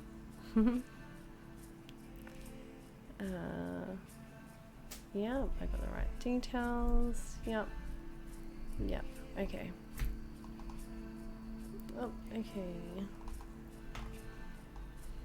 Yeah, I haven't been going on Instagram much, LD, or any other social media, I guess, apart from Twitch and Discord. So, yeah, I haven't been keeping up with you and your Instagram. I'm sorry.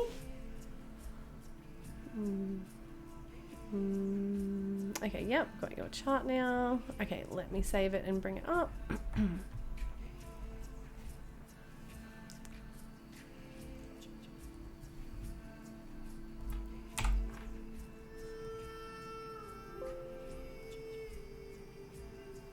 All right, paint.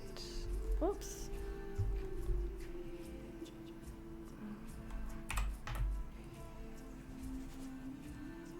Okay. Oops, wrong camera. Oh gosh. Oh dear. Okay, here we go. Oh. Okay, so what did I just miss?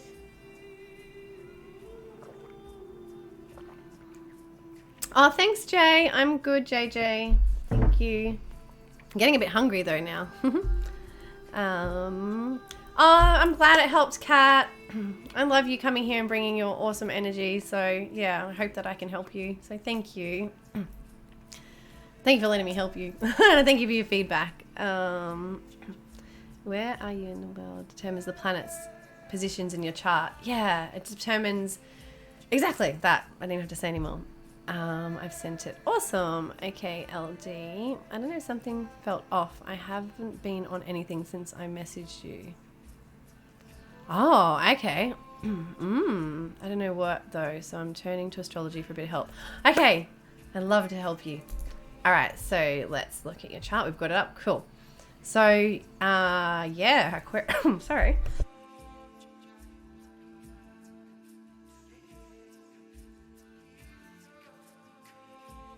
So Aquarius rising.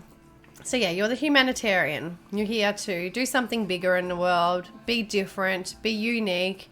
You've got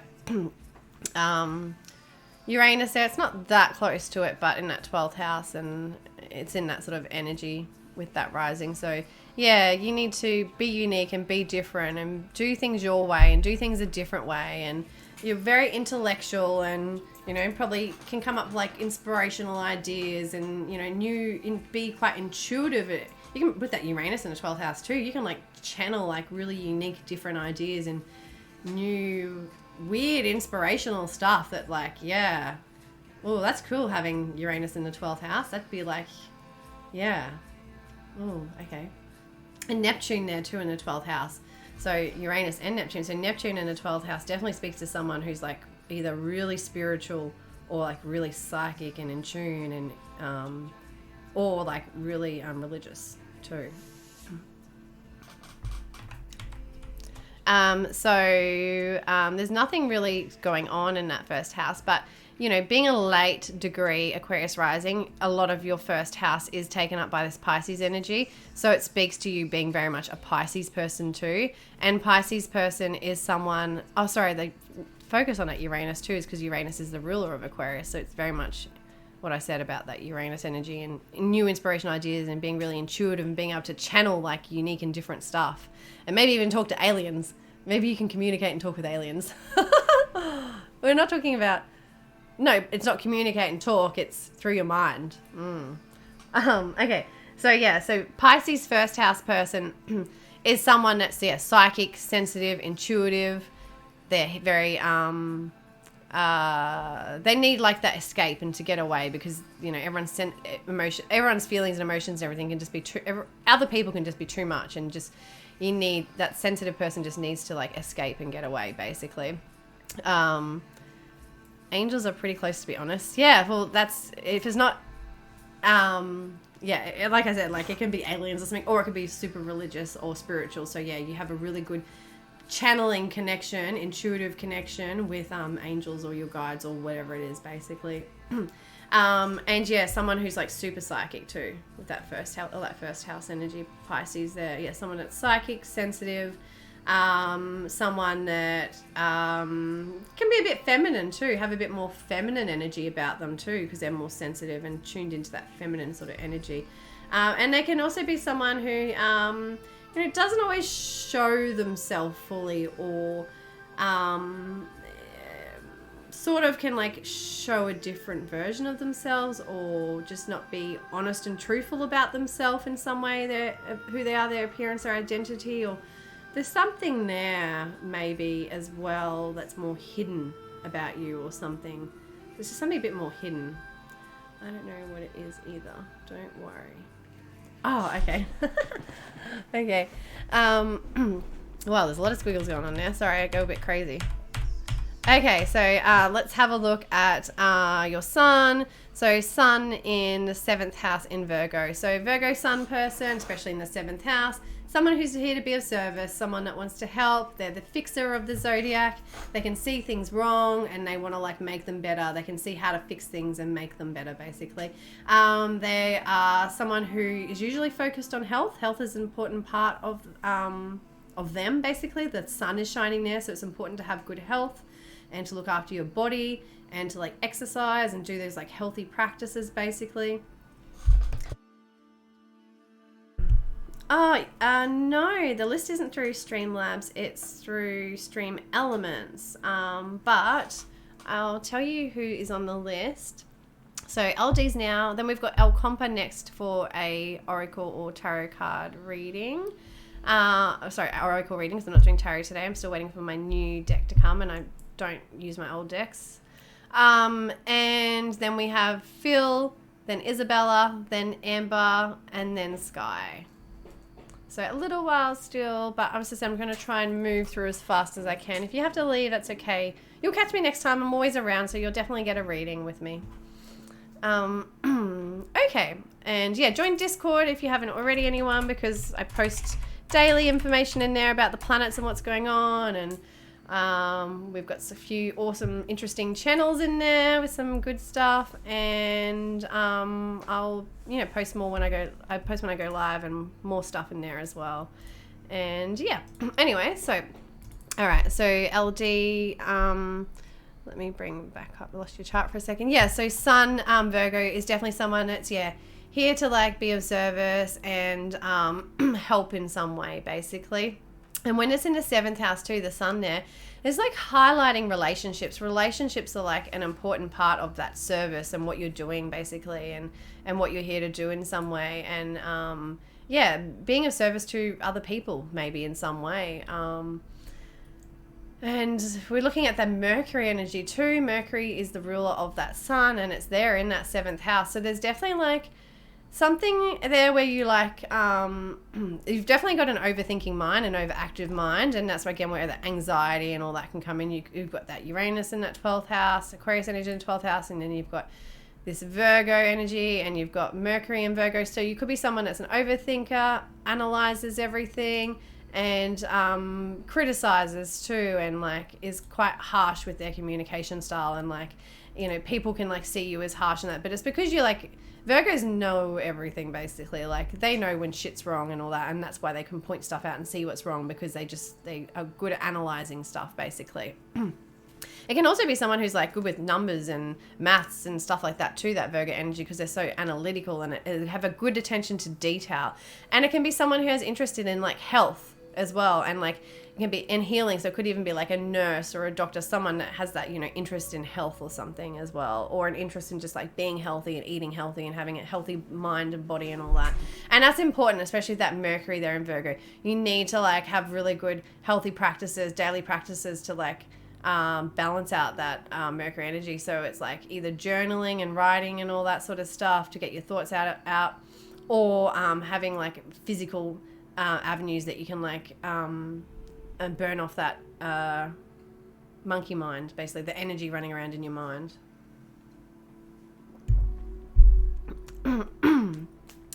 Hey, to be honest, I will bow out of the queue. It's rather late for me. I'm mostly going to be here tomorrow. Oh, thanks so much, Phil. Definitely come by. I promise I'll jump on tomorrow now that you've said that. I will show up. I was almost going to like bail out because I'm going back to work on Monday, but I won't. I will show up tomorrow, and I hope to read for you, Phil. So thank you for being here. Thank you for patience and waiting around. Thanks, El Compa.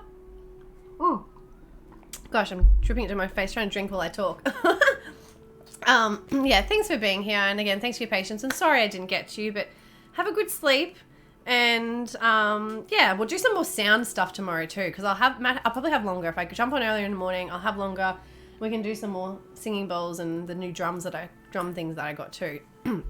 So yeah, okay.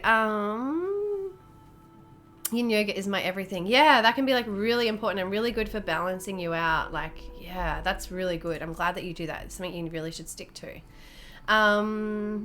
Okay. Yeah, that Virgo energy too, especially with the Mercury there. It's like you always feel like you need to do stuff. It's probably hard for you to relax, so that can be really beneficial to you too, because you're still doing something, and you feel like you're doing something and achieving something, which you are. And even with meditation and that you are, but you know, with it can be harder for that Mercury mind to meditate. There are more people that need yoga or walking meditations and stuff like that, or they find meditation through cleaning and organizing stuff because of that overactive mind, and it's harder for them just to sit there and like do nothing in silence because the thoughts are just going to kick in basically. But that's where I guess like guided meditations can be better for them too. Oh, thanks, Phil. Take care. Thank you. I will. I'm looking forward to dinner now. Okay, so yeah, we probably went through your sun and your moon and sort of that before, because your moon's still that Sag moon, which is that need for freedom and expansion and growth, and it's in the 10th house too. So your career can be based around like teaching like spiritual stuff or teaching something in some way. Yeah. So if we have a look at like, let's look at what you said about the Cancer moon, but let's also look at Saturn, because that's going to give you some like direction too of where you're supposed to be, you know, working hard at basically. So for the last 2.5 years, Saturn for you has been in this 11th house. And the 11th house is our higher aspirations. It's communities and organizations. It's friendships. It's like connecting with the outer world. It's humanitarian things. It's like things that we can do in like community environments and like helping people and all that sort of stuff too. So for the last 2.5 years, Saturn's been making you get serious, take responsibility, show up. It could be felt more restrictive and harder and more burdensome and just like more hard work basically when it comes to either like friendships and friendship circles and social people and connecting with people in some way, or being able to like fulfill those humanitarian goals and that higher purpose and all that. And it's also made you show up and take responsibility. So get serious about those things too. So serious about who you want around in your life with friendships and friendship circles and social groups, and finding your tribe possibly too. Getting serious about finding the right people to be around, and also about your like, your aspirations and like the bigger high purpose things you want to do in the world. And if you've done that and you've like worked hard and you've stuck to it, it's been a big thing the past year. Yeah, definitely. And if you've worked hard and if you've stuck to it and you've shown up and you've taken responsibility and you're getting serious about that stuff, setting some goals, trying to build something there with those things, then you should start to see some benefits and rewards start to come through now, because that energy is passing over now and is moving into your 12th house. So if you've, been able to like establish whether it's like new friendships or, realize that you need to step into new friendships and find like new people to connect with and all that, then that's something where you can like grow on and expand on over the next 2.5 years. But the energy for you where the grand conjunction is and where the energy is going to be moving over the next 2.5 years, where you can be supported for the next 20 years if you continue to work hard and show up and all that, is the 12th house. So it's like your intuition and your connection with God or the universe or whatever it is, like basically showing up in those areas of your life. So getting serious, taking responsibility, and you'll start to see like luck in that area too. So really expansive and growth, and like you might get more in tune and become more psychic and channel more information, or just have that deeper connection, just feel so much more connected. Or you might just like start to like just get really good mental state balance, like be really good in your mind and your because that 6th and 12th house polarity is like mind and body. So it's like really like serious and like really connected within your mind. So again, it's that intuition, that sort of thing. And it can also be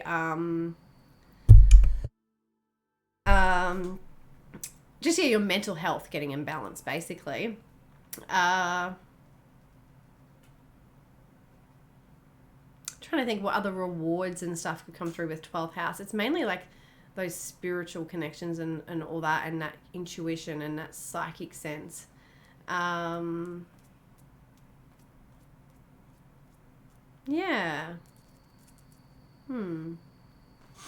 That's been a big, we said that. Okay. So, so the new moon in Capricorn, you said. So we just had full moon in Cancer, where you need to release and let go of. And that's like anything that's not like making you happy, basically. Anything that's not like within your heart, that doesn't make you happy, that doesn't make you feel good, that isn't making you feel nurtured and cared for and like just loved, basically. There's a need to like release and let go and come to a completion point around, something around the heart. And it can even be hobbies. There could be some hobbies that you need to let go of as well, that I know that are finished, that that you have come to a completion point or no longer serving you or something like that. Oh, it makes sense because I wasn't spiritual until 2020. Oh, wow, that's awesome. Whoa, so you're going to keep building on that too, and it's going to support you for a long time coming over the next 20 years. Oh, wow, cool. JJ, does the rising sign fall into a house placement? Yeah, so rising sign is the first house.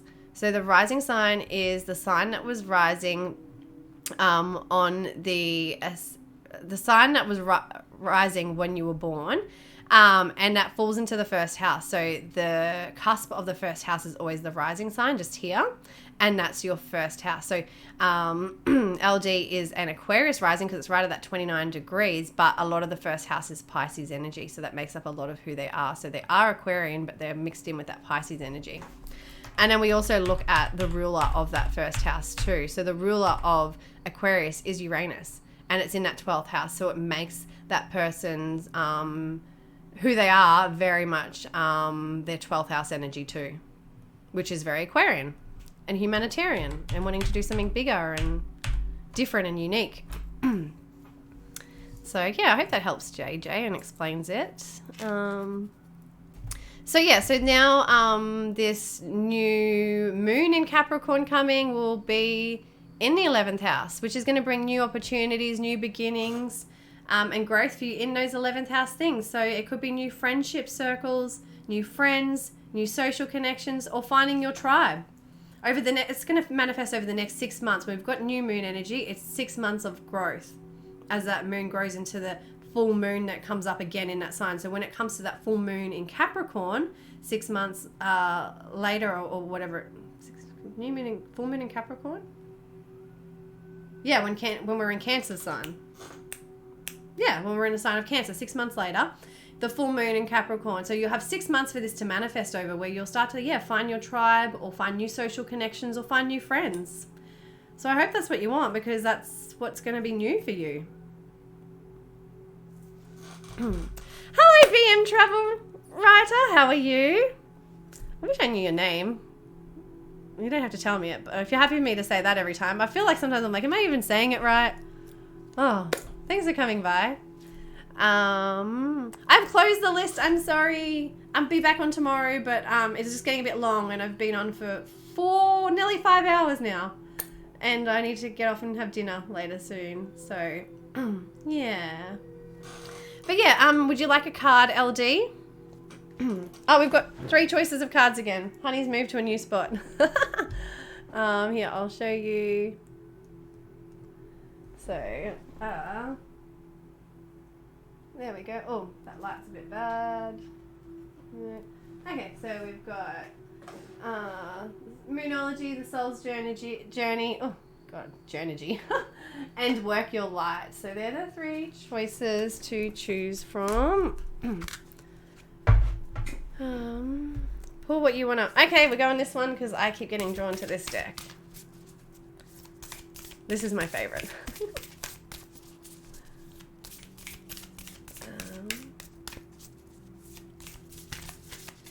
Oh, I hope so. Cute. Cut the final chords a few months ago, being a bit lonely and boring. Oh, awesome. Are you in Discord? Or do you have Discord, LD? If you do, join my Discord. Or our Discord, I should say. It's not just about me, that's for sure. Yeah, join Discord if you haven't. Because, yes, we should. This year, I want to focus on doing dual streams with people. And, like, connecting more and teaming up and stuff. And, like, helping people together. I really want to do that. So, yes, that'd be an amazing idea if LD wanted to come back on Twitch, even just for one stream maybe or something. But, yeah, I would stream just to be the cat. She knows what I don't. Okay, cool. That's awesome. Okay. Oh, we've got 2 cards that jumped out. I swear this deck likes to throw 2 cards out at once for some reason. Okay. Oops. So we've got Inner Temple, Devotion, tune into the portal of your heart. Ooh, that's such a pretty card too. Oh my God, I love it. It's so beautiful. Whoa. So yeah, we were saying moving away from anything that's like not making you happy and that's not in your heart and that's like not serving you there. And tuning into your intuition and your heart and what you really want. An inner temple. Oh, so you're working on your inner temple, that's for sure. And break the chain, which you've done. Ancestral patterns healing, rewriting the future. Releasing and letting go of anything holding you back from like childhood, from the mother wounds, from whatever it is, from your ancestors, from the family. Anything that's holding you back and stopping you from healing and rewriting your future. But like you said, maybe you've already done that. Maybe this is the confirmation that you've done the right thing there. And that now you'll find your inner temple. And because you're tuning into your heart and what's right for you. Yeah, that's nice. Thanks so much for letting me read for you, LD. Thanks for coming by. Thanks for coming back on. I don't know if you said you're in Discord, but if you're not, come join Discord. Otherwise, I'll try and connect with you in some other way because I really like you. Yeah. Okay. Thanks so much. Thanks for being here. Thanks for the idea too, BM Travel Writer. It like confirmed what I've been thinking, what I wanted to do. So thank you. I already hit up one other person about Duo Stream, and then someone else said they wanted to me to read their charts and do Duo Stream a week ago too. So there you go. That'd be cool. So next. Oh, cool. Oh, you're joined. Awesome. Yay. Yeah, we've got a good little tribe we're building in there. There's a few people in there, but there's a few of us starting to build a tribe, which is cool. Really cool. A few of us all on the same wavelength, like really connected. Yeah. Come be a part of that. It's fun. Okay, so El Compa, yay! Okay. I know you've been here before, and I'm sorry, but I always forget, but have I already looked at your chart, El Compa? at all? Or have you just been here and just been hanging around? I haven't, have I? So you've just been hanging around, waiting for a reading, and just chilling out and giving me good energy. Okay, would you like birth chart reading, or would you just like cards? Because you did choose the cards, but it's completely up to you. We can do birth chart another time, or we can do birth chart with a card at the end. I love your list system. It's set up so well. Oh, thank you, BM. Yeah, I think Gib did it, actually. I didn't do it. I think Gib set it up. So let's give props and thanks to Gib for setting up an amazing list. He does a lot of stuff for me. Yeah, so I thank him for that. I don't even know how he set it up now I think about it. I think he did it all.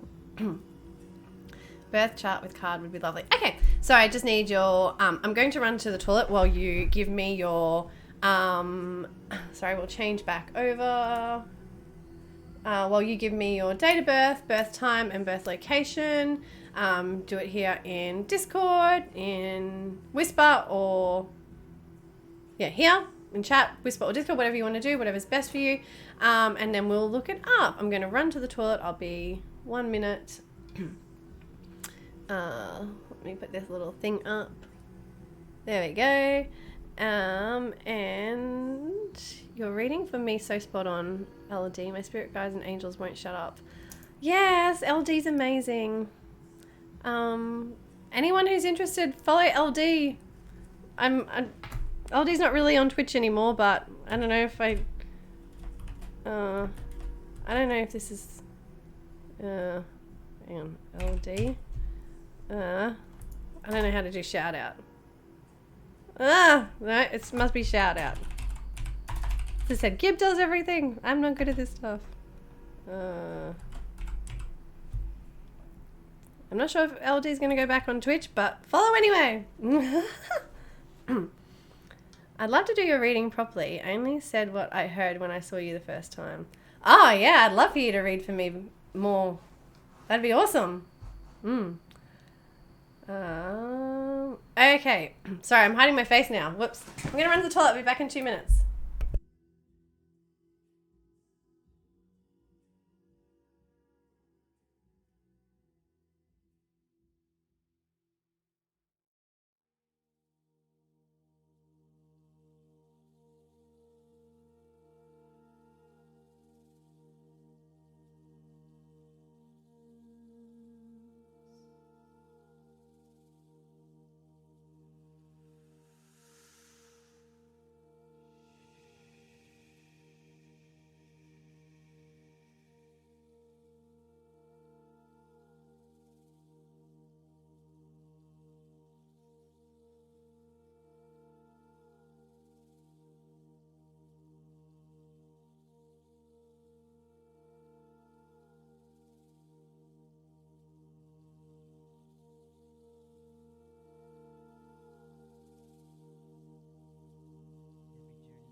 Okay, I'm back. Thanks for your patience. Okay. Now, Alcomba, let's bring up your birth chart.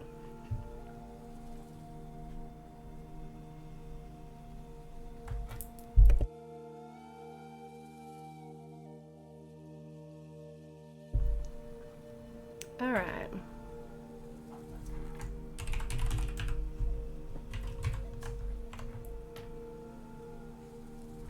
And we've got, oh, a Pisces. Pisces sun. And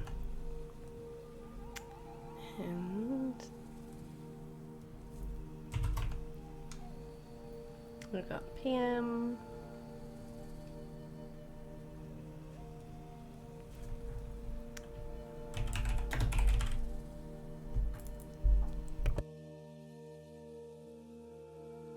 A psychic Pisces.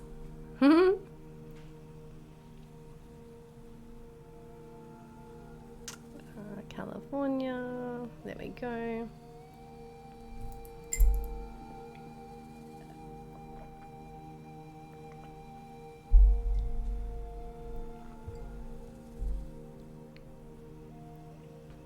Okay, make sure I've got the details right. So we've got 18th of March 1985, San Jose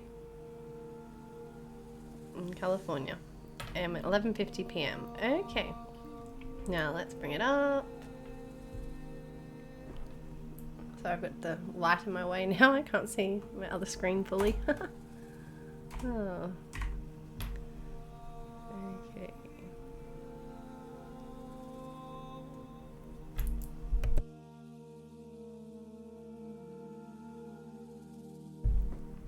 Okay, so where's my paint? And we've got, where's your chart? Here we go.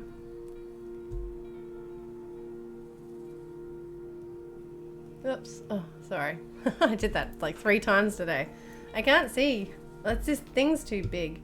It's probably what it is. I probably need to, make it smaller. Oh no, what have I done now? Hang on. Yeah, there we go.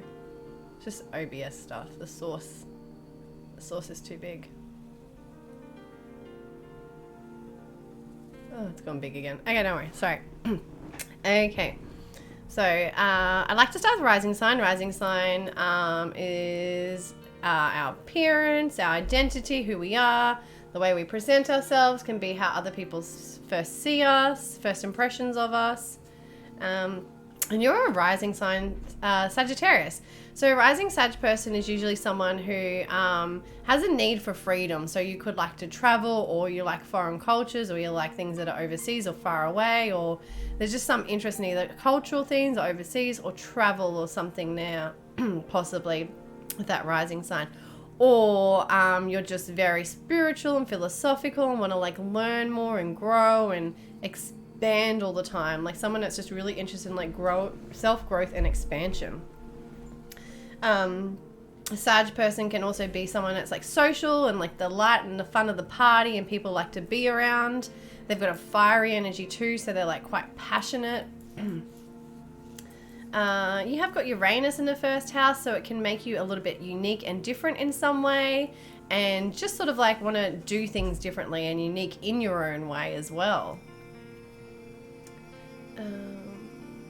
And it can make you sort of more someone that's a bit more unpredictable and a bit more exciting as well. Okay. Hello, Spirit. How are you? Thanks for coming by. Having Neptune there too in the first house would make you sort of maybe hide a part of yourself and who you are in some way, or just sort of like not fully show yourself in some way. There's like a side of yourself maybe that you don't show, or just there's something not clear where you like hide something about yourself possibly, or about, you know, who you are, or there's something there where it's a bit more hidden, or the other side of that too, if it's not that, is just that you're super spiritual, super religious, yeah, basically. Okay. So let's have a look at where Jupiter is, because that's the rising sign of Sag, and that can give a bit more of an idea of how that first house is playing out.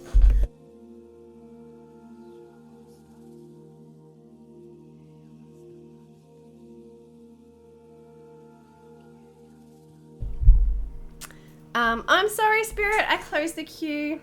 I've got a couple more to get through and I've already been on for 5 hours. I'm sorry. I'll be back tomorrow, so hopefully I can catch you tomorrow. I'm going to try and do, let's say, a longer stream, but this is going to end up being a long stream. So the same kind of stream tomorrow, but I'll be on a bit earlier. So yeah, sorry. I hope you had a happy new year though. Yes, El Compa, so we're looking for Jupiter in your chart. So Jupiter's down here in the second house. Oh, thank you. So Jupiter in the second house speaks of someone's expansion and growth and luck. Could be around like money. You could be really lucky with money, and like money easily comes to you, or you have little lucks and wins throughout life with money or finances. Or like your skills and abilities are, you get really lucky with your, because you've got really good, like you might have really good skills and abilities, and you find a lot of luck when you use those or something. It's in some way it helps you to grow and expand, or you could just be someone who constantly wants to grow and expand their abilities too, like someone that just constantly wants to like learn more things so they can have more skills and they have more abilities, which provides like more self-worth and more self-confidence in that, because they feel like the more they know, the more self-confident they'll be.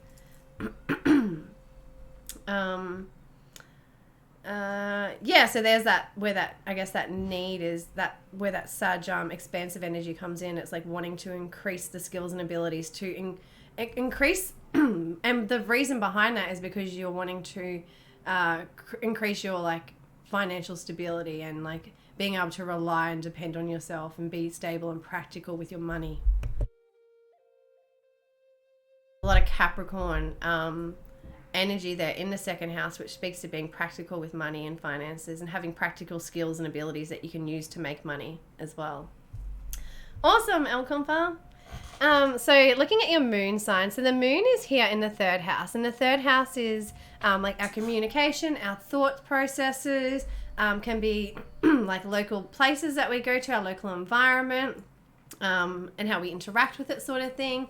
And having the moon there in that third house, makes someone who's more it's more expressive about their emotions and their feelings. They're not going to be someone that necessarily hides them, because it's the third house. It's an expressive house. It's like it's how we it's talks about expression and communicating that. So you either express your emotions and feelings, or you communicate about them, or you write about them. There could even be like someone that writes or blogs or journals or something about their feelings and their emotions a lot, and it's like really important for them to have that, you know, for their emotions and feelings basically. It could also be someone who with that third house Pisces energy too, their communication and their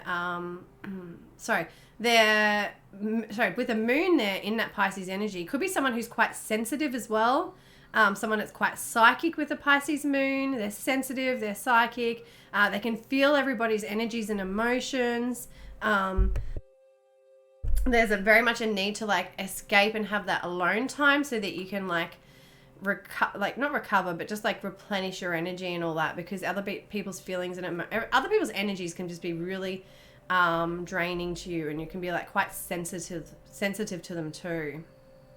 And that Pisces energy in the third house too can make someone, the way they communicate and they talk, quite like romantic or quite sensitive or quite loving or compassionate as well. And that moon there makes you a really compassionate person. You can probably like, that's why you can like feel other people's emotions and feelings, and it's like makes you quite sensitive for that reason.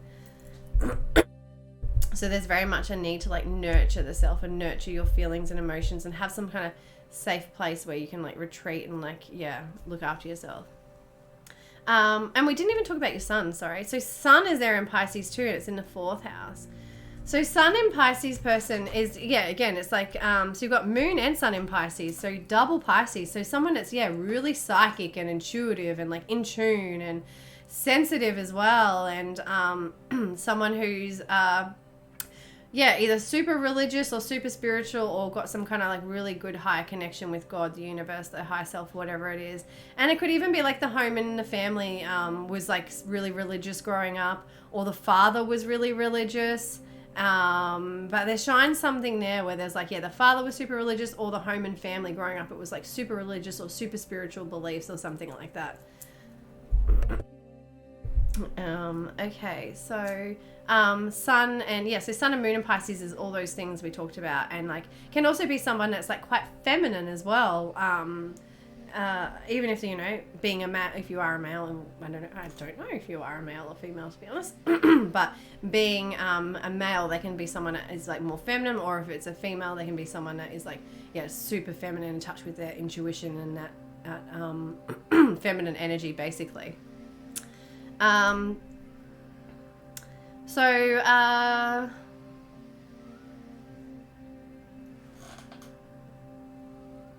What else shall we look at? So your Sun, let's have a look. Oh, we talked about Neptune. So again, yeah, makes you that like psychic, intuitive person, and maybe creative too. You should be someone that, not should be, like, you could be, I mean, you can never tell someone what they are, but yeah, you could be someone that is quite creative as well, and like artistic. You might paint, or you might draw, or there's something like where you're like, yeah, probably quite creative in some way.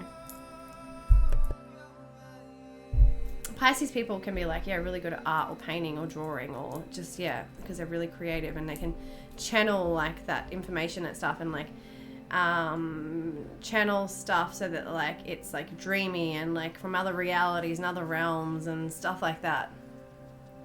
And that can be an interest for a Pisces person too, to like escape in a way through other realms. So through like gaming, for example, or through like movies and like fantasy stuff, or through like reading books, for like getting like lost in books and like reading books for a long time and like getting lost in them, sort of thing. So yeah, that's a bit about who you are, your Sun, Moon and Rising, El Compa. So we'll just have a look and see like where the Saturn energy's been for you for the last 2.5 years, just to see where you've had to take responsibility, grow up, get serious, and that's around the skills and abilities. And it's still going to be there for you for the next like 2 years, a year and a half, 2 years, probably a year and a half, maybe 2 years. There will be some retrograde in there.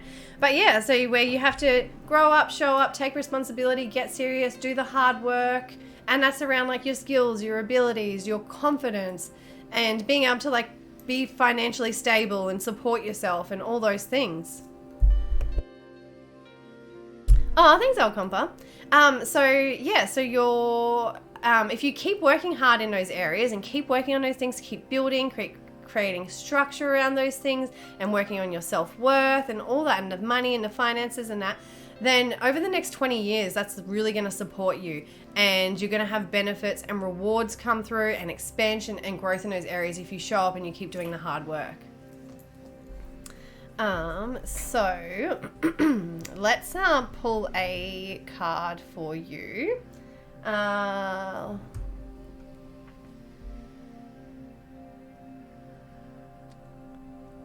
Now, these are the decks we have to choose from today.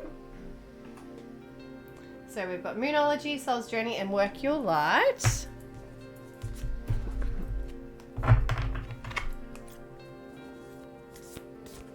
Thanks for your feedback too, El Compa. I really appreciate that. It's so nice. All right, no worries. Something with those cards, I just want to not let them go, those Work Your Light ones. I'm going to do 2 for you, because you've been so nice as well, bringing good energy. Like, yeah, you've been to my streams now and haven't even got a reading before, so I appreciate that for your support. So we're going to do 2 for you. So the first card we have is Your Hard Work is Paying Off. Oh, the Capricorn stuff. Moon, New Moon, and Capricorn.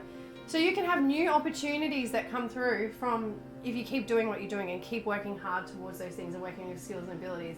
Lots of opportunities, or a new opportunity or something can come through that will give you like that, either like be able to like support you and provide like some kind of structure or support or like financial or whatever it is that you can like build on, and like something that can even like help you like leave some kind of legacy behind as well. Let me get you one from the other deck. Oops. So let's go from your work your light, because I keep being drawn to these ones. What else do we have for El Compa?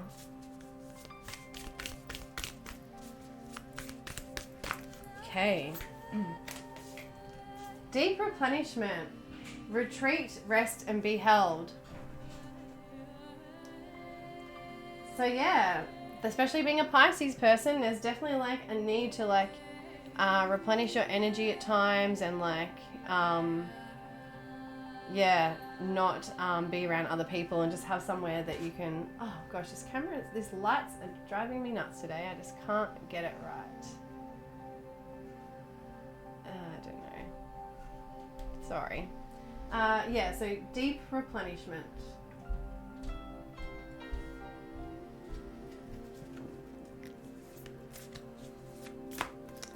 So thank you, El Compa, for letting me look at your chart. Thank you for your support. Thanks for being here. I appreciate it. And yeah, I hope that you benefit from that and you got something out of it and it helps you in some way. So next, getting through the queue. Phil had to go before, was that right? It was the lovely Phil that had to go. So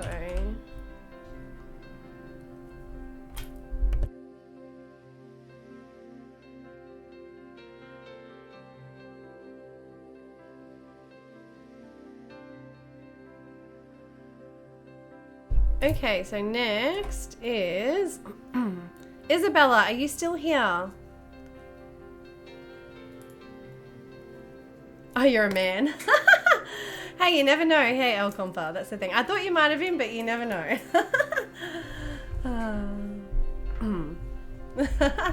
Thank you, El Compa. Isabella, are you still here?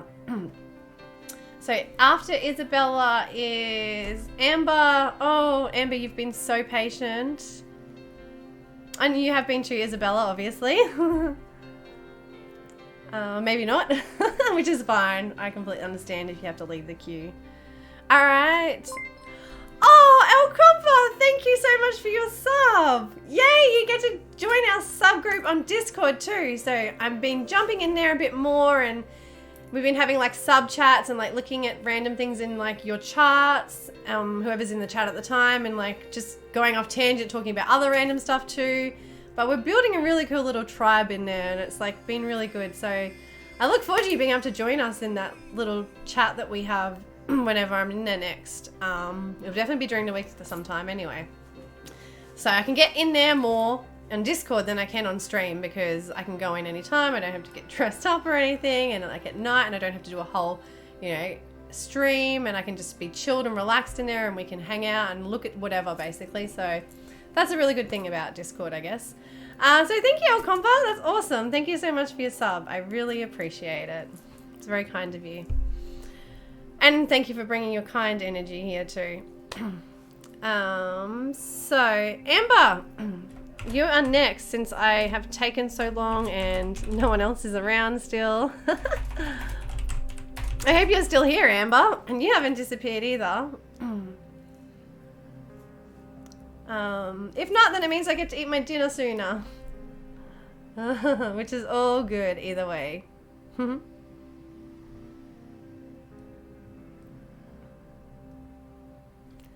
after Amber is Sky Cosplays. Sky, are you still here? Oh, Amber's still here. Sky, are you still here? You're next, if you're still here. But yes, Amber. Okay, let's do you now. Let's get into it. All right, Amber. Oops, I want to keep that. Cancel that.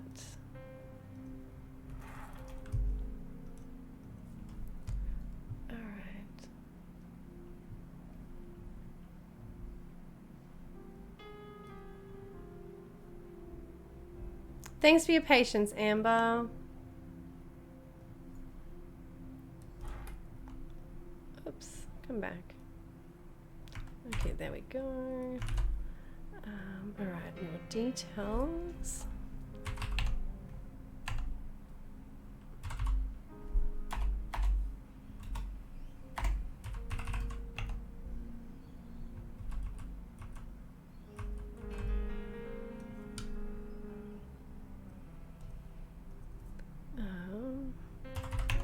Okay, and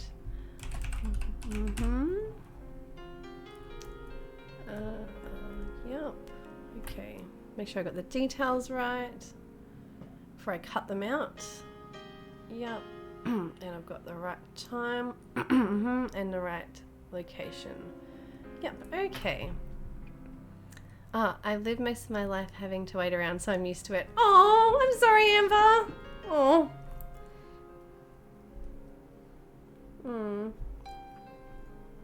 Okay. Well, let's see what your birth chart says anyway. Alright, now let me... Okay, I haven't got paint up. Let me bring it up in paint first so I can cut your details out. Just save it. This light is in my way. Okay.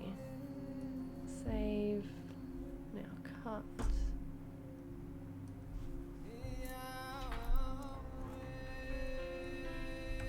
By the way, I love the name Amber. It's like one of my favorite names. And I used to have a friend called Amber.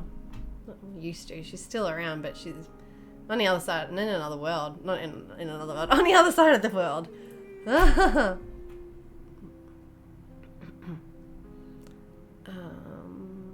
Okay. I'm gonna cut.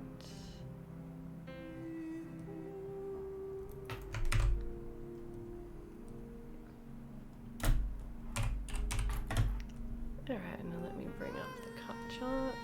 Alright, we're good to go. Let me bring it up now for you. And that's the one? Yeah, okay.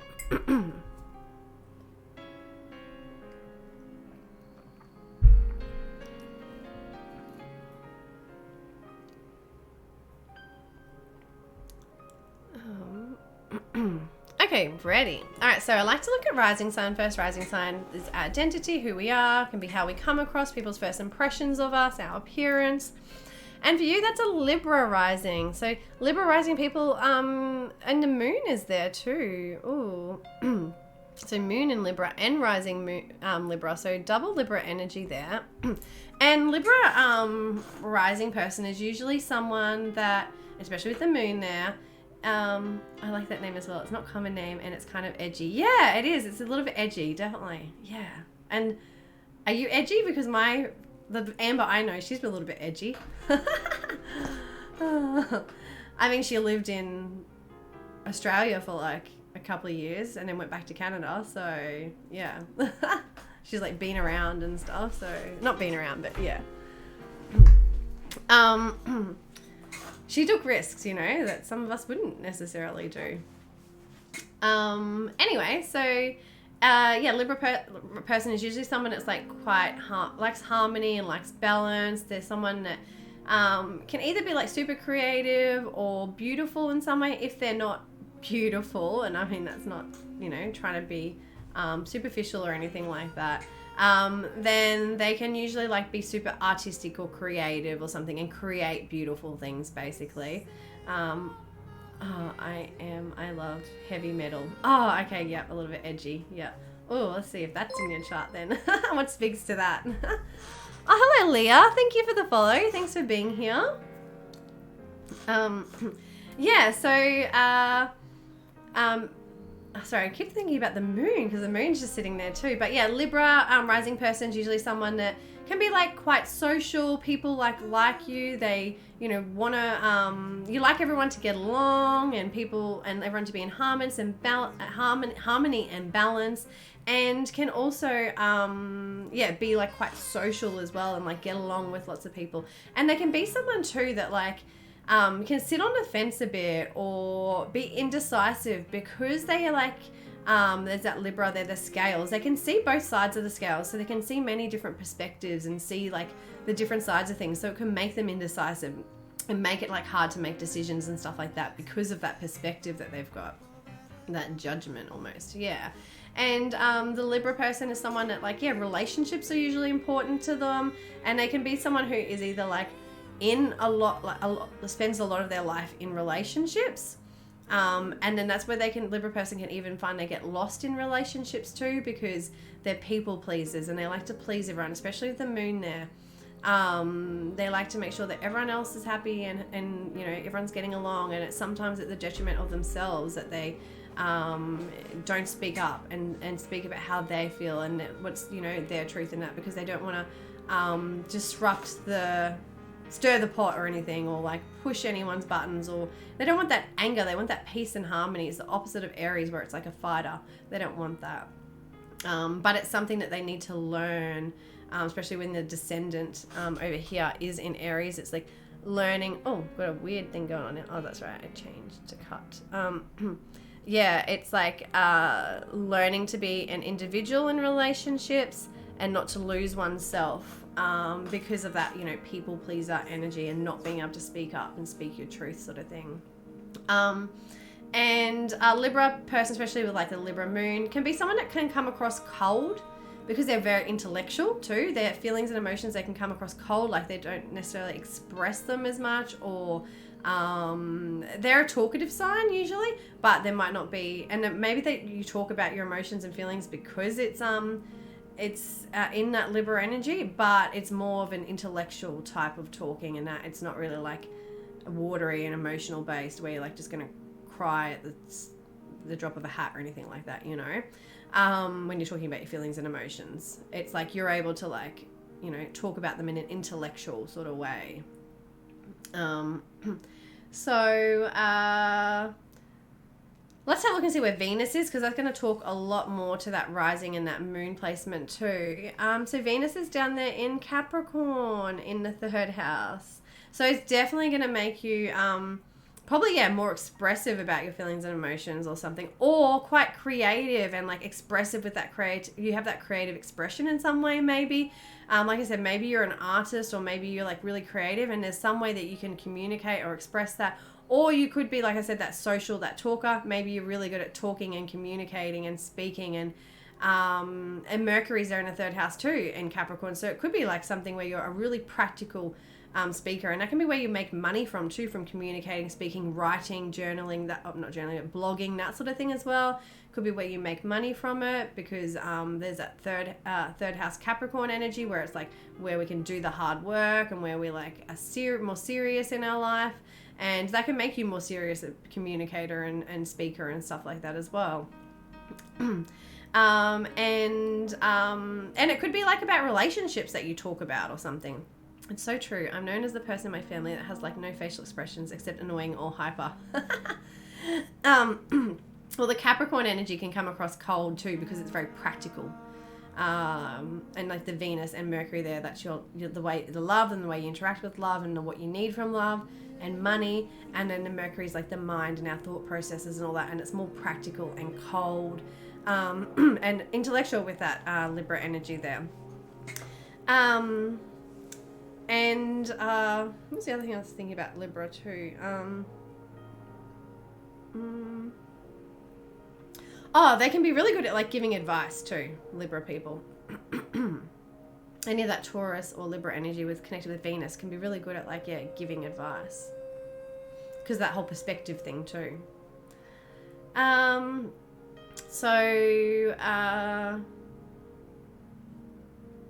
it's just very much the Libra energy is very people pleaser. Having your moon and your rising there, and then connected to Venus in that 3rd house of being expressive and communicative, and like being able to express, being able to like maybe make money from the way you communicate or express, or even teaching. There could be teaching in there. Maybe you're a teacher. Or you could teach something or something like that in life. Like there could be something there where you teach about women or beauty, or just your thoughts and feelings and emotions, like communicating or teaching in some way possibly too. There could be some kind of teaching energy there as well.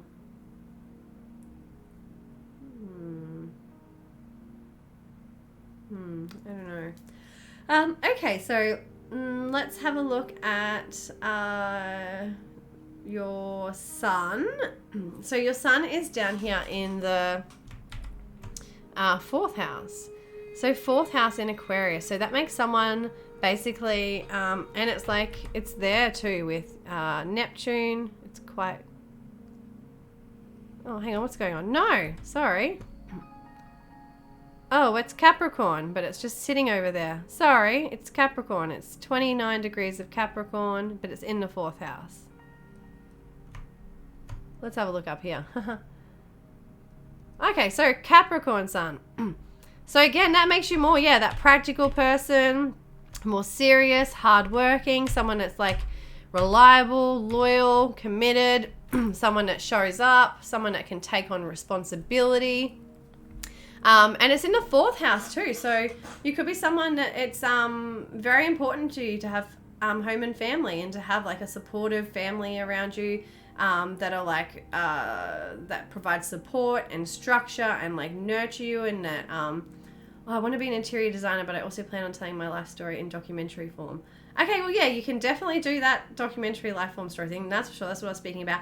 And Libra rising, people are saying about the beauty thing, the creative or beauty, and it can be fashion too. It can be interior design. That's one big thing I always find with Libra rising energy is they often say that they're interior or fashion designers or something like that. So yeah, that's really cool. There you go.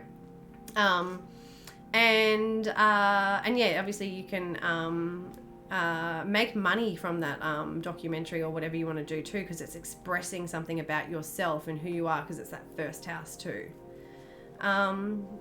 Wow, that's cool. I love it when it lines up like that. So yeah, sun in Pisces, in Capricorn is someone that's hardworking, that's more serious, that is a bit more cold and harsh, and like they do what is necessary. Basically, they get in there and they do the work, sort of thing. And they can take risks. They can take risks. Yeah, they can take risks. They can be someone who takes risks as well, because they're just like, they're practical and they plan things out, and they can have really good goals and aspirations that they can walk towards. And it's like important for you to like either create some kind of legacy or something to leave behind in this life. And for you, that legacy may be around like the home and family. Because of that sun in the 4th house, it's like maybe that's what you really is important to you, to leave some kind of legacy behind for your family. And again, so that Uranus there on the not Uranus, so Neptune, sorry, Neptune is there too, but it's further over here. But Neptune there on the sun would make you sort of again, so that can make you quite feminine and intuitive and sensitive and like compassionate and all those things.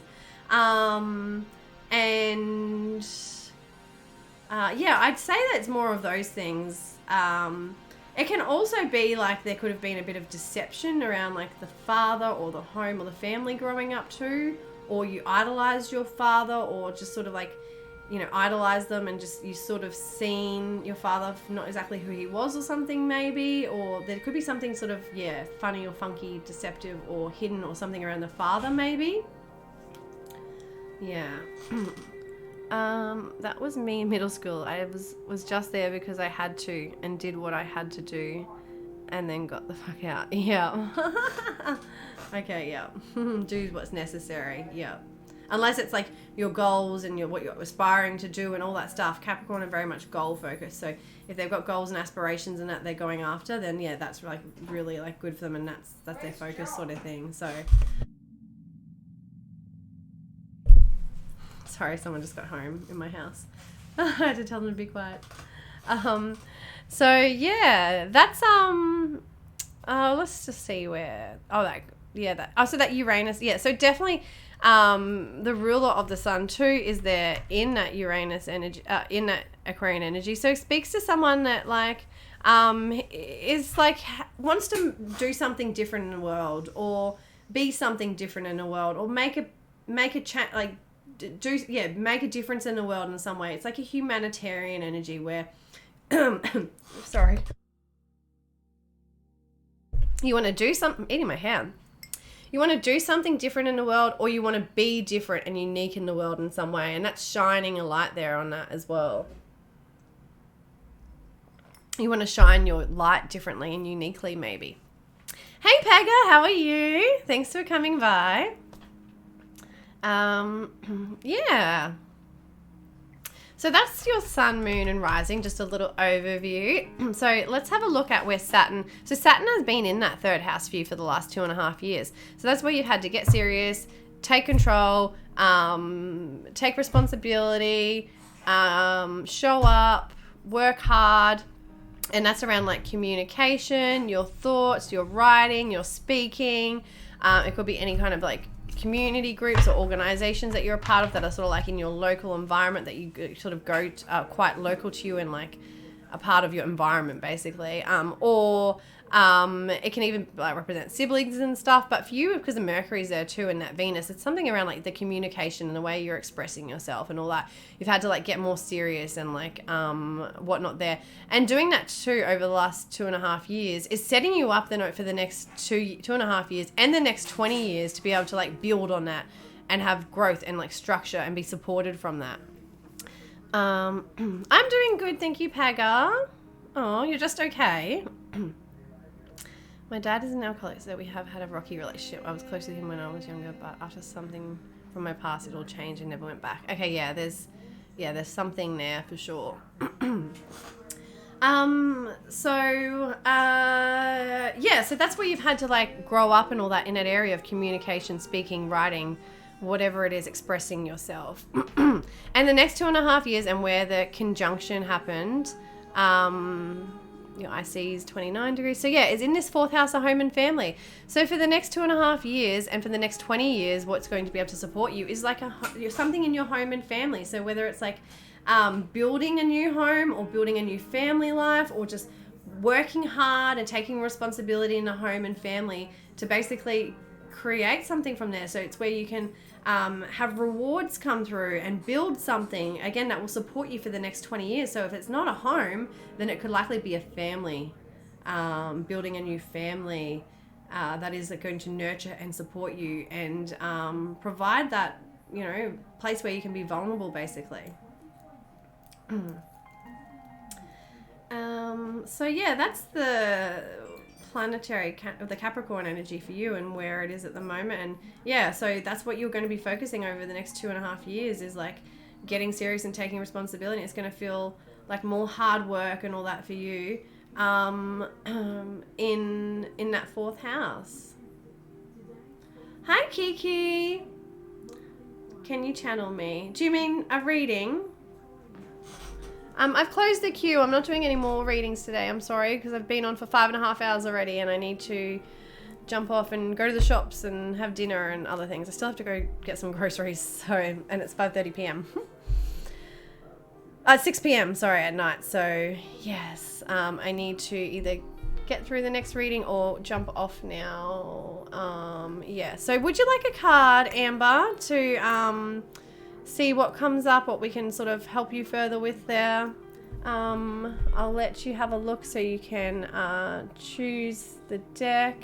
Also, if anyone I ever read for, always come by and jump in the queue for a reading another time, because we can always look past your sun, moon and rising and look at another planetary aspect and how it might be affecting your life, or pull cards for you if that's something that you want as well. So I've got Work Your Light. Whoops, let me put this up a bit more for you. Work Your Light.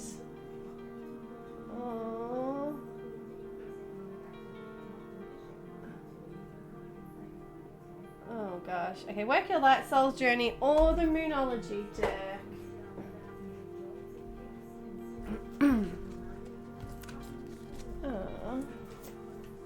Oh, you have a question? Yes, Amber, go for it. Do you see me getting back into the dating world anytime soon? Okay, so if that's like something that has been your focus for the last 2.5 years, and maybe something that you've been like thinking about seriously and like setting some kind of goals around, or just like really thinking about it in a serious way, because it's like your mind as well, we were talking about earlier. Hello, mixed race family. Thank you for the follow. Thanks for being here. Because we were talking about this Capricorn energy and where it's been for you and where you've had to get serious and take responsibility, and your Venus is there. That can be our love, and it can be, so for you, if it's like, especially when we're talking about the mind and our thought processes and that, so if you've been thinking about getting serious, about wanting love and wanting a relationship in your life, then yeah, over the next 2.5 years, you could start to build on that relationship, especially if it's going to be something that's going to provide you like someone that you could marry and have a home and family with. Like, you're not going to, if you do find yourself in any relationships in the next 2.5 years, it's likely they're going to be based on home and family and not just like a fling or a boyfriend or whatever. It's like someone that you're going to be committed to for like that home and family, basically. Because you're going to have growth and abundance and still more hard work and all that through the 4th house of home and family and nurturing and caring for yourself and all that. Just looking at your 7th house of Taurus. So in May, we're going to have some pretty crazy energy happen in your 7th house of relationships. So something unexpected, someone unexpected could come into your life in May. Maybe because if you've been doing this work around the relation, like wanting around love and that, and getting yourself ready for love, maybe it is a possibility. It's not hitting on any planets in particular. But that Capricorn and that Jupiter would have went over here, which brought some expansion around your love and what you want. But yeah, it's not hitting on anything, but there is that possibility with the Uranus energy doing something unexpected or shaking up or bringing something unexpected through here. But if it does, it's going to be hard work, responsibility, which is like, yeah, with relationships, having to show up and work hard at them. Capricorn. Yeah, so let's pull a card then. Let's see what the cards say for relationships for you. So which deck would you like? Did you choose already? You said that. So Amber, would you like to choose a card? The Moonology, the Soul's Journey, or Work Your Light? And we'll do it based on relationships for you. A message to what can help you with that, or what you need to do, or whatnot. Are you still here, Sky Cosplays? You're next, and if you're not here, then I'm going to jump off and finish the stream so I can have dinner, because I've been on for 5.5 hours now, and I need to go to the shops to get groceries. I need to get a chicken for my cats, a roast chicken. Oh my gosh, let's not even get into that story. Amber, are you still there? Did you want a card? I just need you to choose which deck. You've got a choice of Moonology, Soul's Journey, or Work Your Light. Oh, I'm someone that's personally been waiting for the right one really all their life. I'm looking for someone to marry and start a family with. That's awesome. So that is something that can happen for you. If that's what you like, you've set your intentions for, and that's your goals and what you've been thinking about and like getting real serious in your mind about it the last like year, 2 years, whatever, then that can definitely happen for you. I'm sorry, I'm trying to point at chart, but I've moved the chart now. Because of that Jupiter going through, you've had the great conjunction we just had where we're going to get rewards and get growth and get gifts that will come through to us. And for you, that's in that home area of your life. So yeah, being able to like create a new home and family, or like expand on your home and family in some way. So that can speak of the 4th house be a relationship that is going to be like marriage, long-term commitment, that is the home, bringing someone into our home. So it is a possibility for you if it's that sort of thing that you are looking for, which is nice.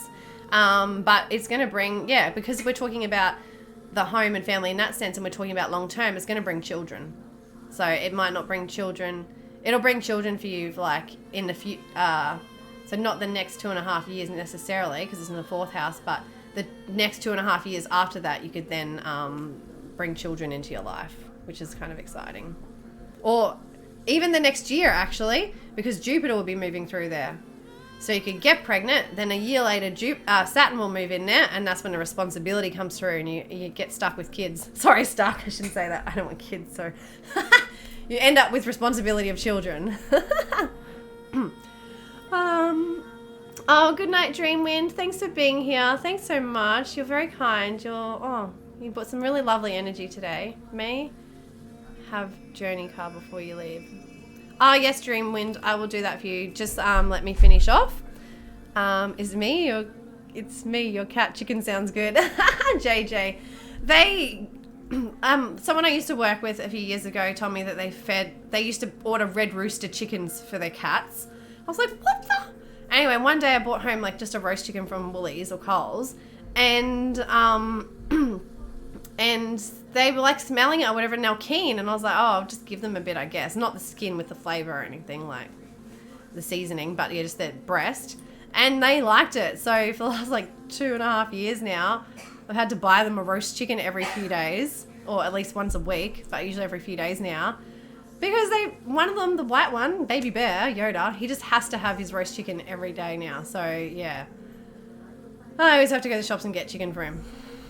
But they eat raw food, I suppose, from that. So it's a little bit easier than me having to chop up raw food all the time. So it's not too bad.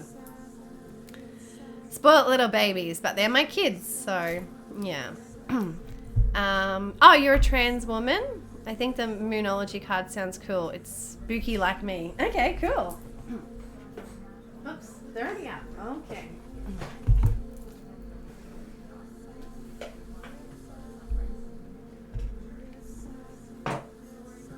Oh, sorry, you're saying about family and that. Yeah, well, it doesn't necessarily have to be children. It's just like that growth of family, basically. Someone that's like going to be in your home and your family. So, yeah, it doesn't have to be children.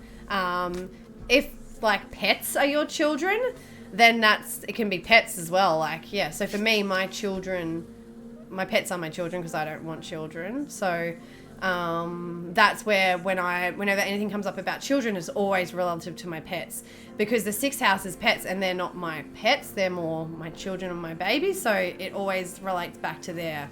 Astrology can be complicated. Yeah, not bad.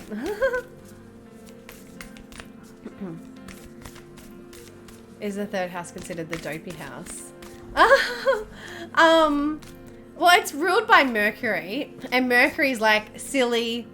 It's the mind. It's like the overthinker, the monkey mind. It can be witty, silly, creative. It's like, it can be a really creative house too, the 3rd house. So, yeah, it could be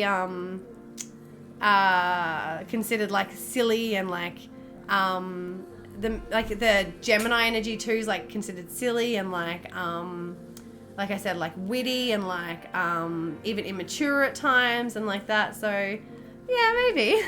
Dopey house, that's funny. Wait till you get to see my music side of things. My Aussie Osbourne cover band for the docu will be like 80s low again. Oh my god, so cool, Amber. I'm pretty sure we're around the same age too, Amber, so I get ya. That's cool. Also too, yeah, you would have been through a lot of growth and transformation, I guess, in the last like 7 years too. Finding who you are and stuff like that, that's for sure. I won't go too much into that. It's more personal and age-based and stuff like that, so yeah. Okay, so a time for healing, balsamic moon. So yeah, you need to work on yourself and heal yourself. Go within. Take some time away to like focus on yourself, and then when you're like in the right place, focusing on yourself and in your happy place and doing what's right for you, that's when you'll attract the love into your life. I do want a child and a basset hound. Oh, okay, yep. Awesome. Okay, well, yeah, those sorts of things can happen for you over the next 2.5 years, or after that, but start to grow and build from there, basically. Yeah. Oh, thanks for the follow, Amber. I appreciate it. Thanks so much. And yeah, like I always tell everyone that if I've read for you before, we can always come back another time to get some cards, or to get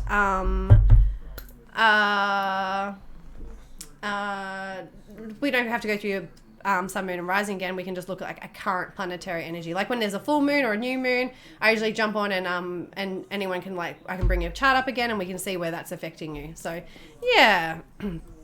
Now I'm through the queue. I'm going to pull one more card for Dreamwind. I'm going to pull a card for you too, JJ, because you've been here and been hanging around and been chatting and stuff. So I'm not going to pull up chart and do that because I do need to get off, but a quick card for both of you for being so patient and just hanging around. I appreciate it. Okay, so Dreamwind, which deck did you want a card from? And then I have to jump off, guys. But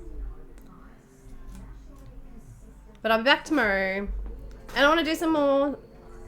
I'll do readings tomorrow, but I do want to have like, I don't know, at least like 20 minutes where we can like play the singing bowls and the new drum that I got.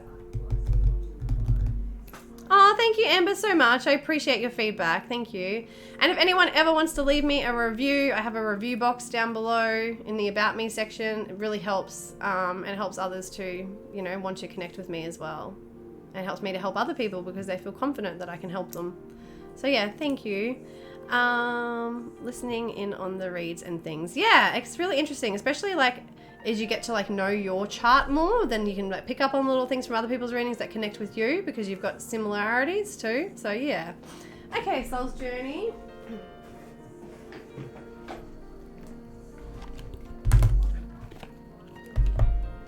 All right, so what do we have for Dreamwind?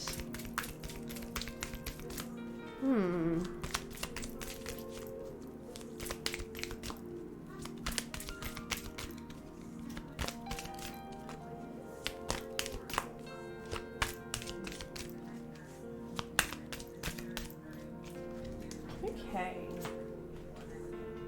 Success. I know that there is no greater goal than to love.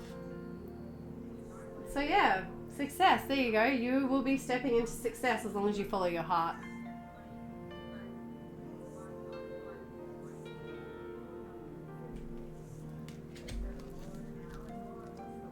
I hope that clarifies or helps you with something, Dreamwind. Thanks for being here. I appreciate it. Thanks for letting me read for you. Jay, would you like to choose which card... Oh, where's the lid gone? Which card you would like?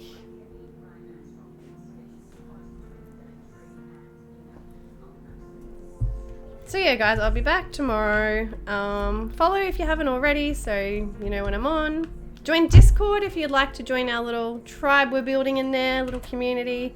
And I put daily planetary guidance or information in there most days, like to tell you what's happening with the energy of the day, and lots of chit-chatting and other things anyway, so, and videos and stuff. So yeah, join Discord if you would like to. Oh, that's good, Dreamwind. That's really good. I'm happy for you. Surprise you. Okay, Jay. We're going Moonology then. I feel drawn to the Moonology deck for you.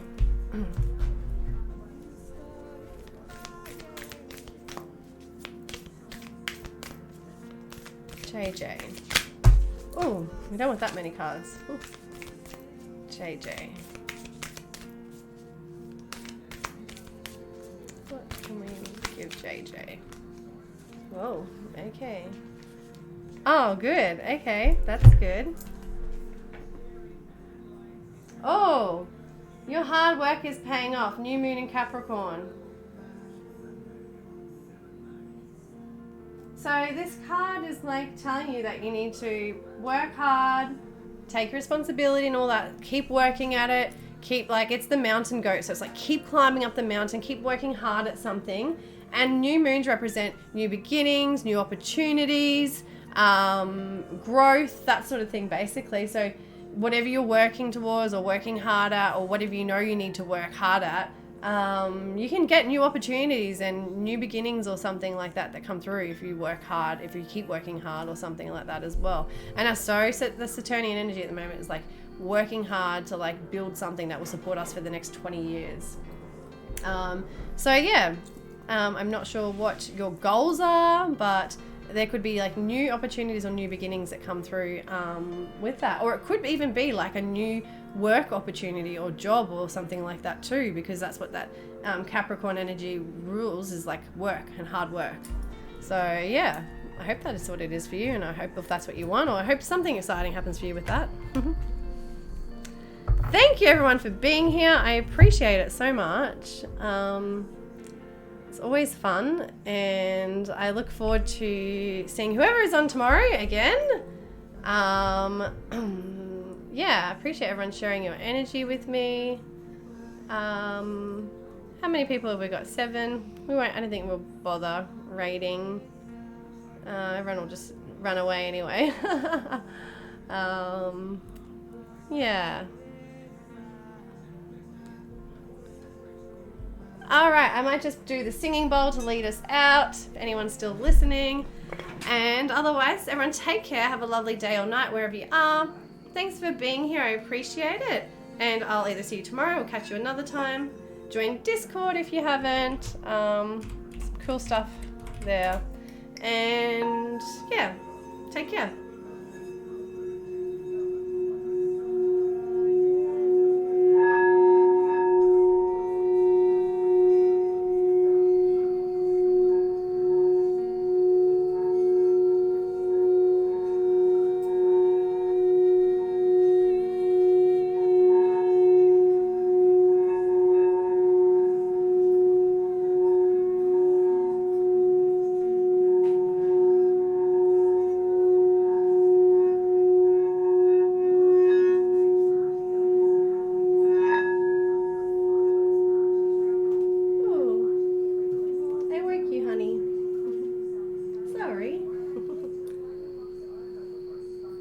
Dreamwind, take care.